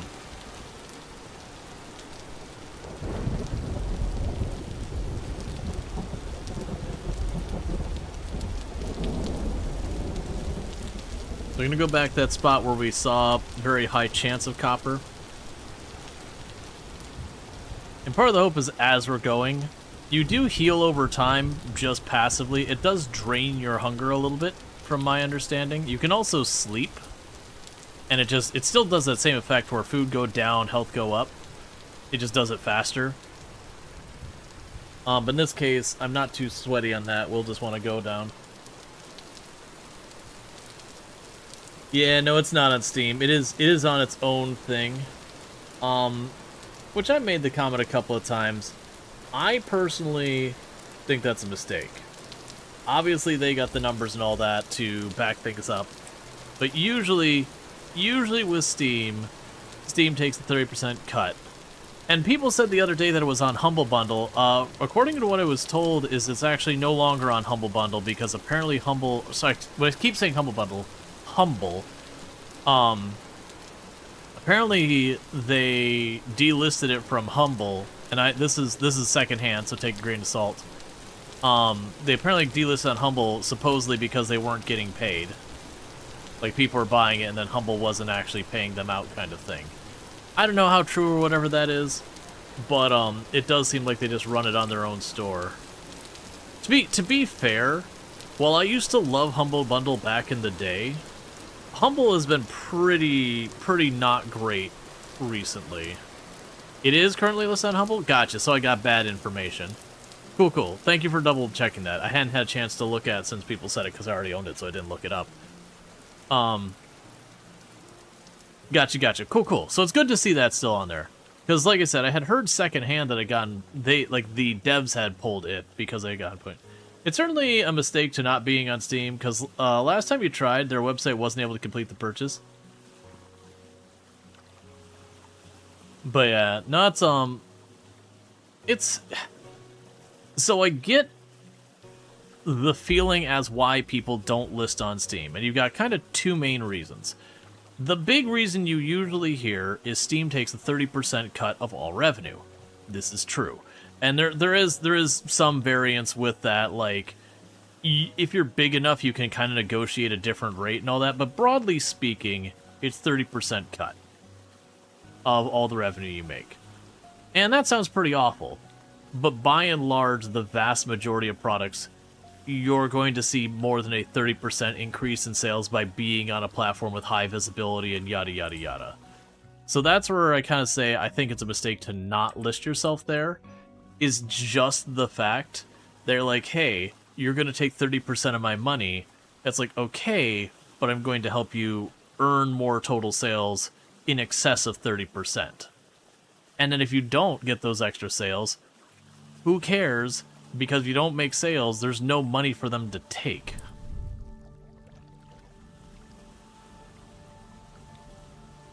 Now, the other argument people have is that Steam is a monopoly, and they don't want to enable a monopoly because, while Steam is sort of the benevolent monopoly right now, one CEO later, that could change. That, you know, the next CEO on Steam could be truly something awful. Oh, I'm seeing a trade vehicle on there, that's fine. You know, the next CEO might be far less good and be just totally driven by profit, take the company public, and then suddenly Valve goes from being, you know, this kind of benevolent monopoly to just, you know, awful. Oh yeah, no, if like Electronic Arts buys Steam or something, as long as Gaben's alive, I think we're okay. The question is, when he passes away, or otherwise completely removes himself from it, it's what happens next. Because they've done pretty good, because, like, while he's still around, he's not running day-to-day operations in anything. But it's kind of one of those things that the people he put in place do seem to honor, respect, want to keep his view of what Steam is supposed to be and what Valve is supposed to be alive. But, you know, when those people retire, do they do as good job of making sure the next people have the same vision, whatever? I would love to hear that, like, in contract, that as they pass the torch, you know, that's like, you know, anyone here to, like, run the company must adhere to these policies in the contract, and failure to do so nullifies the contract and any actions leading up to the nullification of that. The big thing to say is probably no stakeholders to appease quarter to quarter. Yeah, no, absolutely. They have no fiduciary obligation to anybody, legally speaking. They don't have to listen to shareholders try and bully them around. If someone says, but you can make more money, they go, eh. And that's the reason why it's like, they're like, I would agree Steam is a monopoly, and like I said, right now we're dealing with a benevolent monopoly, but you know, that may not hold true. Doesn't mean someone would sell it out. Right. I think it would have to be the nature of like somehow writing a contract that like as you sign on as the CEO, it's like, you know, as part of this contract, you know, if you attempt to do any of the following things, you know, the attempt to begin that process nullifies your employment and all benefits. Like, you know, basically be like there is no budge. Like if it's like unless legally obligated, if you attempt to go public, instantly your contract is nullified. Or have some system in place that, you know, for their employment to be valid, they must do it. And that's not a realistic thing. But, you know, try and put some check in place that holds their feet to the coal.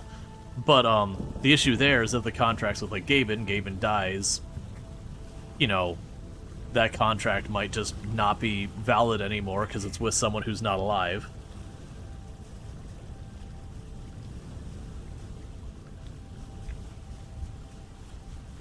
And then there's always a chance that the contract is deemed unenforceable, blah, blah, blah. Where even if everyone agrees, at the time meaning it, you can have those kind of things where, because the terms are either so unusual or just not reasonable, whatever, that they nullify it down the road. Or nullify parts of it. It's like with terms of service kind of stuff, where you agree to a terms of service, they'll be like, ah, but you agreed. And then it's like, well, yeah, but this terms of service are so dystopian, we're going to choose to nullify it because it's not reasonable, it's unenforceable.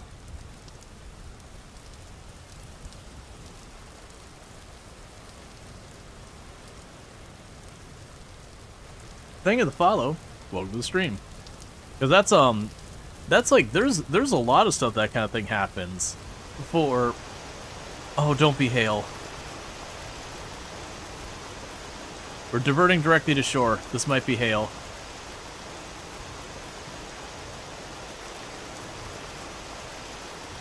If it's hail, I might start taking damage.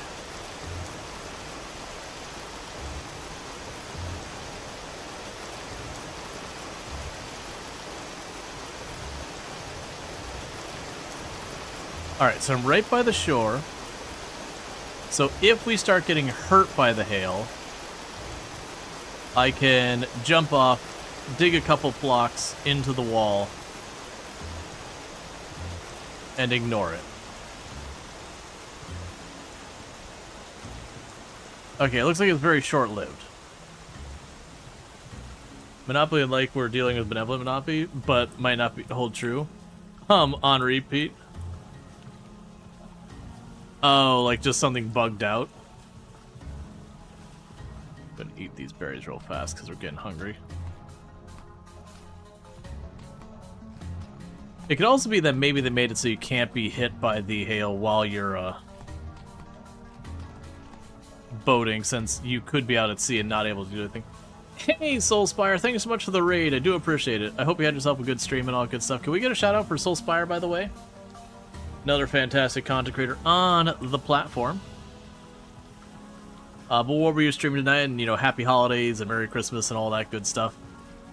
You know, whatever it is you choose to do for your celebration or not. Lego and brick building. Ooh. Legos are good times.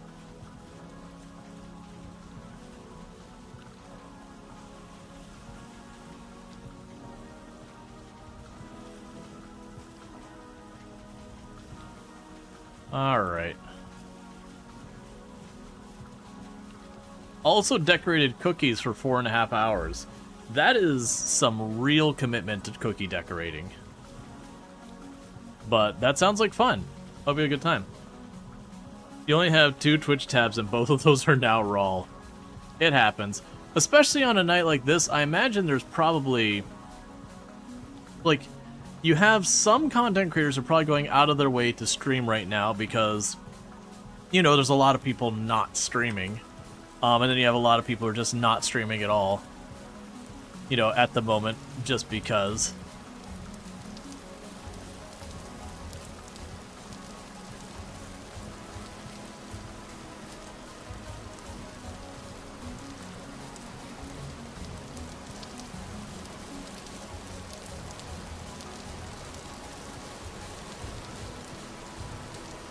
Is it provided coming plate? That is absolutely fine.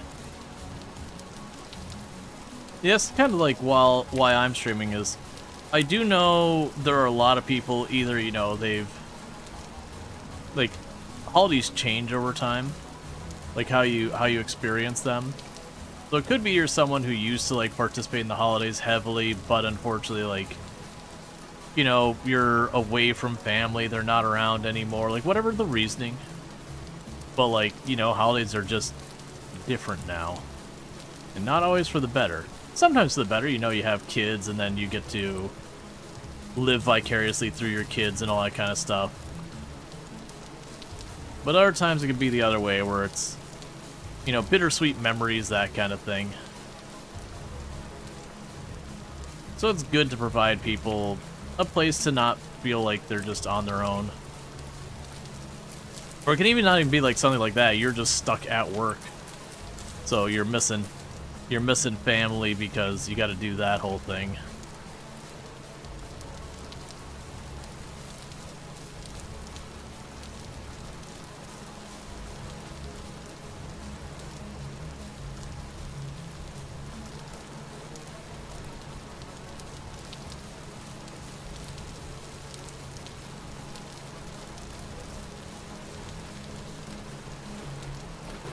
Oh, I missed the... Oh, Soul's cookies were amazing? Gotcha, I was like, what announcement? Because I got...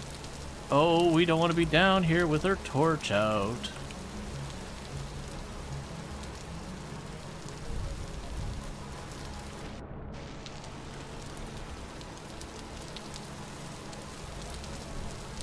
There we go.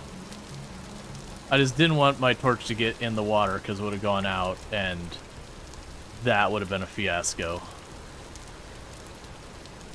Because it's dark and rainy. Probably cold.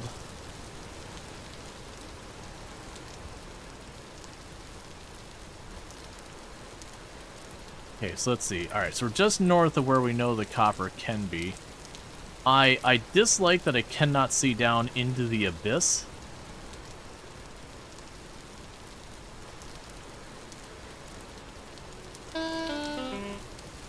Well, ow.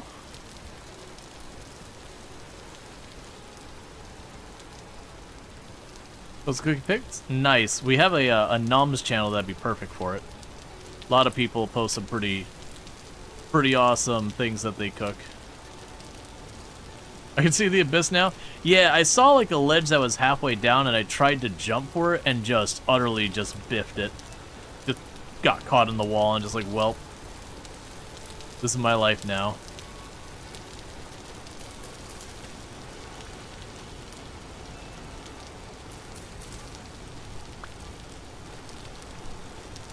So I'm doing real fast. Because if we're lucky,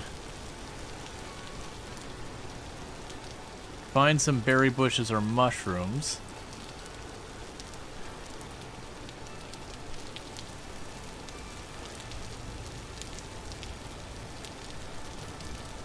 So we can top off our hunger before we go in for the mines.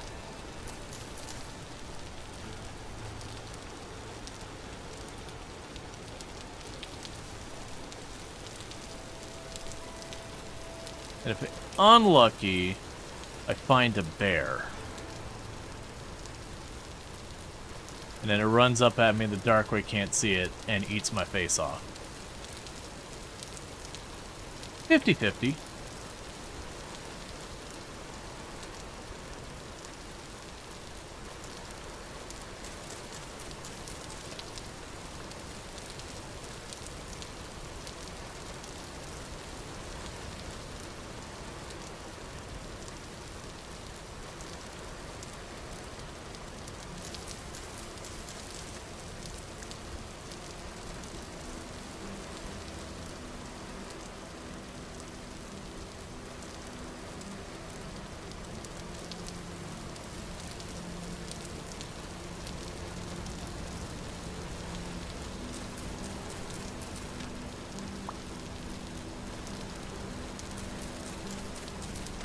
I'm just trying to top off that hunger as best I can.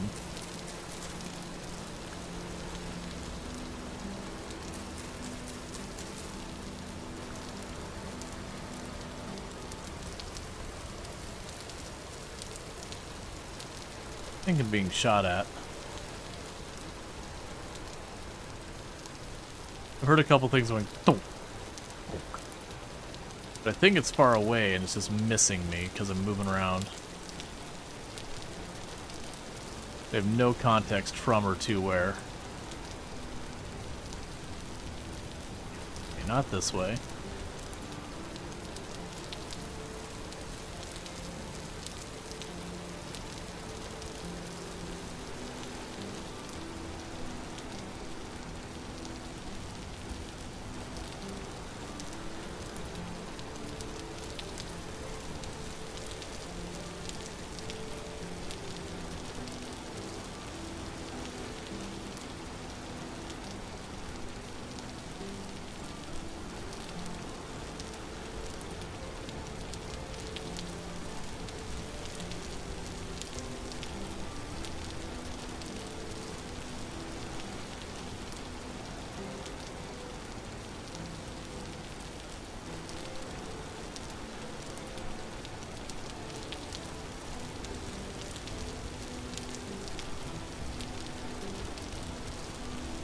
Come on. Wouldn't be so bad if it wasn't so dark, but I find 1 or 2 good berry bushes.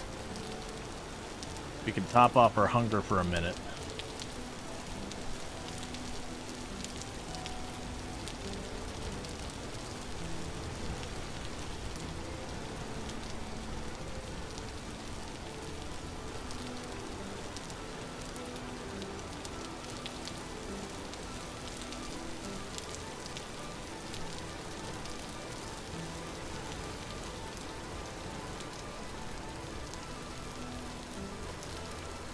Alright, let me go ahead and check out what chat's saying.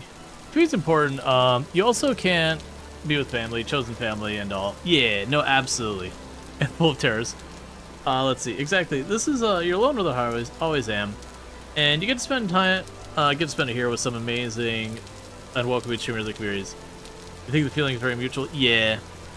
I remember having to spend Xmas evening before Twitch was the thing. You're doing an internship across the world. You wish it had Twitch at the time. Yeah. No, it's like, it's a thing very genuinely. I could make more time for family and all that. It weirdly feels like the family dynamic I have has changed a lot since my grandparents passed away. Like, it feels like there was a lot more motivation to just go to whatever holiday thing was going on back then to go see them. But since then, there's like no ill will between me and my family. Like so far as extended family, immediate family, no thing.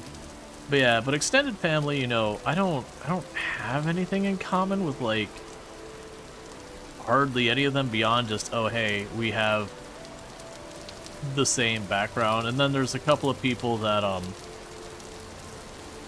really like to talk politics, and it always escalates. And don't get me wrong, I am down to debate. But it's kind of one of those things that you're like, do I really want to jump in my car and drive for a long while to get into an argument that, you know, a lot of the counterpoints are, I wouldn't say bad faith so much as the person just not, like, unwilling to listen or concede or anything. They've kind of got their decision, and even if you could prove them wrong, it wouldn't matter.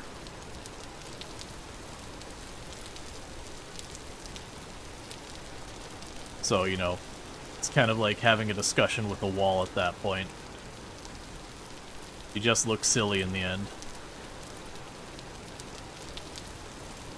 As you say, in your family this year, you're trying to rekindle doing some things together for Xmas. Some of your aunts and uncles, you haven't seen each other at festivals for like 10 years. Like talking to your 80-year-old father about politics, talking to a brick wall. Yeah, no, and that's true with my pops. We don't really talk politics with, you know, between the two of us that much anymore. He's got a lot of health stuff going on, and just isn't good for it, so to speak.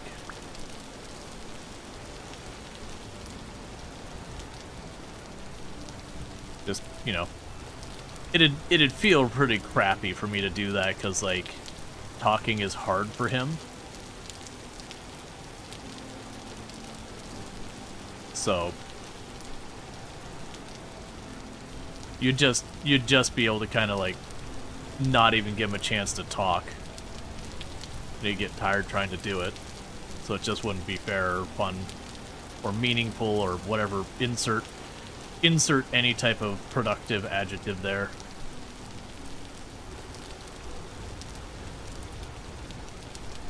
Alright. It's starting to get brighter, so hopefully I can see things to eat from farther away. Oh yeah, the orange star is where I found meteoric iron. Be nice if I can grab that. So my family is very much cliche racist uncle. Mine's not too terrible. He's got some stances that are not great, but he's not the over the top kind of thing. His definitely falls more in the ignorant than, like, openly hostile side of things.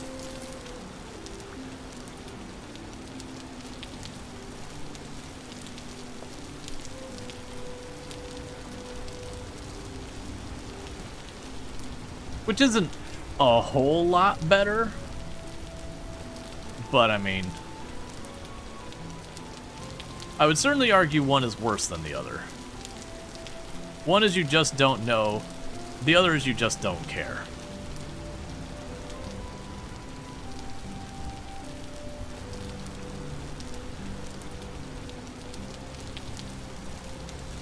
Let's see, your Holly's gone significantly better since both you and your sister stopped talking to your parents and just do her own thing. Yeah, no, I'm definitely not to, like, anything like that. Like, there's definitely no, like, it's not like we don't get along with our family or anything like that. Like, the extended family, it's more just, I would absolutely have no problem hanging out with them. It's just we don't really have a whole lot in common. Beyond being like, oh yeah, we're related. Cool. Like, I like, honestly, pretty much all my aunts I like. Like, I mean, I shouldn't say dislike anyone in my family. Even the one that could get into arguments and all that. I probably just don't need to hang around with him. I don't think it's good for anyone. Because I'm that kind of person, if you're saying a bunch of garbage, I'm gonna butt in and be like, hey, that's not cool. How do you heal in this game? So, as long as I'm keeping a decent amount fed, I will slowly heal. Otherwise, if I go to sleep, I will heal much faster. I'll also deplete my hunger much faster, which is honestly fine. Right now, my problem is I need food. We're getting ready to start hitting proper late fall / early winter.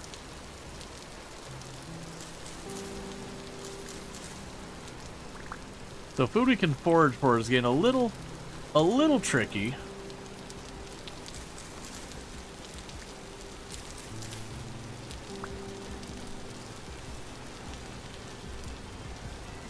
And another part of it is because a lot of my food I'm currently putting into stuff that stores really well, so that I'm hopefully in good shape for when winter rolls around. But I was trying to get like a stack or two of, not a stack, that's a bit much. Basically, I was trying to fill up my food bar and then have like a handful more berries. Now granted, this is going to be a bit of a dicey mining, I think.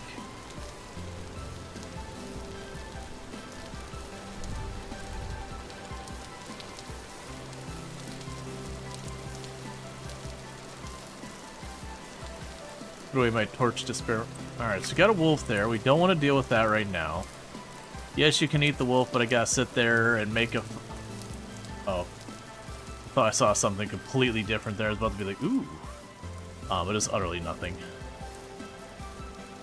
Oh, you are a big pear tree. Alright, hang on. You're coming with me.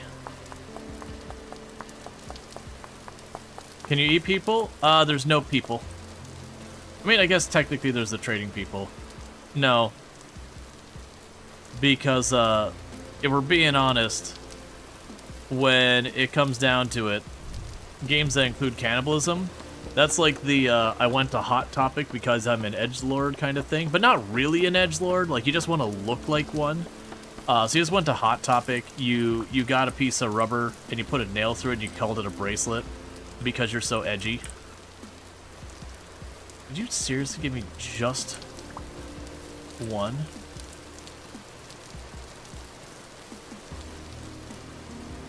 It's a sign you've been drinking pear cider all Christmas. Pear cider's good.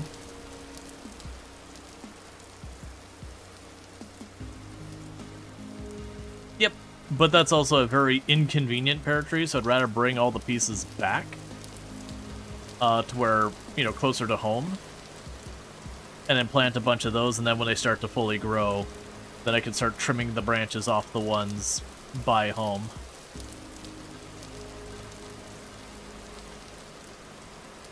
Come on, man.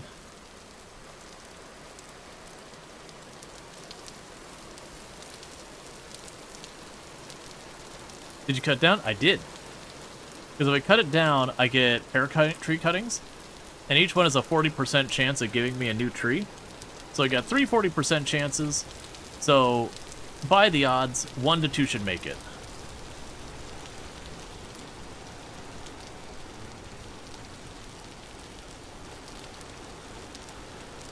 Hey, Leafy Pew, how's it going? And again, happy holidays for everyone hanging out, so. Recycling corpses makes sense. Dude, not everything needs to be a moral crisis. I understand people are like, meat is meat. And don't get me wrong, when we had like our first game or two that was like, oh, taboo, cannibalism. You can do cannibalism in this game. But it's not wrong. Meat is meat. You can do it, but you don't have to do it. And for the record, I actually like RimWorld and all that, and play a crap ton of it. But it's one of those things that's become a trope in gaming to have cannibalism in your game, that it was kind of interesting and cool like the first couple times it happened, but holy dear god crap, it is like in every other survival crafter. Hey Quinlan, how's it going? Thank you so much for the raid. Yeah, so it's like games just shoving cannibalism into like tick that box is very tiresome. But hey, how was your stream? Can we get a shout out for Quinlan, by the way? I do really appreciate the raid, and I hope you had yourself a good stream and all that. What were you streaming tonight? And, you know, Merry Christmas, Happy Holidays. It's a little after the fact, I believe, but Happy Hanukkah. Like, whatever it is you choose to celebrate or not celebrate, you know, have a lovely day if you're not celebrating as well. Just hope it's good. Ah, here we go. We got some proper bushes. Yeah, no, it's just people brought up the, does this game have cannibalism? And it's like, no. Not everything needs it.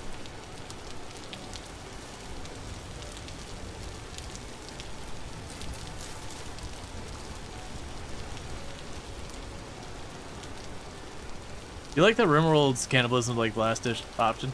Yeah, no, it's like that's the thing. RimWorld's not too bad and it's totally optional. And unless you shape your colony specifically around it by either taking pawns with certain traits or choosing an ideology around it, which it used to be way harder. Like, if you didn't take the time to make sure your pawns were cool with it, you could do it, and your colony would absolutely throw a fit. And, you know, burn the place down around them. There we go, so we got what we needed. It was fun. You playing Minecraft for the first time in a while today. Nice. We've been having fun with Vintage Story, which is like Minecraft. If you wanted everything to be way more complicated, and occasionally it would just kind of, you know, kick you in the teeth just to remind you that you're alive. But yeah, no, I hope you had a good time with Minecraft and all that. It's an excellent game. Let's see. A lot of people don't like colonies that do that. But it's more because basically cheesing since raids are pretty regular. Yeah, that was the comment I usually made. People like, why aren't you doing a cannibalism? I was like, well, if you set up for it, cannibalism makes the game very easy by comparison. The food practically practically drops on your lap in RimWorld when you're doing that. I've also seen many people kill their runs when they're doing that kind of stuff because the amount of money they just produce so fast.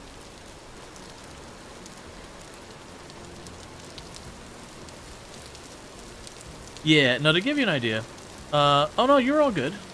Yes, again, check out Quinlan playing some Minecraft. That is a gaping chasm into the abyss. Wait.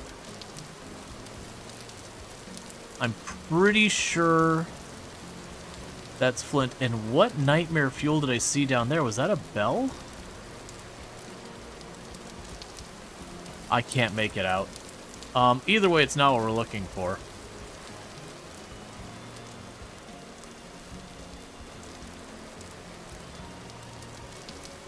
Okay, so this time what we're going to do is we're going to go back to our pin that had the highest chance of having...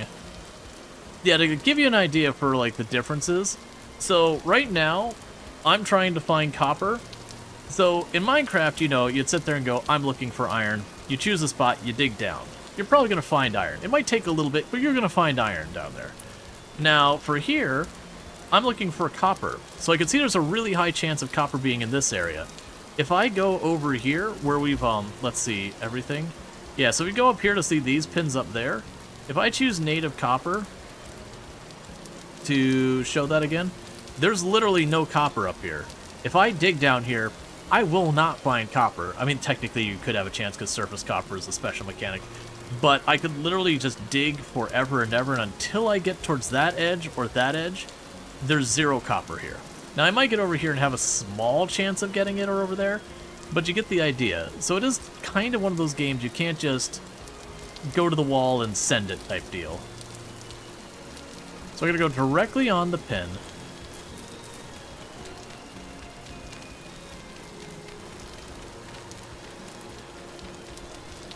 Let's grab that, put it in your hand.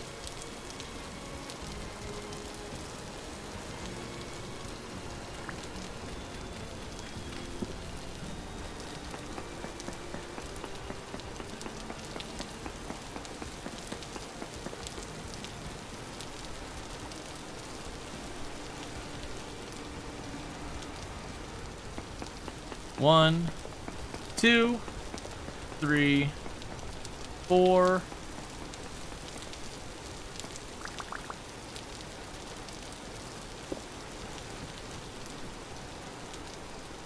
Five, 6, 7.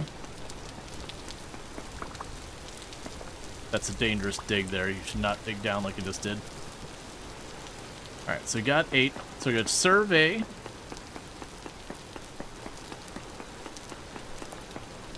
No ore nearby. Alright. 1, 2, 3, 4.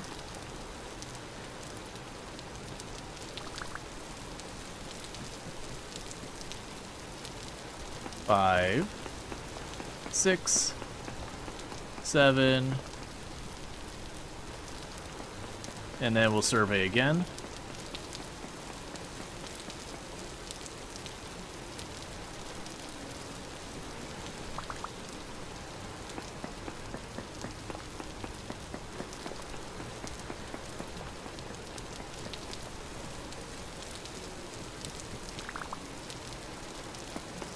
Okay, 1, 2, 3. I'm hearing awful things through the wall there. No ore nearby. 1, 2, 3, 4.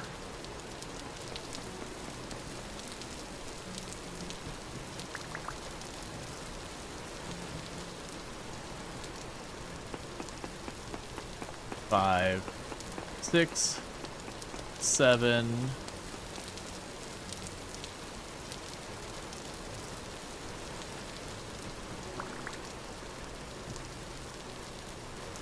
And 8.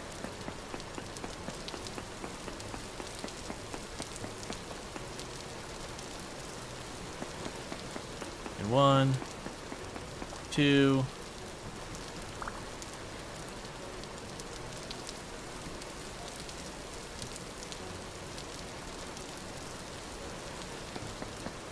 3, 4. And that's the last one I could do down here. So don't have more ladder. So that took us to minus 36. Okay, so we're gonna go all the way up.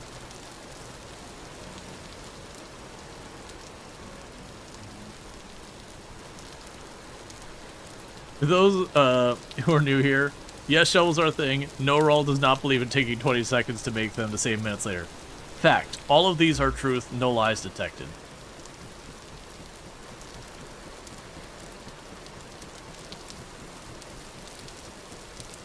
Kinda wish I had more rope and all that.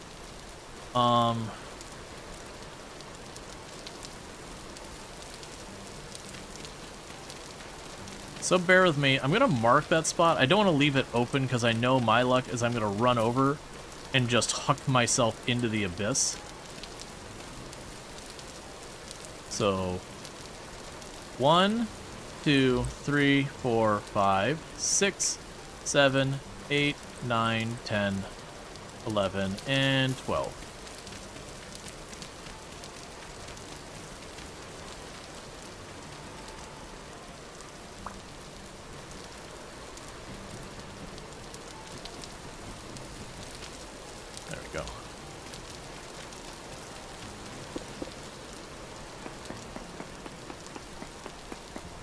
Yeah, so what I'm doing here is I'm digging down through the dirt.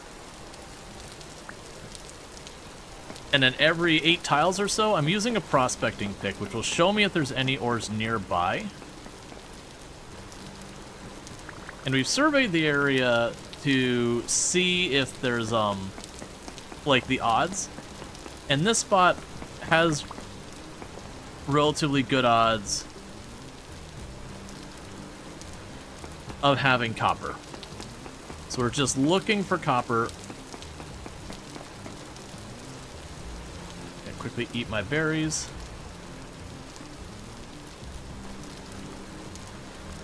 So I got my hunger a bit better. Yeah, no, it's absolutely I don't tend to be good about that. And thank you for the follow. Welcome to the stream.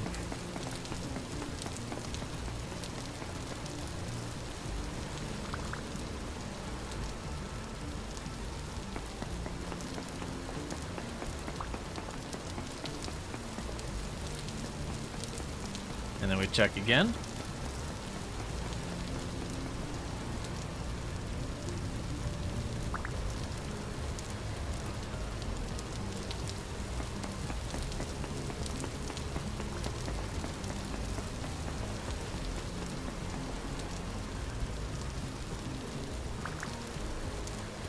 Okay.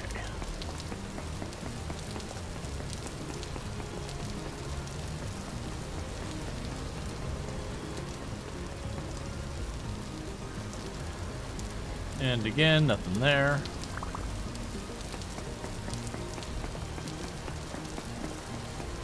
Two, three, 4, and bear with me. I'm just gonna go ahead and deal with the moderation thing on the YouTube side. These people are awful.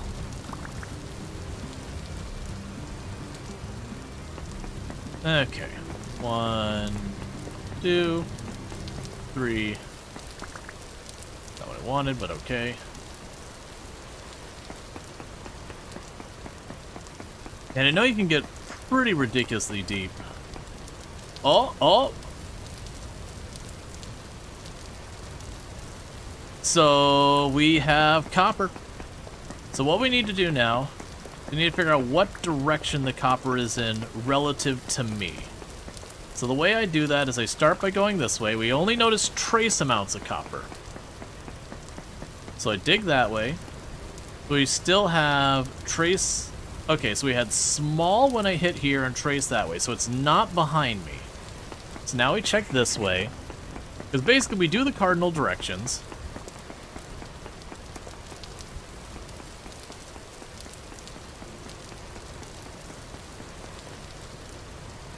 So we've got small amounts there. I'm thinking it might be below us. Like just a little bit farther. Like we might have landed directly on top of it. Or close to on top of it. No ore nearby. So it's not that way. So the question though is it behind the rope ladder? And technically it can be above us too. It can be above us where it was below where I last checked, but above where I am now. So in between the two. Also small amounts that way. Okay. Let's dig down 3 more.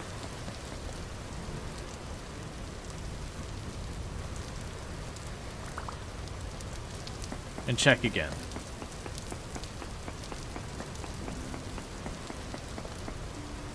Small amounts this way as well.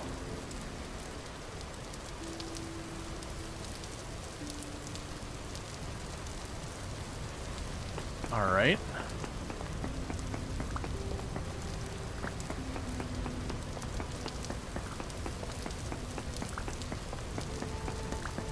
So down gave us small, and this way gave us small. If I remove that tile, does the ladder pop up? No, good. So we move a couple tiles over here. And survey again. Up, found it. Medium amount. So it's not a very big vein, but we did find the vein. Which is all we needed.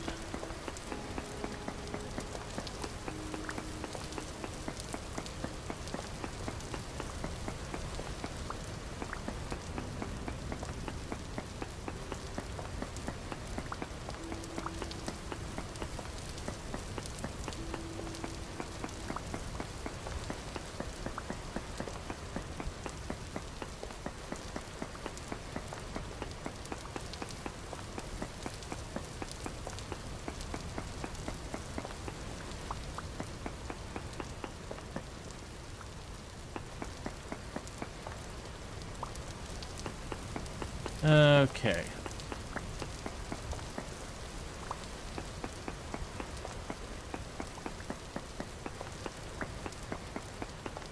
If you're wondering what I'm doing now, I need more peridotite block. I can get that by mining all around it, and that helps. That's also a way I can kind of make sure I didn't miss any.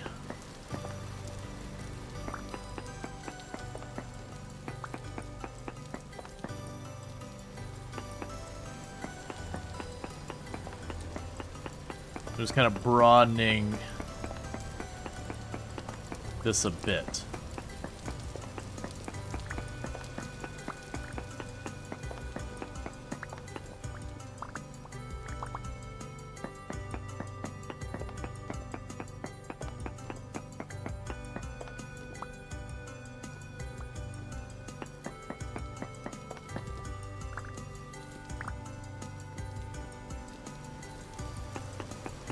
I'm hoping that's not all. But still trace amounts.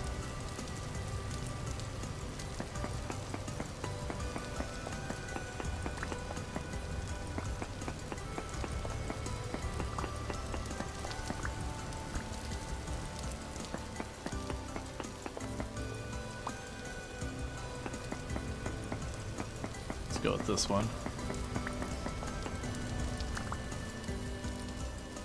What about this side?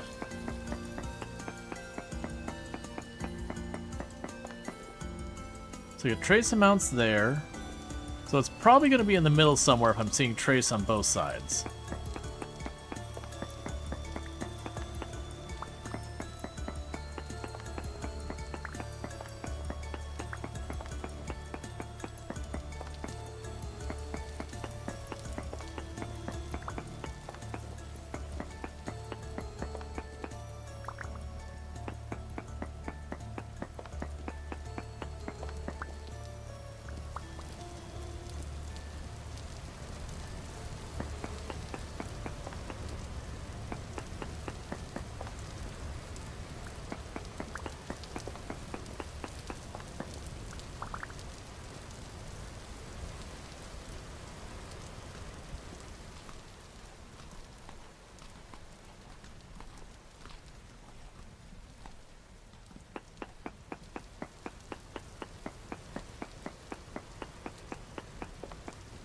No ore nearby.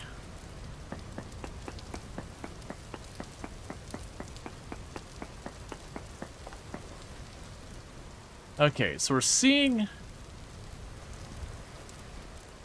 I could be above it. Because it's getting trace amounts on both sides of the room, but not on the ceiling. Which would imply either one, I've got a bit of ore in either far extremity of the room, or two, I've got some like under the floor here.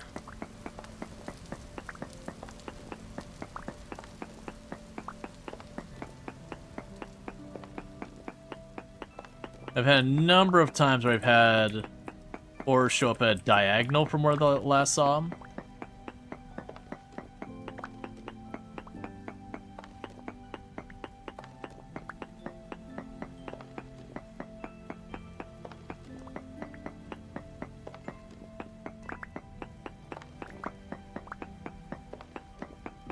Okay.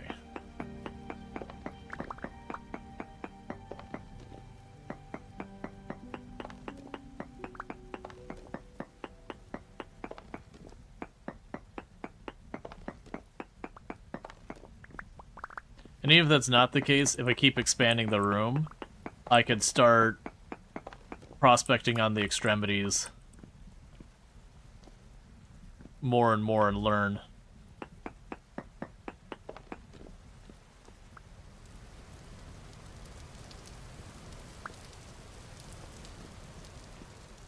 Let's try again. One on this side.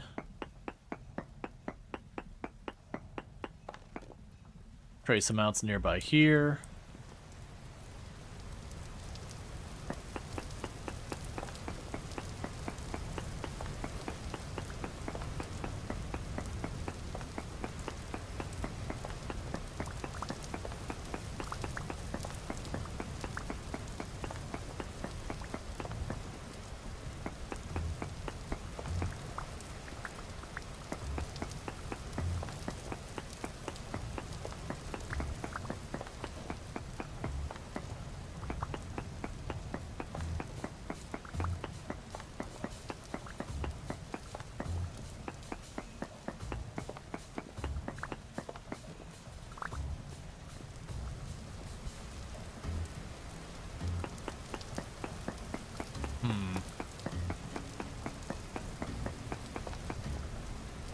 Yeah, so you got trace amounts there and there, not up.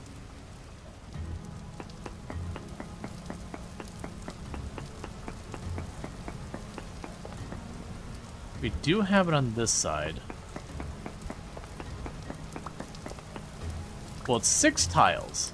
So we hit this one.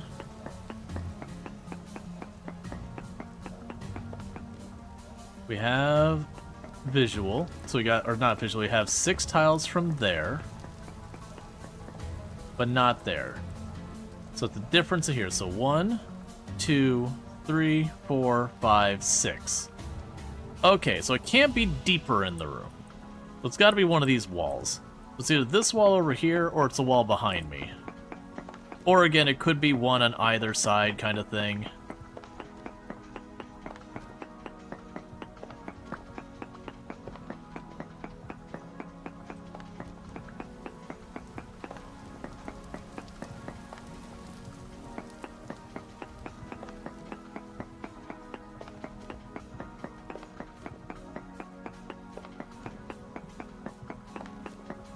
It's either 2 small ones on the ends, or one in the middle.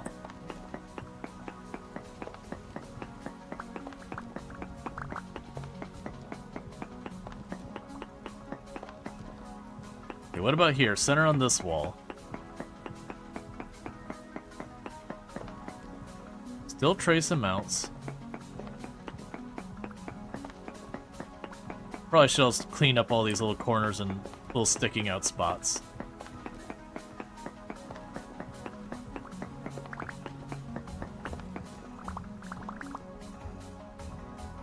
Unfortunately, I can't stay much longer until I get some food. No, it can't be up there, that's right. Because otherwise I would have detected from up top.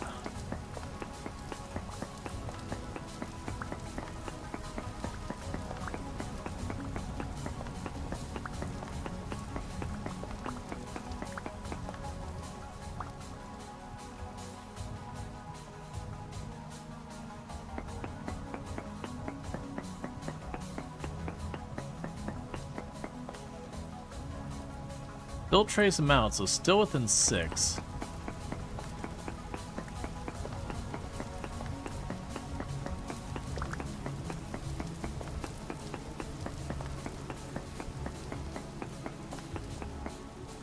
Right, it wouldn't be able to be that low.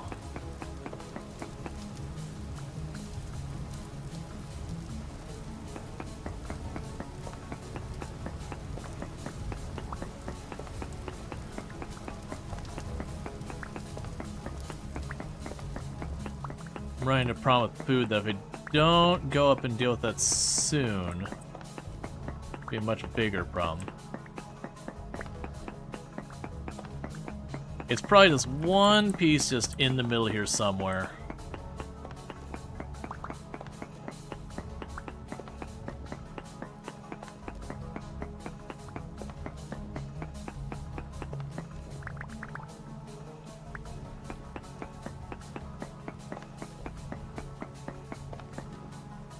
Okay, moved a couple tiles deeper. We'll check all these coordinates again. So trace amounts here.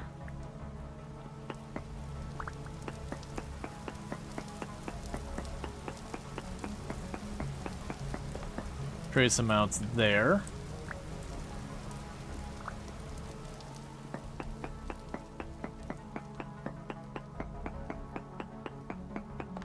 Trace amounts on this side.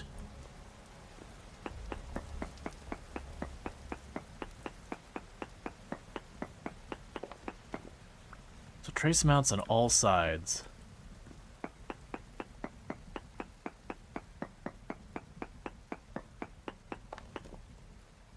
Small amounts. Okay, we've got more below us.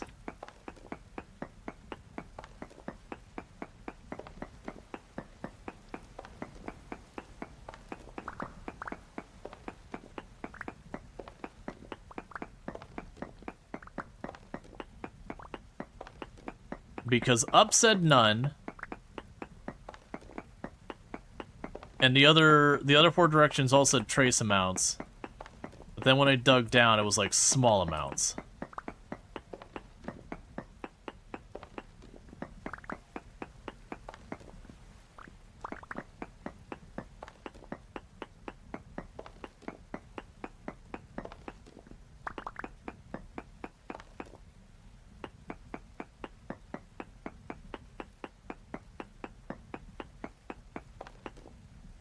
Still small amounts.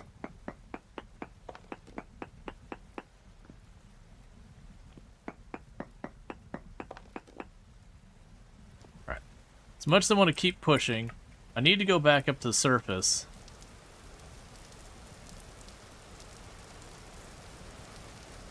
Because we're about to start starving to death.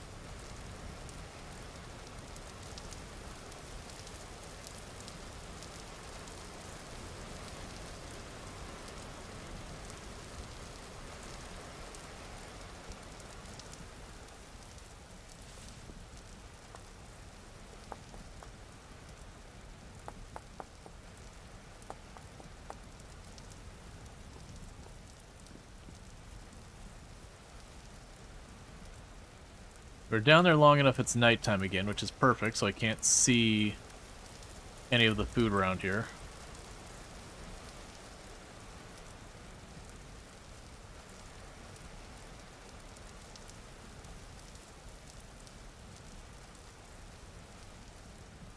Let's just start running east. So we looked around this area pretty heavily.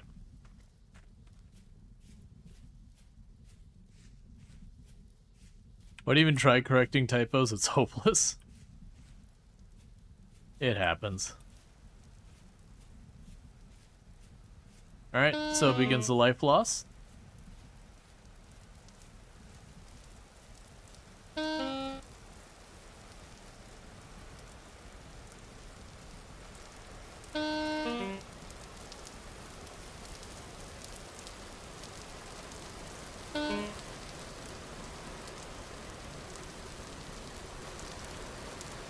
The one downside of the chalk being on the ground is it does make it sometimes harder to see some of the mushrooms, like the field mushrooms and the puffballs.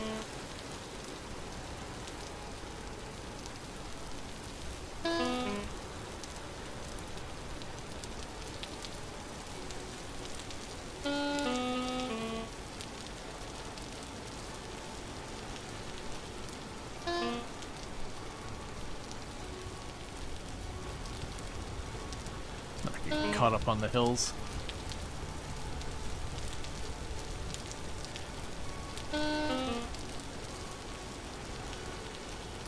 The good news is starvation does take quite a while to actually kill you.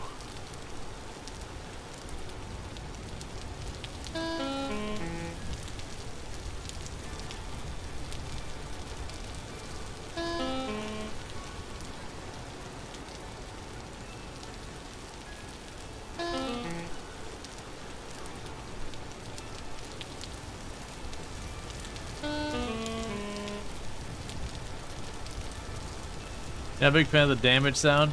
Yeah, all the, your character's sound is musical instruments, and you can choose the instrument. I know that's one of the things that the devs went back and forth on, that whether or not they're happy with it. But it's kind of part of it so much now that, like, kind of going back on it'd be tricky.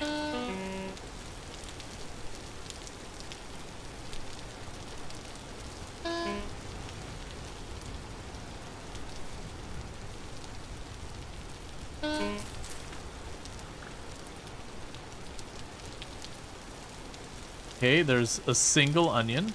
That's better than literally nothing.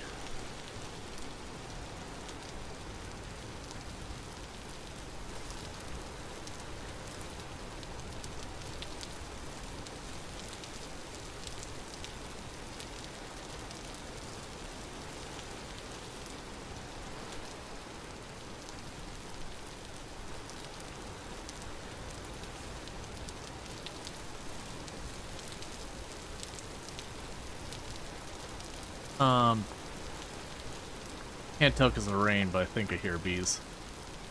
So I'll mark it for when I'm not starving to death.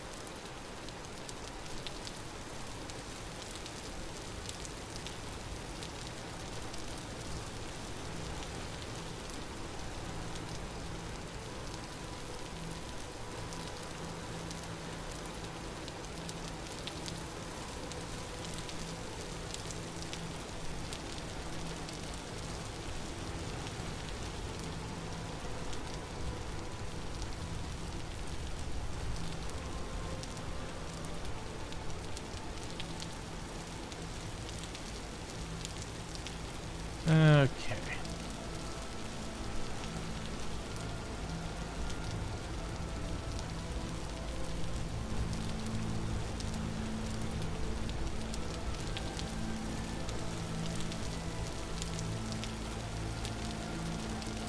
Yeah, no, the harmonica was pretty funny.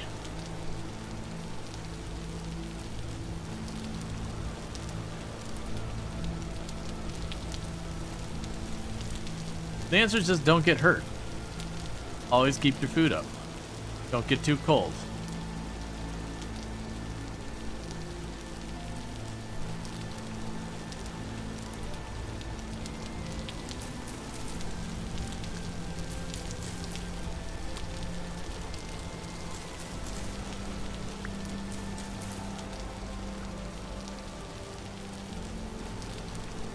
Doing a quick little loop here because we found some berry bushes in the area. We might get lucky. Not looking like it. And the pain starts again.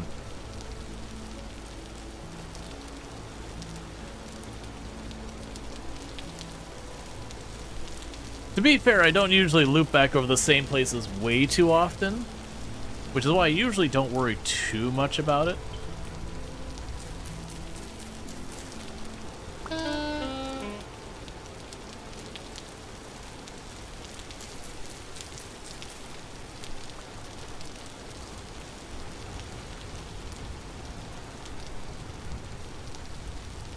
That's kind of thing is I figure you just go far apart, especially with the boats, where you don't have to cross the land all that much.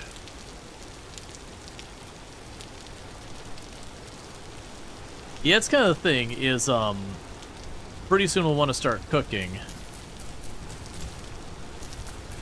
So far as like long-term food. Like I've got the grain, I can make the flour and make a bread oven and start making bread for my journeys. I'm just really trying to hold off on that until we hit winter, and that's like what I've got available kind of thing.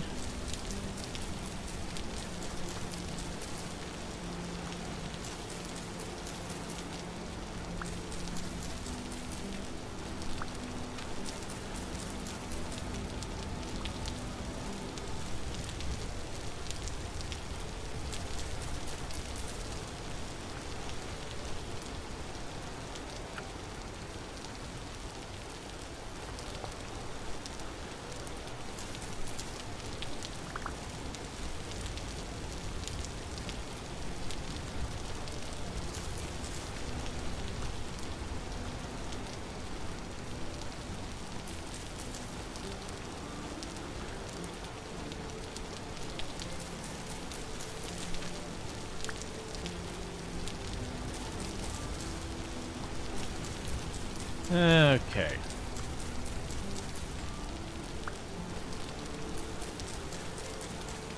So we've hit a pretty good spot for a bunch of berries and mushrooms and all that.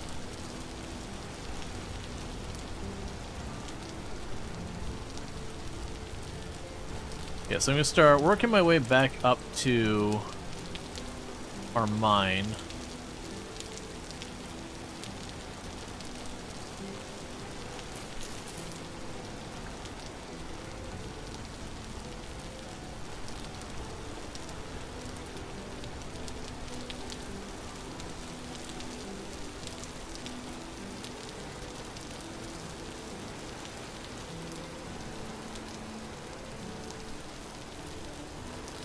Yep.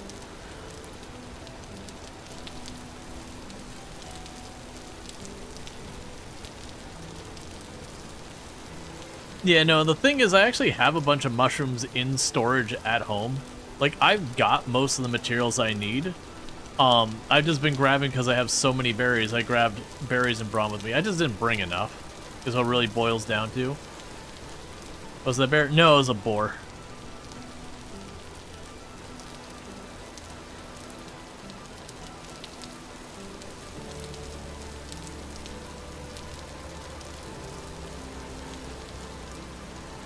Yeah, no, if it was a bear, I would have taken off running.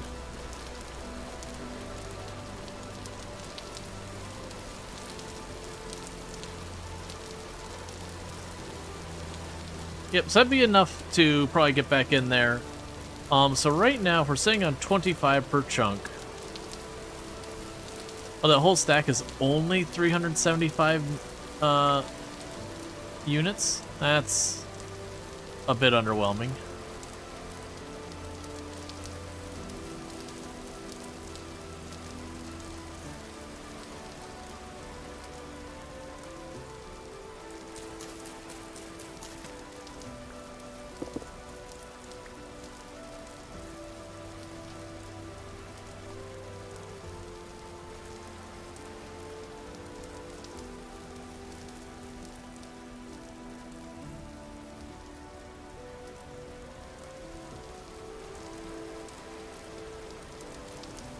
Okay.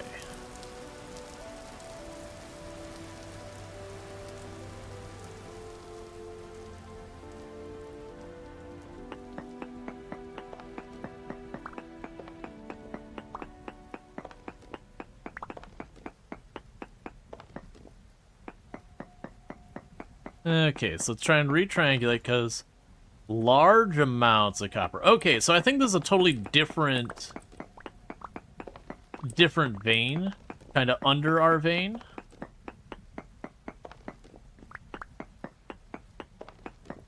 So let's start trying to see if we can't figure out where you're at.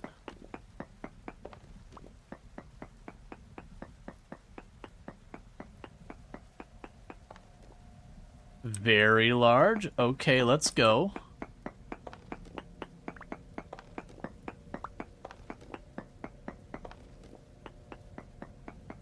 So this one also says very large. We're going at diagonal. Oh, it says large or whatever. Okay, so it's diagonal to us.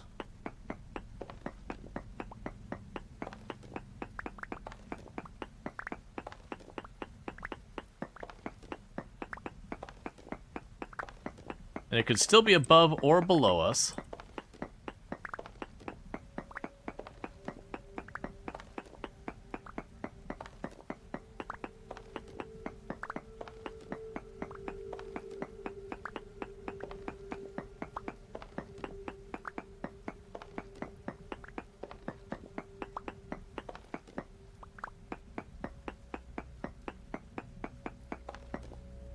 Okay, so we still have very large.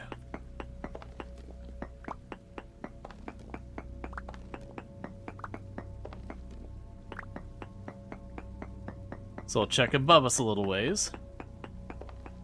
Large. Okay, so it's not above us.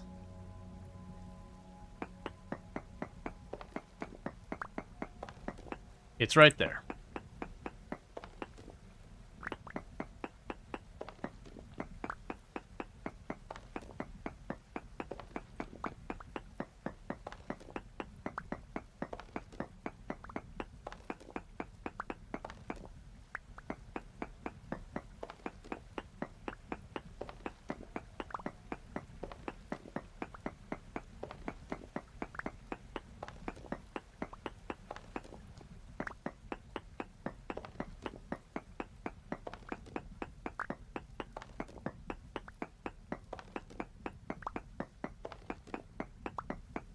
So our pickaxe isn't going to last much longer, but we should be getting a pretty good amount here.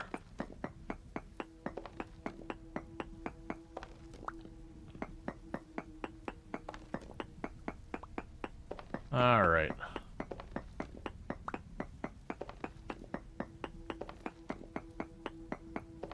Yeah, no, with this we could definitely get our bronze tools just sorted.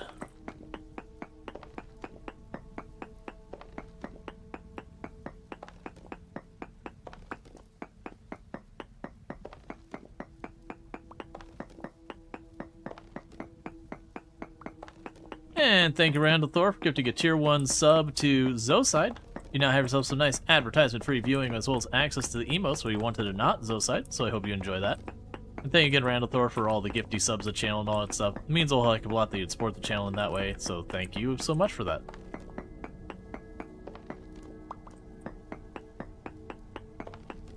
Alright, this is what we want to see.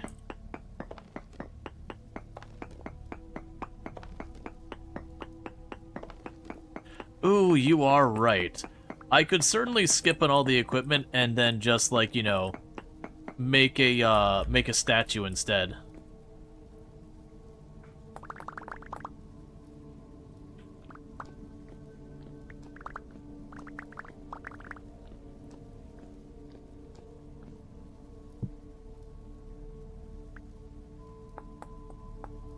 There we go.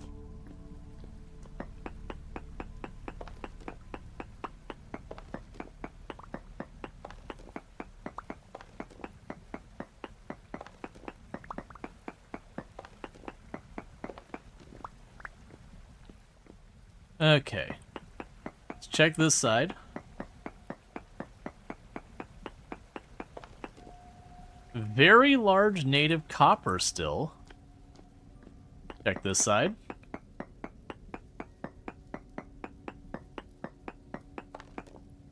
Medium native copper. So there's a good chance it's below us more.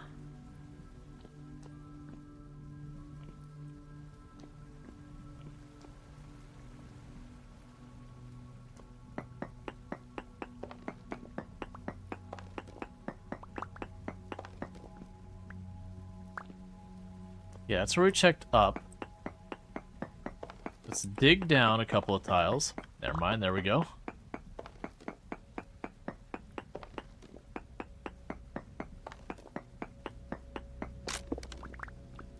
Okay, we've been cut off from our mining.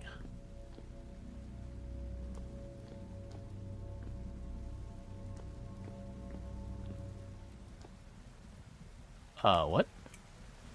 Oh, right, yeah, that makes sense.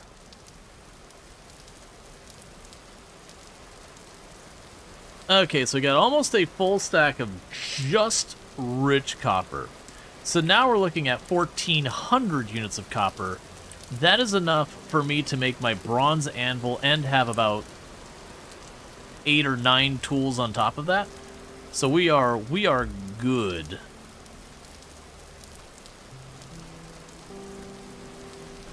I'm just gonna scarf down a stack of mushrooms because it's not a short distance home.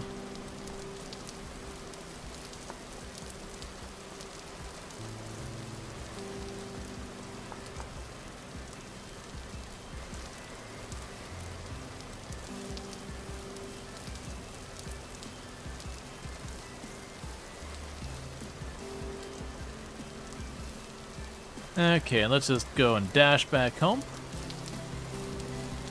At least I have the satisfaction of doing the thing that we're working on the most that I've been kind of struggling with is sorted.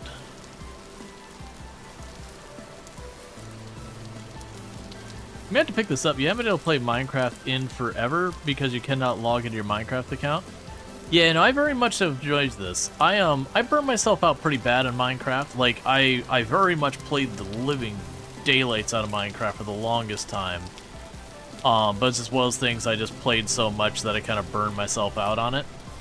And that was like way back in the day, you know. Ender Dragon wasn't a thing. Stuff like that.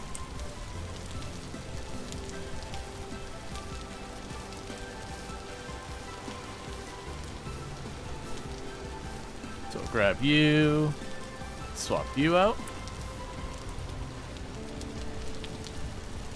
Oh, 1 second. Chuck you in there for right now. I don't need that torch in my hands. Alright. See, not marking an active mine with anything more than rope ladders. Rual is way more confident in navigation than memory I am. Well, if you look at it, that's the only one I've got marked down there. So I know if I want copper, if we show copper, I've only got one space that's even green on the map, and then I got the holes dug in it. So that one I don't feel bad because there's like kind of sort of a breadcrumb thing that takes me there.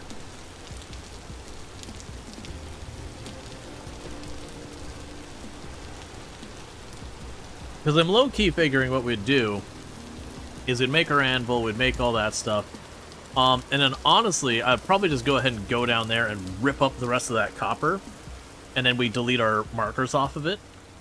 So like once it stops reading as having copper there, we're good. And then the next thing would be moving on to iron, which if I remember correctly, hematite is iron. We actually have decent hematite up here. And I think also magnetite is also iron, if I remember correctly. We also have meteoric iron, but I believe I need iron to get that iron. Yeah, no, I think that's a 2. Yeah, so honestly, hematite, this area here with the decent, I'd be willing to take a shot at that. Because it also looks like it gets salt up there, which is good.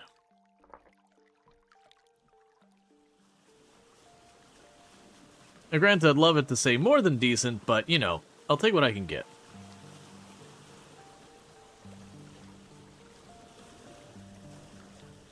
Yeah, so we got almost a stack of rich. So that's pretty good. And we still were reading at very large on both ends of the whole area, which tells me we probably have a full stack more rich.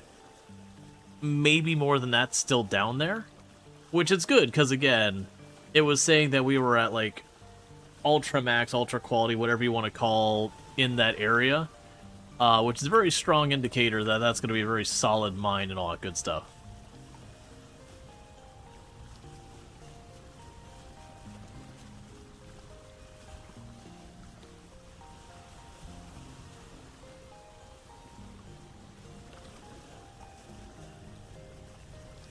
But yeah, so I'll end up needing to do some blacksmithing for a little while when we get up here, because we're going to make the bronze anvil, and I gotta check, I don't think we can, well, actually we might be, I gotta remember what the thing is.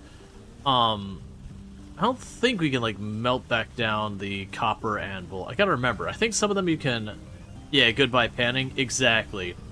I gotta double check. We might be able to do something with, we can actually check now.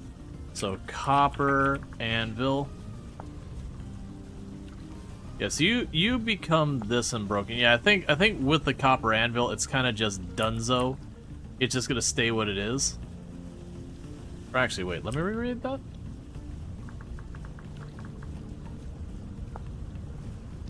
Yeah, so it's just created by molding. How to scrap. Anvils can be broken back down into ingots using a chisel. This will require an amount of chisel durability equal to a full durability chisel. Ah, okay. So apparently I can use that. Oh, yeah,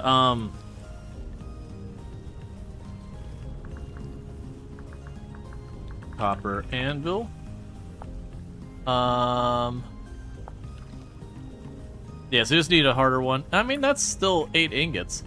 The downside is it's 8 copper ingots, but that's fine, because we can potentially, I believe you can actually take the copper ingots, or I think you can, you know, mix up your ingots to also get alloys, you know, by, I gotta check. I thought you could remelt those. It's a whole thing.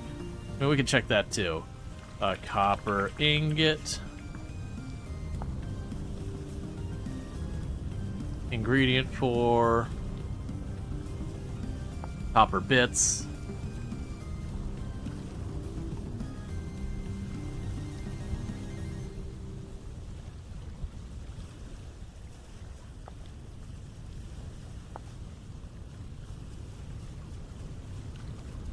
Let's see.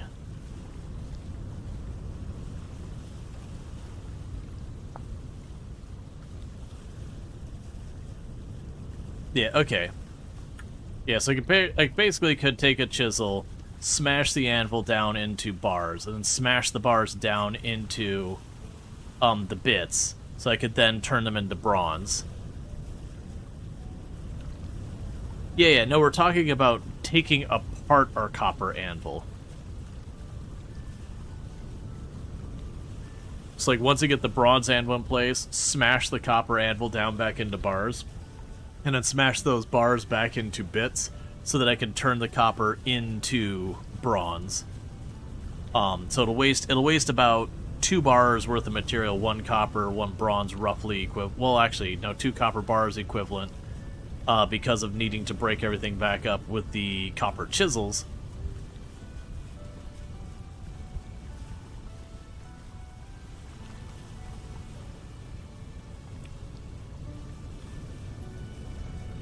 So we're just trying to recapture the material, but there's going to be a little bit of waste along the way, which is no shocker to anyone.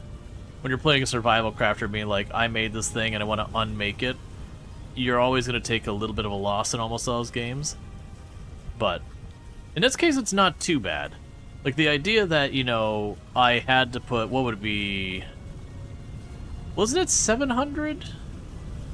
Wait a second. I believe it was...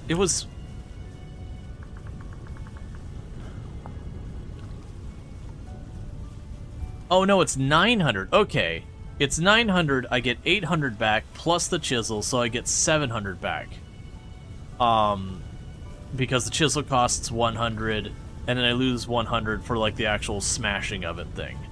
So basically, I'm going to lose 2 ingots worth of material to recycle it. Which, again, doesn't honestly feel that bad, all things considered. I'm getting most of it back.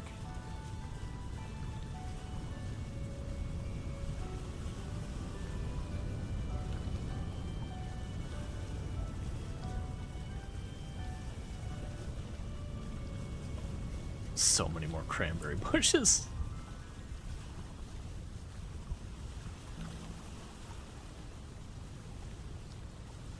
Yeah, and that'll be good, because then I'll be able to take like 2-3 pickaxes or whatever, go down there, completely deplete all the copper down there, and that should set me. If I feel like approaching that, if I have just enough materials, I might go start seeking out the iron.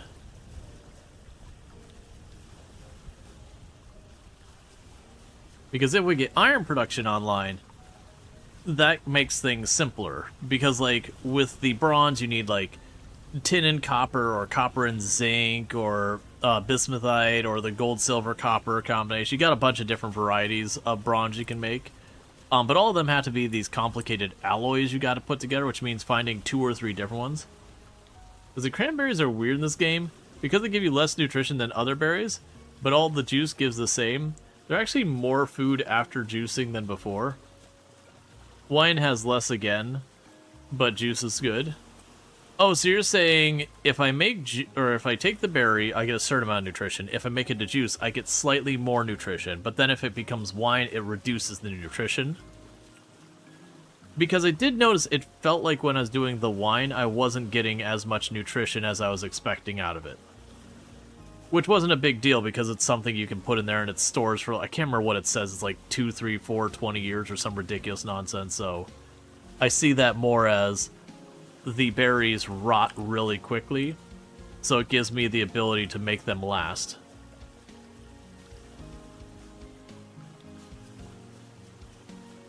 Yeah, no, that's exactly it. The berries, if you do nothing with them, it's like 2 and 4 days, depending on the type of berry for how fast they rot. Then if you make into juice, it's about 20 days in a cellar. And then if you make into wine, it's measured in years in the cellar.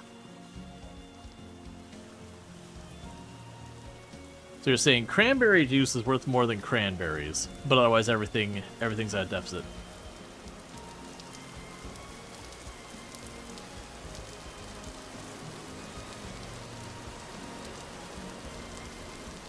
You make pure alcohol. Cool. I mostly am just the thought process being I want it to stay good. So I'm not worried about raw nutrition value, I'm worried about storage. Because you can see how many berry bushes I keep planting. And then the idea is that I can take that in there, even if I'm getting way less nutrition from the wine. It's just a bunch of food. Just volume.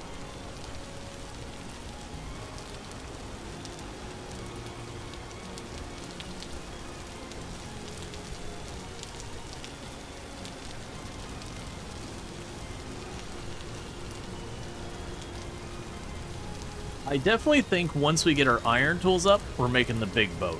That's gonna be one of our main objectives for this run, is to make the big sailboat so that we can sail around.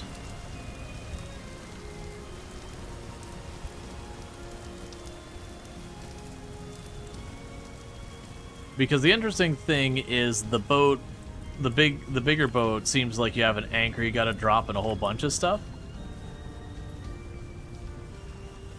It seems like that'll be a lot of fun. And I'm assuming it's going to have a really large amount of storage on board of it. So, you know, we could go in there, load a bunch of food that lasts for a while. And so that way when it's like, oh, I need to go get insert name of metal, iron, tin, gold, whatever. Well, probably not gold. There would be a lot of it. Whatever we're going so far as a large volume, we would take the big boat over there and just start loading it up. Go to our boat to, like, kind of top off our food and all that, you know, get our bread or pies or whatever out of it, something that has a long shelf life. Just kegs of wine. Just a full inventory of nothing but wine. That would not make sense. Laptop battery ran out. You can use it for super bandages? Gotcha.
Okay, dropping off a bunch of these random stones.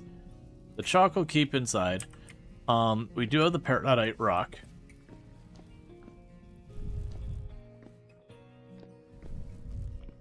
You require P.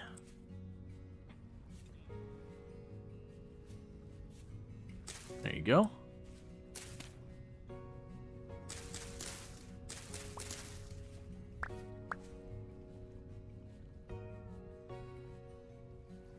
So you've got N available.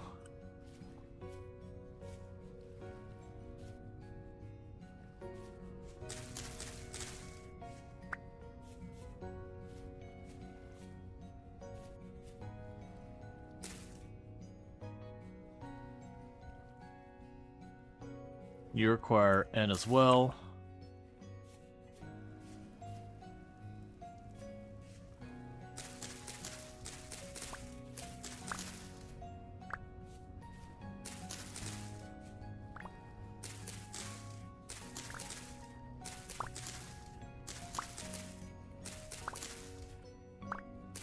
Oh, you're not ready yet.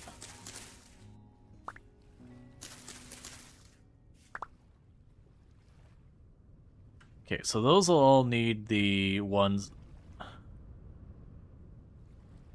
Do you need N?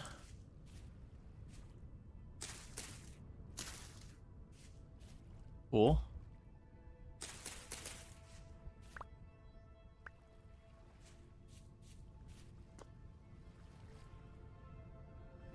And you require K. So you're good. You're good. Can't put it over there. Those are all good. And I fully expect all those to die, by the way.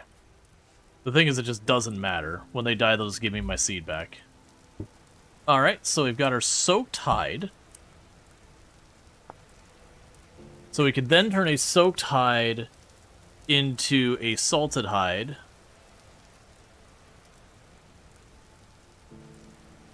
Oh no, that's the created. So the next thing I need to do is take you, and I need to scrape it. So now it's a scraped hide. Now with the scraped hide, I can make it prepared leather by using weak tannin, but I need oak trees for that. But that's still important. We've got the beginning of leather working going on. What I'm going to need to do is start murdering some oak trees around here. Meanwhile, I can go here and drop you off real quick. Then grab the firewood and drop that. I've got some pear saplings.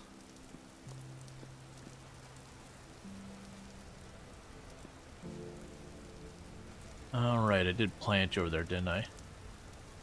Okay, we're gonna wait to do the saplings. I want to plant them, but I gotta do some rearranging, and I'm just not doing that right now.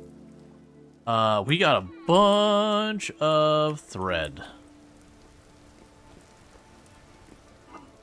And we got a bunch of grains.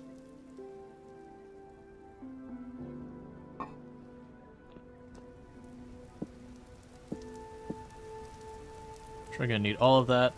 So I believe we want you, you, and you. Smooth those blocks out. I want to grab you and just go smash. So now I got all that copper. We got our barrels of wine are getting done.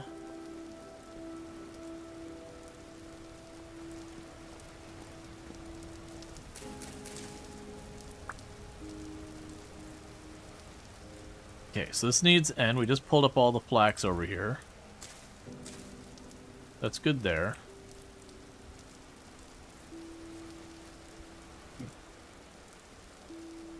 Yeah, we got a bunch more there. Now this is looking really good. Do you want tannin before winter? Yeah, no, that's we definitely want to put a big focus on that when we get there.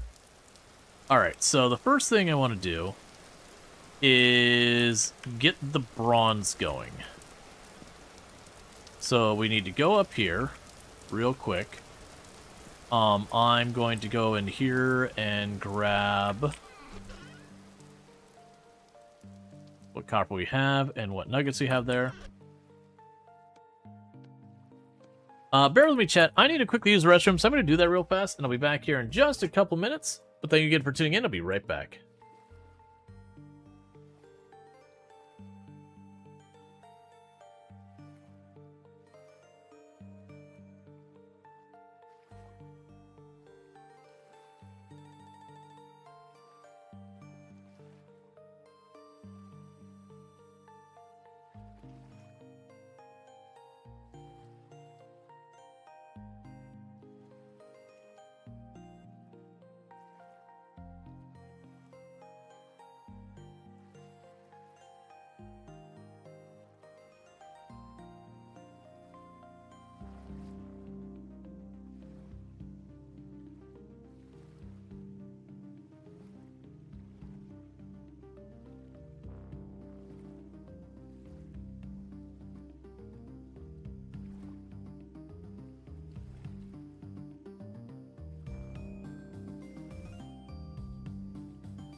Okay, I'm back. Let's see. Yes, we're gonna want to get tannin going, because the tannin's not too bad. Basically what I'll do is I'll cut down an oak tree and I'll start getting that going. And then during the winter I'll probably hunt a lot, because we won't be able to, like, there will be hardly any mushrooms, pretty much no berries. So we'll want to try and supplement our food to try and drag the food out as long as possible. Let's see. Recently you've been putting a lot of hours in this game, and you've been lucky to find a huge vein of iron right under your base. Oh yeah, no, you'll have times that people, like, I've had a number of people are like, oh yeah, you know, I was looking for a teleporter everywhere, and then came to realize there's like one below my base, or, you know, that kind of thing. Okay, so let's see here. So, step one, let's get ourselves that anvil. So, crucible.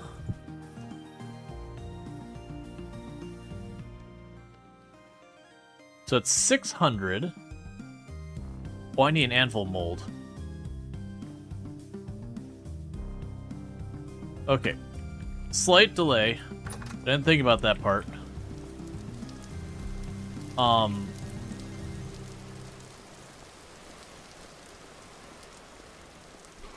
forgot. You make the anvil, then you break the mold to get the anvil back out of it. So I need to go over here.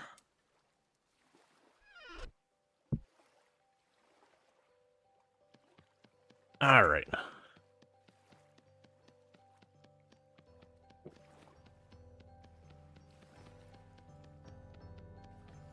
And that happens up into the iron anvil. Iron anvil has a whole different process. Just double checking that I'm not losing my mind. Bronze anvil. Yeah, metal molding. Okay. Now that does create the problem of it has to be in the pit kiln for a full day, basically. So we won't be getting that done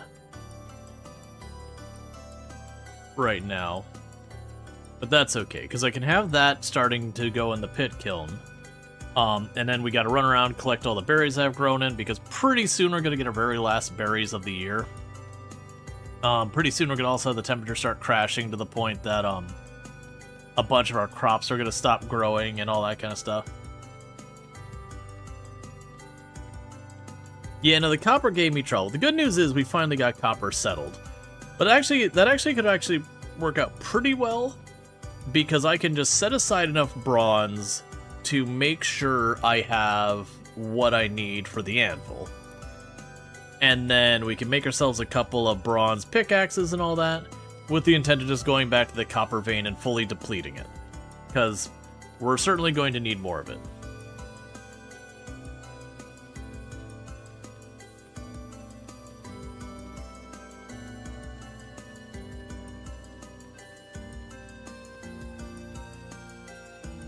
And then one of the other things we want to do is I got more of the peridot flooring, so I can go into the floor here and start replacing this spot in the middle I didn't quite finish with our nice polished stone floors.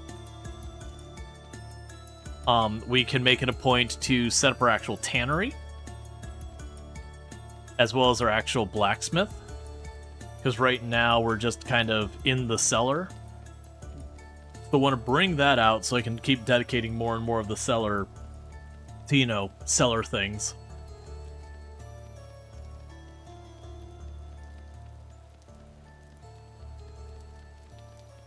Because I could certainly see if you're going to play this game for hundreds of hours on a playthrough, I could absolutely see having, like, your cellar for just your regular produce and all that, and then you go back a room, and there's, you know, a cellar that's just nothing but wine.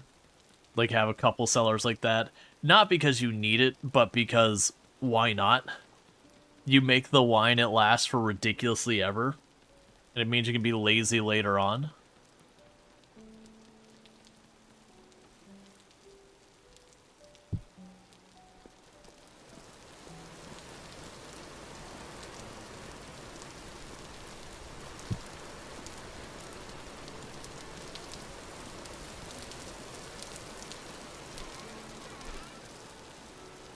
It's not enough.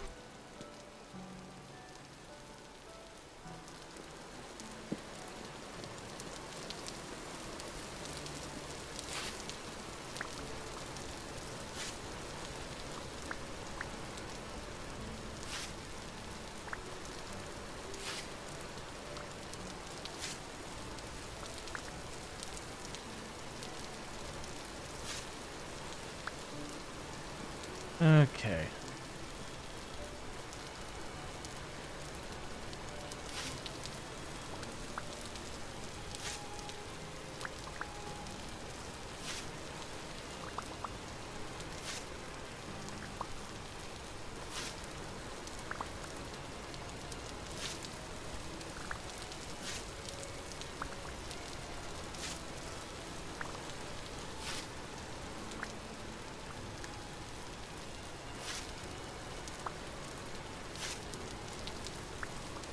Did I just kill my pumpkin plant? I think it did. Alright, that's fine. We got plenty now. I got like 6 or 7 of them going, so losing one is not the worst. Still not super thrilled about that, but it is what it is. Alright. So I need to go over here.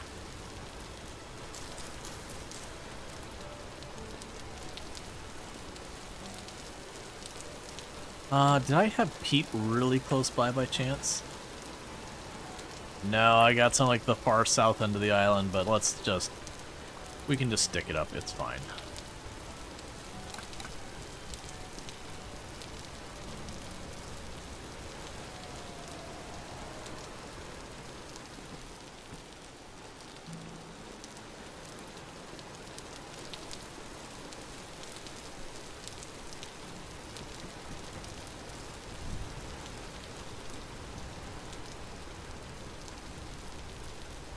Okay.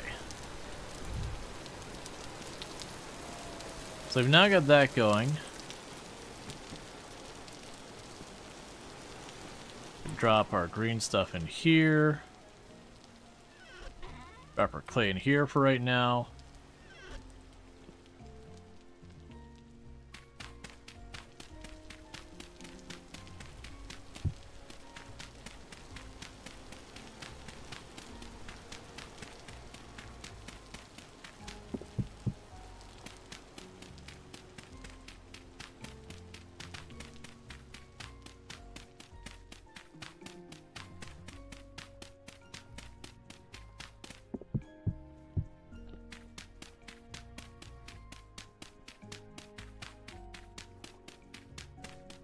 Alright, little by little we're getting our house to be not made out of packed dirt.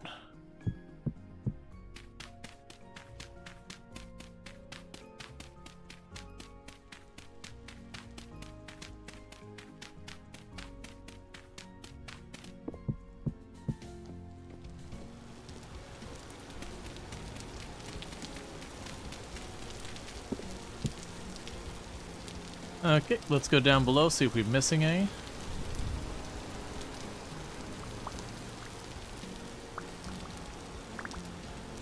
Okay, so with that, I've got this whole area done here for right now. I do plan to expand this more, but for the moment, that's good. I can go here and drop you in there. I want to figure all that out, which will take a minute. Alright, but before we do that, let's see here. So I'm not going to be able to actually do the blacksmithing I want to do right now. I got to wait for that clay. I got enough other things to work on that I don't need to rush this.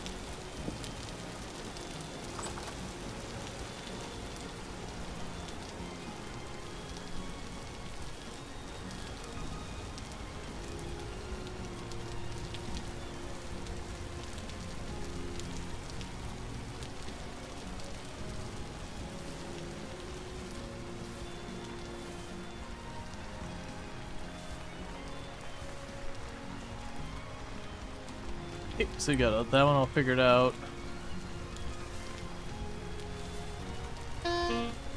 Oh, starvation. Startled me at first. I was like, what's hurting me?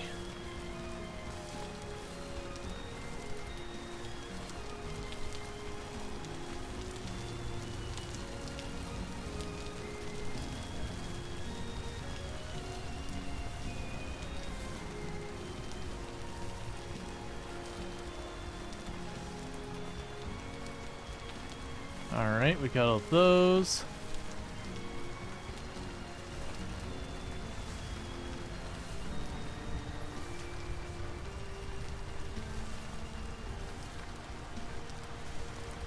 And way more cranberries.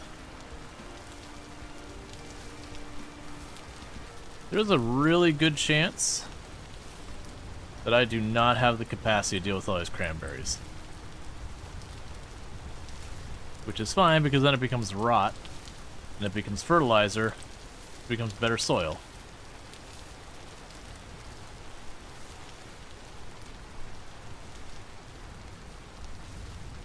Okay.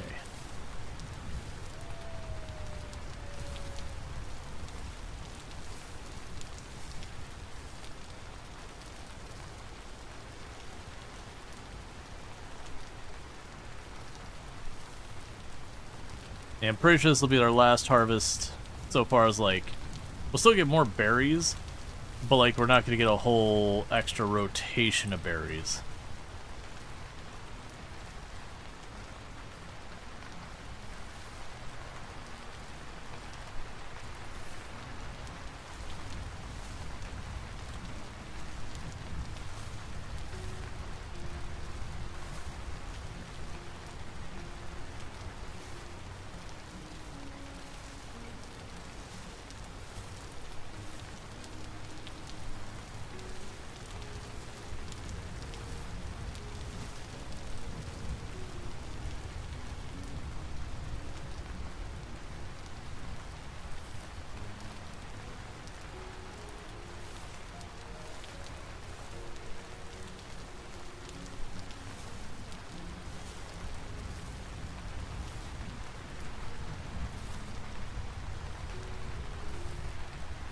Okay, so we're all good with that. We'll worry about trying to add stuff later. The other thing we got is we got more than enough fabric to get ourselves the last bag and whatever else we're going to do with that. I am not going to sweat making this into wine right now. I'm going to go with this is all going in here. I don't need the rot to be here. Let's grab all this stuff back out. Yeah, this is the rot. This is the rot one. That's fine. Okay. So, let's get up here and start figuring out what I'm doing with my cloth. So we go to our cloth up here. So I can make that into fiber pulp, candles, and twine. I don't have a need for those. And then twine, I can make into a whole lot of things. So then the question is, what do we prioritize here? I've already got a bunch of buckets. I'm not going to worry about the bandages too much. For the linen sacks, it's just that. For the mining bag, it's basically just a regular bag, but 2 metal plates. I think they have to be bronze or better. Yes, the answer is first, there's no reason not just make these into thread.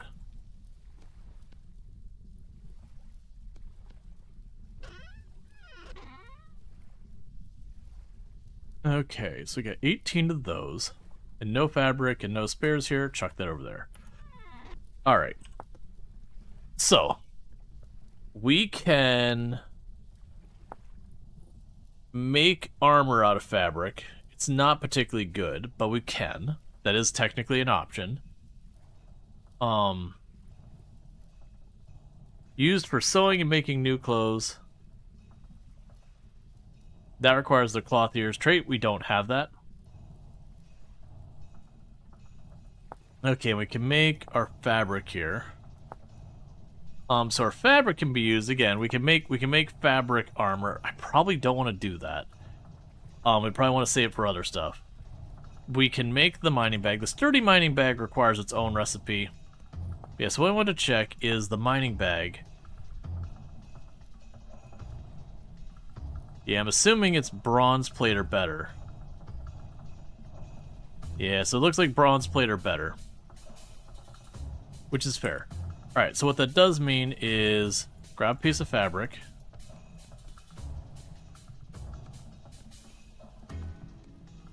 Bag. Scooch all back here. And with that, we now have all of our bags upgraded.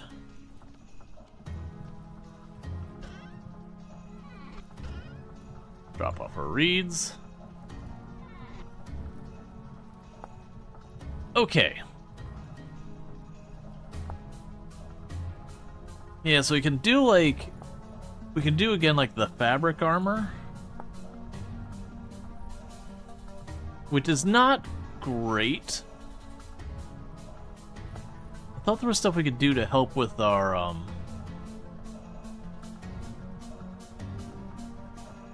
with our heat. How's Angry Minecraft? Also Merry Christmas? Yeah, no, my Christmas is going... Oh, did you say... Crimbopolis? Yeah, no, it's been going good. What I'm kind of saying here, trying to figure out now of what I want to do, is, I've got my fabric. So I can make them into bandages. We can't do the tailored ones. I can make this, which is some armor. The thing is, the armor actually does penalize a bunch of stuff, but it's really strong. Like, it's really helpful. It just penalizes your movement speed. It's not bad. But do I want to actually make that? Because a lot of it's not mentioning heat. Let's try and remember...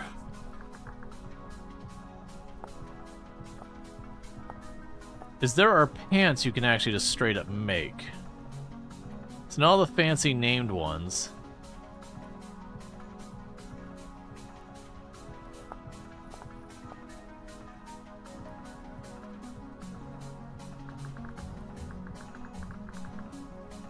Yeah, so we have a leather helmet. But what about the pants?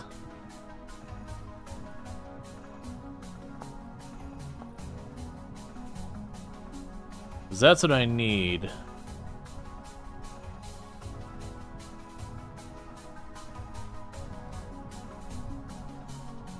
Let's go ahead and just say...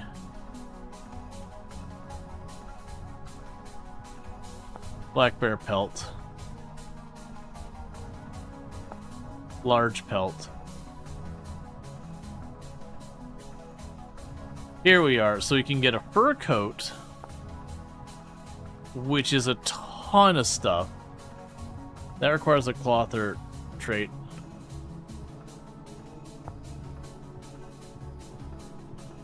Oh, we just need a ton of pelts and a knife. Okay. Alright, so I just don't need the fabric. Alright, well, I guess...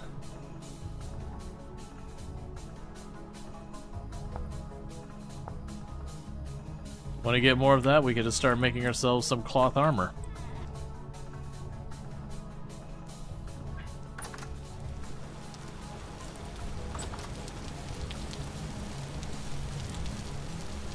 Okay.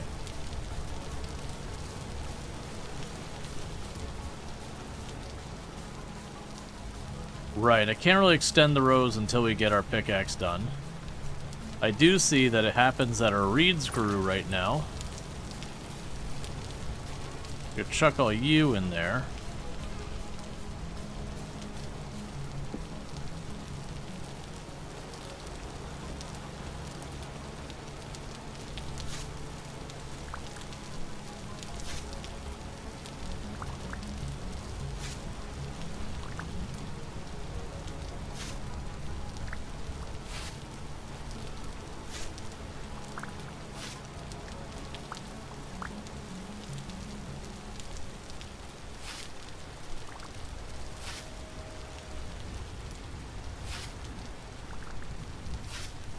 Okay.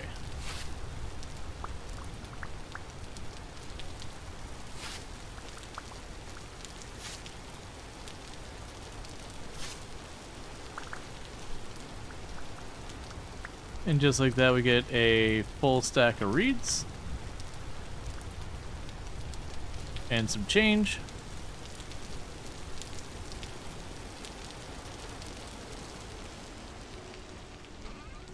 So drop those off, drop the grass off, put the scythe back on the wall.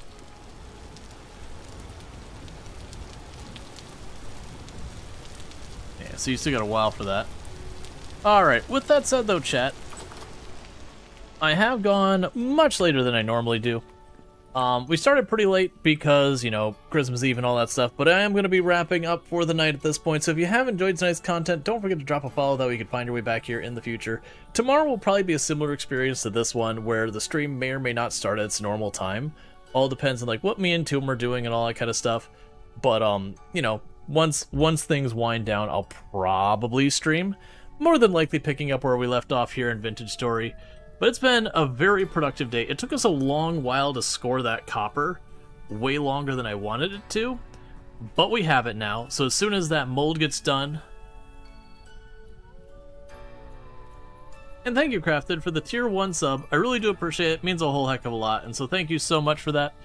Really does mean a lot. But yeah, so we basically got the bronze, or the anvil mold. I just gotta dump the bronze into it. And then that'll be our bronze anvil done, which means we can pursue iron. I have enough material now. I should be able to make between 7 and 9 more tools after the anvil. And we know there's at least one big area that has a very large copper node, which does mean we'll actually probably... Well, no, I still should have enough tin. But yeah, we'll probably get to the point where I'm just going to have more bronze I know what to do with, which is great, because then I'm going to start making lamps. Now, the catch is I only have one candle, but I do have a bunch of bony soil I can pan for more candles. And we probably want to put more effort into trying to locate bees. We had one we found right by the beginning of the game, and I accidentally destroyed it, which sucks. And then we've been trying to find another one ever since, and, you know, bees are hard to find sometimes with all, like, honestly, it's the fact that it's always freaking raining, and I cannot hear the bees over the rain. But with that said, again, if you have enjoyed tonight's content, you're not already following the channel, don't forget to drop a follow, that way you can find your way back here in the future. In the meantime, if you are watching on the YouTube side, don't forget to like and subscribe, but the stream will be ending abruptly for you over on YouTube, so thank you so much for tuning in. But what I'm going to go ahead and do here is I'm going to put up my ending stream screen, and I am going to go see who I can drop a raid on over here.